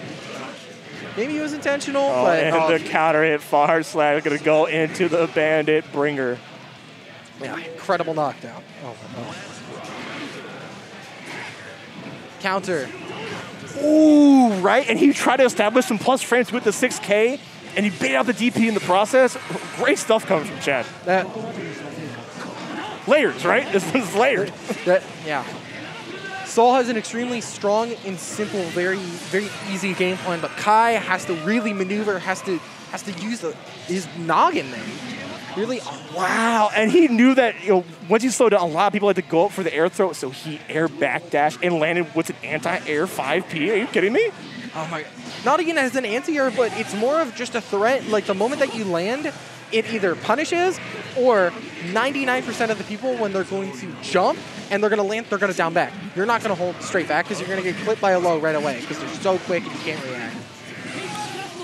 Oh, man, yeah, you can't keep the pressure up forever. He's able to show that he's willing to DP out of these gaps and the strings elements thrown out. It may be the slowest DP, but it also has some of the best horizontal range. Being able to actually hit element there, where I know a bunch of other teams. Oh, man. And once again, at a counter hit point, he's able to call the burst, able to get the knockdown, meaty Gunflame for his troubles. Oh. Gunflame, it's such an incredible tool. It has been in pretty much every game. It's slow-moving, terrifying projectile. I just noticed that Kai's theme playing. A badass theme. Yo, Kai's theme, though, kind of lit. It's... Opinions are all here in terms of theme discussions. It's one of the best. It's incredible. Oh, man, and uses the fast PRC on the Night Vortex, but Chad says, I ain't having any shenanigans. You have no burst, you're going to take the full damage. I hope Chad can really use the theme as a power-up of sorts, being able to use it to his advantage. Oh, and Chad was doing so good about like cycling the stun edge pressure. But you're still getting hit with the GGs, my guy. All that time, Element just going for a straight empty low, but Chad was ready for it. Ooh, and that had to be on the backdash, right? Just the raw dipper? No, not even that. That just chipped out. But it probably was a backdash read, but still just ended up working out because Element had such little health. Yeah, it covered a lot of options. Well, he micro walked back into the 6H. Good presence of mind coming off from Element. Yeah. Oh. Chad being very smart and calculated about his buttons, very much taking his time, pressing each very delayed. That crossed up, you see that? Again, yep. stun dipper. Very, very useful here. It's Kai's fastest move. Up close, it is 5 frames. So that can be useful sometimes for trying to mash out, but... It's very active. It caught him on the landing frames, as you see. This time he's going to RC to DP. Oh, also goes for an empty low, ends up getting hit, but doesn't actually convert. And there we go, the Mbare coming up from Soul. He's able to keep some pressure. He's mashing 2P, hoping you press something, hoping. Eventually, Element finds mark. Yeah, far slash, such an incredible button. Just mashing far slash at the beginning. He's like, here comes the train, choo-choo. I'm coming, baby. You got to be ready. 6H doesn't convert it into a combo, but gets pressure out of it. Able to get an actual proper combo, get that wall break. Yeah, abuse the juggle points off of the Vapor Thrust. Had to burn meter, but completely necessary. That meter bonus is so good for Kai. Oh, he PR'd C, but Element was ready with the 5K. Grabbed him, I think, out of DP probably. Yeah, likely so. Ends up going for the high this time. Ooh, is able to move around the aerial stun edge by actually far slashing it. Yeah, I think he tried to bait out the burst too off the counter hit far slash. Element once again, RC. I'm not sure it was a misinput factor or was that like beat the burst? I couldn't tell. I don't think so, because Fafnir on whiff actually, it looks fast, but it has a decent lingering hitbox. And so I think that might have just been a misinput, but I don't know. Only Element knows. Maybe to be able to reset pressure after the fact and just get, hit a meaty Fafnir for all those plus frames. Okay, and there we go. Getting the Fuja arc loops. Ooh, that came in so dangerous. He backdashed after the... It's very unfortunate for Chad there. Didn't end up actually getting the full combo. They both withdrew. Element just abusing everything that Soul has in terms of just, these buttons are stupid, so I'm going to keep doing them. The schmoove criminal right there, using the RC back and then throwing. Chad trying to just beat the RC straight up by throwing it, but they both end up just missing out of each other's range. Oh, there we go. Close it out with the 2H. Make sure you got enough damage, too, from the hits he got. Clean jump-ins. Chad has been very good about beating them, just beating projectiles with the right. It's kind of like a fighting game 101 to know that there is gaps in between fireballs, no matter what game you play, so it's tried and true. Very unfortunate for Element right there. Trying to go into 6S, Gunflame feint into 5K. Oh, he's dead. He's dead. The HSD Volcamp Viper does so much damn damage, dude. Clean hit does so much. It is a hard knockdown now and does extra damage to the wall. Oh, it's so good. So anytime you can throw that into a combo, it feels optimal. Oh, clipped by the 2S. Get knocked down, comes back swinging, baits the burst. Oh, yep. And he's going to micro walk to get that 5K. This is optimization at its finest. This is why people talk about Soul Online, okay? I'm just going to leave it at that. Ooh. But Chad is having none of it. He's going to go into the Ride to Lightning. Great give him a sequence. Confirmed. 2K2D to the classic blow stun edge. Oh, no. Oh, we have a turnaround. Enough grabs will do it. Establish that pressure.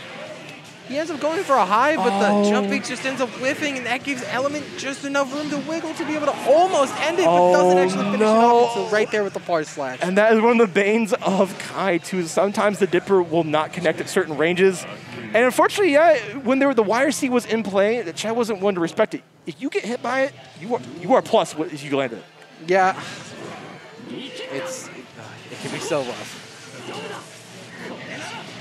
Yeah, just to state it, once again, this is currently losers finals. Element is up 1 game over Chad.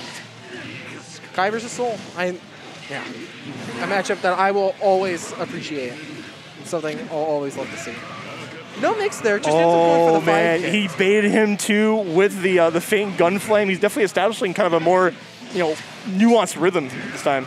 Yeah, Gunflame Feint is a really fun tool to use because when Gunflame comes out, most of the time, most people will just sit and block it. So the moment you throw in that Gunflame Feint, people need to be like, oh, that's not a Gunflame. I need to move. But most of the time, Soul will come in it and hit you with that bar slash anyways. All right, and here comes Element. Once again, this seems like on the last gambit here, he wants to make sure that these feints are going to play into it. But Chad is calling him out. He was able to beat the Gunflame and the actual Gunflame. Whoa, the hurt box, I think potentially success that he was thrown out, right? Yeah, just ends up clipping him anyways. Again, do it again. I will DP. You get no mix-up, sir. You wasted your resource. You get nothing. I think Chad actually did that DP and didn't do like a dash RC for a mix-up afterwards because he just wanted to get out of the corner. But it still ends up working out in his favor, even though he was brought straight back into the corner. Another DP. You can see the huge bubble. Tired Rain. Oh my God. That did so much damage because it is countered, like you said. Chad has to be careful. Yeah, living on a real prey here. Definitely will need the hero burst. This is his tournament life. Oh, that's 6H whiff. Chad was able to punish him and still ends up getting bar slash. Yeah, Element creating this obstacle course of hitboxes, right, that Chad had to move around. And he only had burst to really work with, right? So he was like, if I can get in, if I can get the gold burst somehow, it would have been great. But Chad sent out of top 8. Element moving on to Grands. I want to see that hurt box again from that last one. That 5K to beat that 6HS, that was crazy. That last part. I didn't even notice the backdash right there to be able to beat that throw. Just Chad like using his options on defense right there to be able to really try to maneuver. It's like after that wall break here, so once he gets out.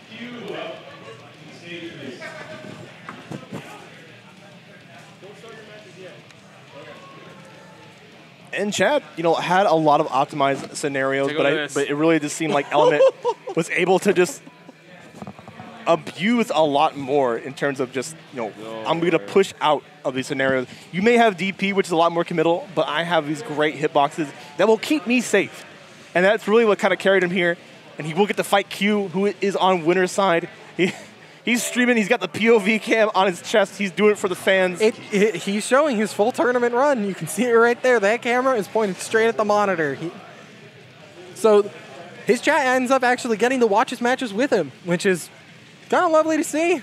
We're streaming it here, but he's streaming it for his fans as well. So everyone gets to watch these. Great promotion for his stream, and I'm sure we'll see a YouTube video later of POV. You just got popped thinking busted. It doesn't matter, win or lose, it'll happen. Element though. All right, we're getting hyped for the grand finals, guys. What do you like? Do you want Element from Seattle, or do you want Q from Oregon?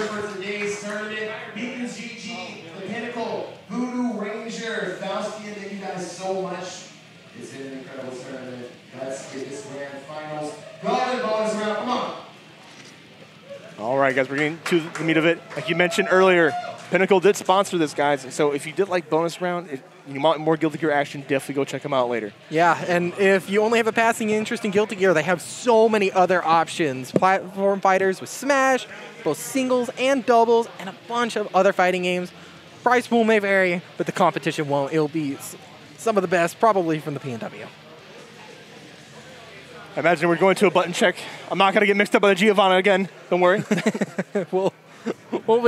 We'll be ready for the fact that Q only plays 5. And of course, guys, Beacons, find your community. Check out the beta 10v7. You want to find people around you? It'll be a great way to get a bunch of different people from all over to be able to actually properly connect around. But yeah, make sure you mention when you join the beta from beacon.gg, you end up actually mentioning that we sent you.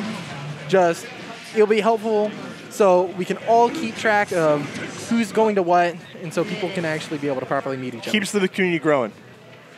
I also got to give a shout out to Smash GTG for providing these portable hand sanitizers that they've gave us too. Super handy. It's a spray, so you can keep yourself like clean and whatnot during these tournaments that during still COVID like times we're trying to keep still safe. They look like they're like the size of like a credit card, right. So you can just a bit. This is hand sanitizer. This is like, what are those? Hand sanitizer. Yeah. Yeah, a lovely little thing. All right, guys. Potemkin. So, will Q make quick work of Element? Will Element be able to deal with the coin flips that Q wants to toss at him? I ain't talking about Johnny. I'm talking about Potemkin Buster or potentially getting Garuda in the face. And then Garuda leads into the same situation. Cycles back into it, right? You're going to keep having the guess. Straight away, 2D just wants to get Element on the ground to be able to start everything, start your offense. But Q needing to burst right away because... Oh, okay. And, he mid-screen, he was able to convert from the dust into Bandit Bringer to get some damage. Yeah, that is character dependent. You can combo off of it if you're close enough to the wall, but... because Potemkin's so big, you're able to just combo straight up. Oh, that was unfortunate. Yeah, he was trying to get another cycle of the 5K to success, but unfortunately was off by his mark a little bit. Probably actually because it was so close to the corner, it was trying to do 5K 2 hits into 6P into clean hit Volcanic Viper. Okay, Element. Fighting back against Q. He's not going to have any shenanigans. We saw Q earlier use the PRC to potentially catch a backdash, but he mashed 5K, abusing one of the fastest buttons in the game. Yeah, Potemkin, Q is just using those big buttons. Wants to keep Soul away, but at the same time, wants to be able to threaten Potemkin Buster, but it isn't always necessary. Sometimes you just need to keep Soul out of your face. Night Raid Vortex ends up just getting grabbed. Another Potemkin it's Buster. Over. Just like that. I may have lost the first round, but you know what? I can keep it even. Doesn't matter. The Great Equalizer takes you up and down. It really shows that you do not want to get close to Potemkin, right? And using a special like that might not be in your favor.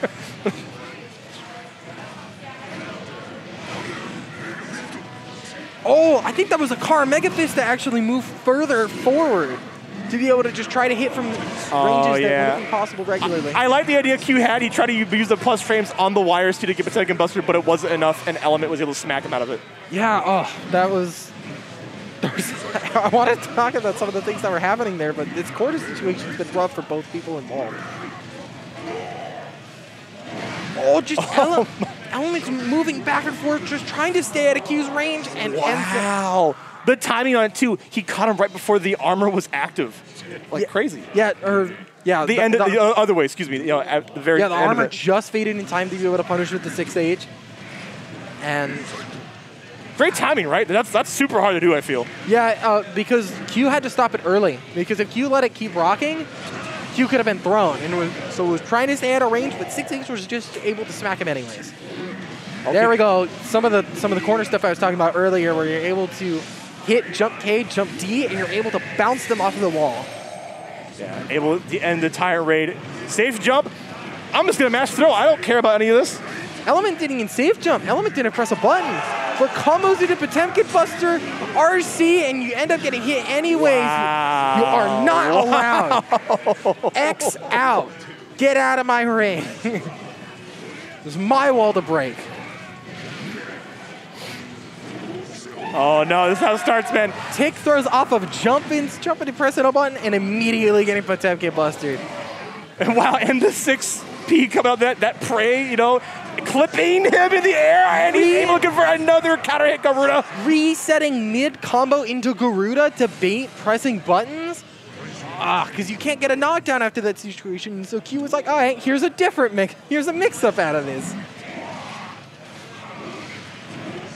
Oh, man. And you think he's going to hit another button, but then he just goes into Potemkin Buster. Why would he not? It's worked so far. It's proven.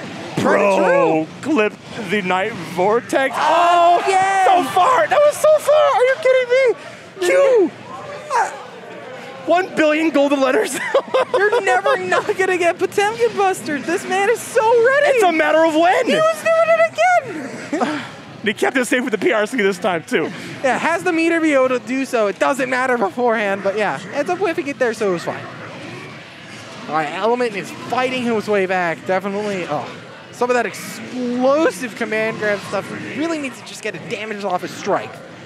Look at that, another counter hit bar slash ends up whiffing the button, so you're able to actually do time raid after. Jesus. I'm surprised that actually took him out. Probably because it started with a counter hit, to be honest. I don't think it would have killed otherwise. But Garuda Impact, scary. Now you're immediately taking a strike. All right, we see Q establishing, the air throw through, but it's not going to find its mark quite. But maybe we'll see the play later. Just always scared, Element's just pressing bar slash while Q's in the air, because sometimes it can just anti-air, because it can. It does everything for you. Yeah. Element going low this time off of the revolver mix-up. Yeah. But the risk gauge is pumping. He's keeping his defense clean. Q's still there. Oh! Uh-oh. You ready to beat your maker? You ready to beat the beast and assault? Oh, and he calls out the burst. You are ready to beat your maker. Soul bad guy, Daisuke. Are you seeing this?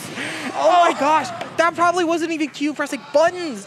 Because when Risk, as stated earlier, when Risk is fully up, you see a little exclamation mark right next to it. That means the next hit is counter hit no matter what happens. Exactly. Incredibly scary right there. He gets blown up for it.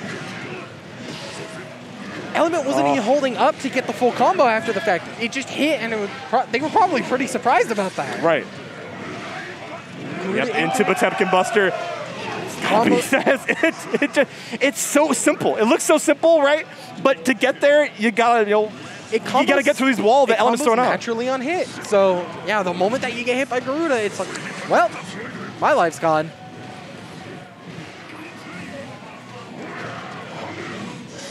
Oh yeah, this time no touch. Come on. Wow, what a great conversion there. Ends up getting the clean hit Volcanic Viper too for their troubles. Oh my gosh. And that was all next to the PRC. That backdash on the back Mega Fist blew my mind. Yeah, you don't see too many people have an answer for that kind of option. Yeah, back Mega Fist in the corner is essentially a pseudo DP, and it's plus on block. Because you're able to avoid certain moves as long as the meaty doesn't connect. You're able to avoid things and start your offense. But that backdash from Element, not dealing with it whatsoever, doesn't want to get hit because doesn't want Q's turn to get started whatsoever. Speaking of offense, we can see it come out from Element. He's like, I want the reset. Come on. Oh, another Garuda Impact. Oh, not something Q has to say about it. He's going to RC off the Potemkin Buster. You're going to Good God, the damage. And the setup into the immediate. Oh, Garuda Impact. Chip is super careful right now. Good. Dude. Okay. This game, how Chip works, is that if you are on your truly last pixel, no matter how much chip damage the actual previous move does, it'll send you down to one baby health. You do have that little prayer you can bank on. Yeah, so there was a moment when Element ended up eating the second Garuda Impact, nothing actually happened. Oh, the crowd's shouting Potemkin Buster. Everybody loves the Potemkin action, man. They don't want to see Soul win, but Element keeping it interesting. PRC into the strike. That would have comboed straight up. So yeah, Element being very smart with their burst, which just definitely needs to kind of move on through. Doesn't end up punishing the burst. Yeah, he was in the middle of his RC, but unfortunate. Just keep mashing it. Why not? He hasn't shown he's willing to deal with it. Even if Element wins here, has to win a full other set against Q. So that is going to be a bit rough, but Element's shown so far that they can probably do it. Ooh, he tried to put him back into the mix after guarding the air throw. He knuckle not played a factor. Yeah. Just classic 6S Gunflame. Just going to connect there. If 6S Fame Gunflame happened there, actually Element wouldn't have been able to combo off of it at all. So yeah, you better win this. I want to get food. Oh, wow. And these slide heads now being a part of Q's gameplay, but Potemkin Buster. I think this match is over. I think this, okay, he tried to bait it, but. Yeah, trying to bait out Burst, but yeah, currently this round is Q's. Yeah. Clean it into the close S, into Hammerfall. Reset or not? We'll find out. Q said, I don't want to reset. With a car, I don't want to grab Buster right I want another one. He does not care. The madman. Bro, they're dancing on him. Come on. We have our Twitch stream. We have his Twitch stream. We have everyone in person, and he's given everyone the Potemkin Buster they know you want. Right. That's the show is definitely on, and Q, he's like, he's potentially trying to backdash more of these far slashes, but Element, throw it in the strikes. You can see it, or the throw, excuse me. Yeah, absolutely necessary there. You can only punch someone so many times before they're just going to ult back. So throwing on those throws definitely allows someone to get reset. Okay, guys, we got some more games for you. If you like Strive, if you like Soul Potemkin, you're going to see it. And Element is going to keep showing you more of the Soul action right off the bat. Doesn't matter, we're straight back into it. They don't even want a break. No breaks, right? They're not going to switch characters. They don't want to get cold. They want to keep ride this momentum. Yeah, I don't know why Q is pulling out his pocket. We want this over as soon as possible, you know? You don't want to see Soul win, though. Q doesn't have that pocket Giovanna. He's just playing Potemkin here. So why would they switch? They're just going straight back into it. Yeah, as I was talking about before though, that 6S was beaten by just Potemkin's raw armor. Oh my man, the Potemkin Buster on defense gave Q the lead, but this air conversion is not going to be filled completely out from Element. Good God.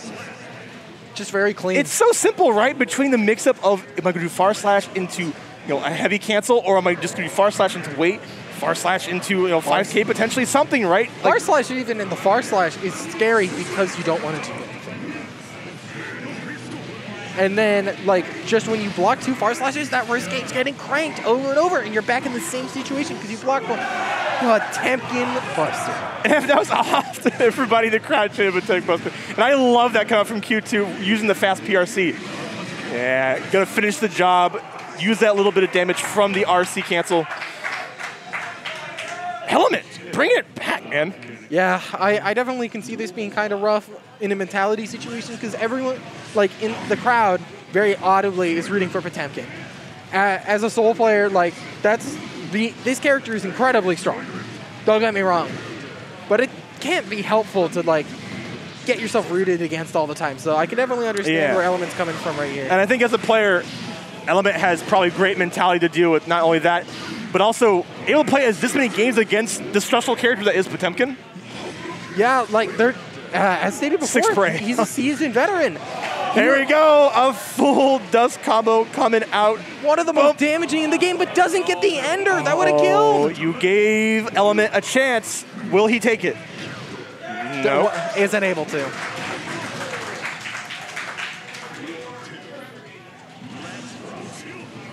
Wow, very risky, but it potentially avoids a pop buster that he was trying to go for. Well, round start, Kara Potemkin Buster would have been slower. Regular pop buster wouldn't be, but the thing is that regular pop buster won't hit round start. Nope. So you need to Kara in the beginning to be able to actually smack it. And the clean hit DP will crash over there. Did he? You got caught in your dash, son. Yeah, you can throw that projectile, but it's kind of rough. If you aren't ready for it, or if you don't think he's going to do it on wake up, Element's not going to be able to do it. Right. There's probably a little bit of element of fear coming out, right? You have this big giant hitbox, and if you're off by the mark, you're going to get hit. Oh, that 5H counter hit would have been big damage, but Q didn't want to deal with it whatsoever. It was already ready to burst. Oh, Bandit Revolver. Yeah, just being able to put on that pressure. Everyone thinks the Gunflame is going to happen. You jump, you get hit by Bandit Revolver. And once again, the wall break coming into play. We've seen this before, and 5K? Denies all the mix-up. Yeah. What's funny is that they nerfed that, and it went down from being 3 frames to 5 frames later in a patch. And I wonder if we're going to see that again, but it really is the cornerstone for Element to get out of a lot of Potemkin mix-up. It really, the fact that you have such a quick and useful mashing option is always. I mean, he's gotta try it, right? Why not try it on It's the actually stage? here. It's actually coming The out. real He's Giovanna. going for it. The real Giovanna, not just practicing to warm up your hands. The Giovanna is actually coming out because Element's shown that he's able to deal with pot. And some people kind of call Giovanna like the mini soul in terms of also being able to create a lot of plus frame action at the same time. Yeah, especially with her dash buttons, like especially dash far slash, multi-hit move, and it's very fast and very annoying to deal with. Close slash as well. Yeah, close slash is reminiscent of Souls, right? +3, you can kind of stagger into it, or deep cancel as well. Yeah, the only thing with Giovanna there is that it's a bit more committal, so you definitely need to be a bit more careful in that aspect. Oh, I love that mix-up. Instead of going for the traditional like high-low fuzzy mix-up, you can just dash cancel your close slash into blue RC and then high-low them. Yeah, punish. Oh, and he carries him all the way 5K, dash 5K into the 6S.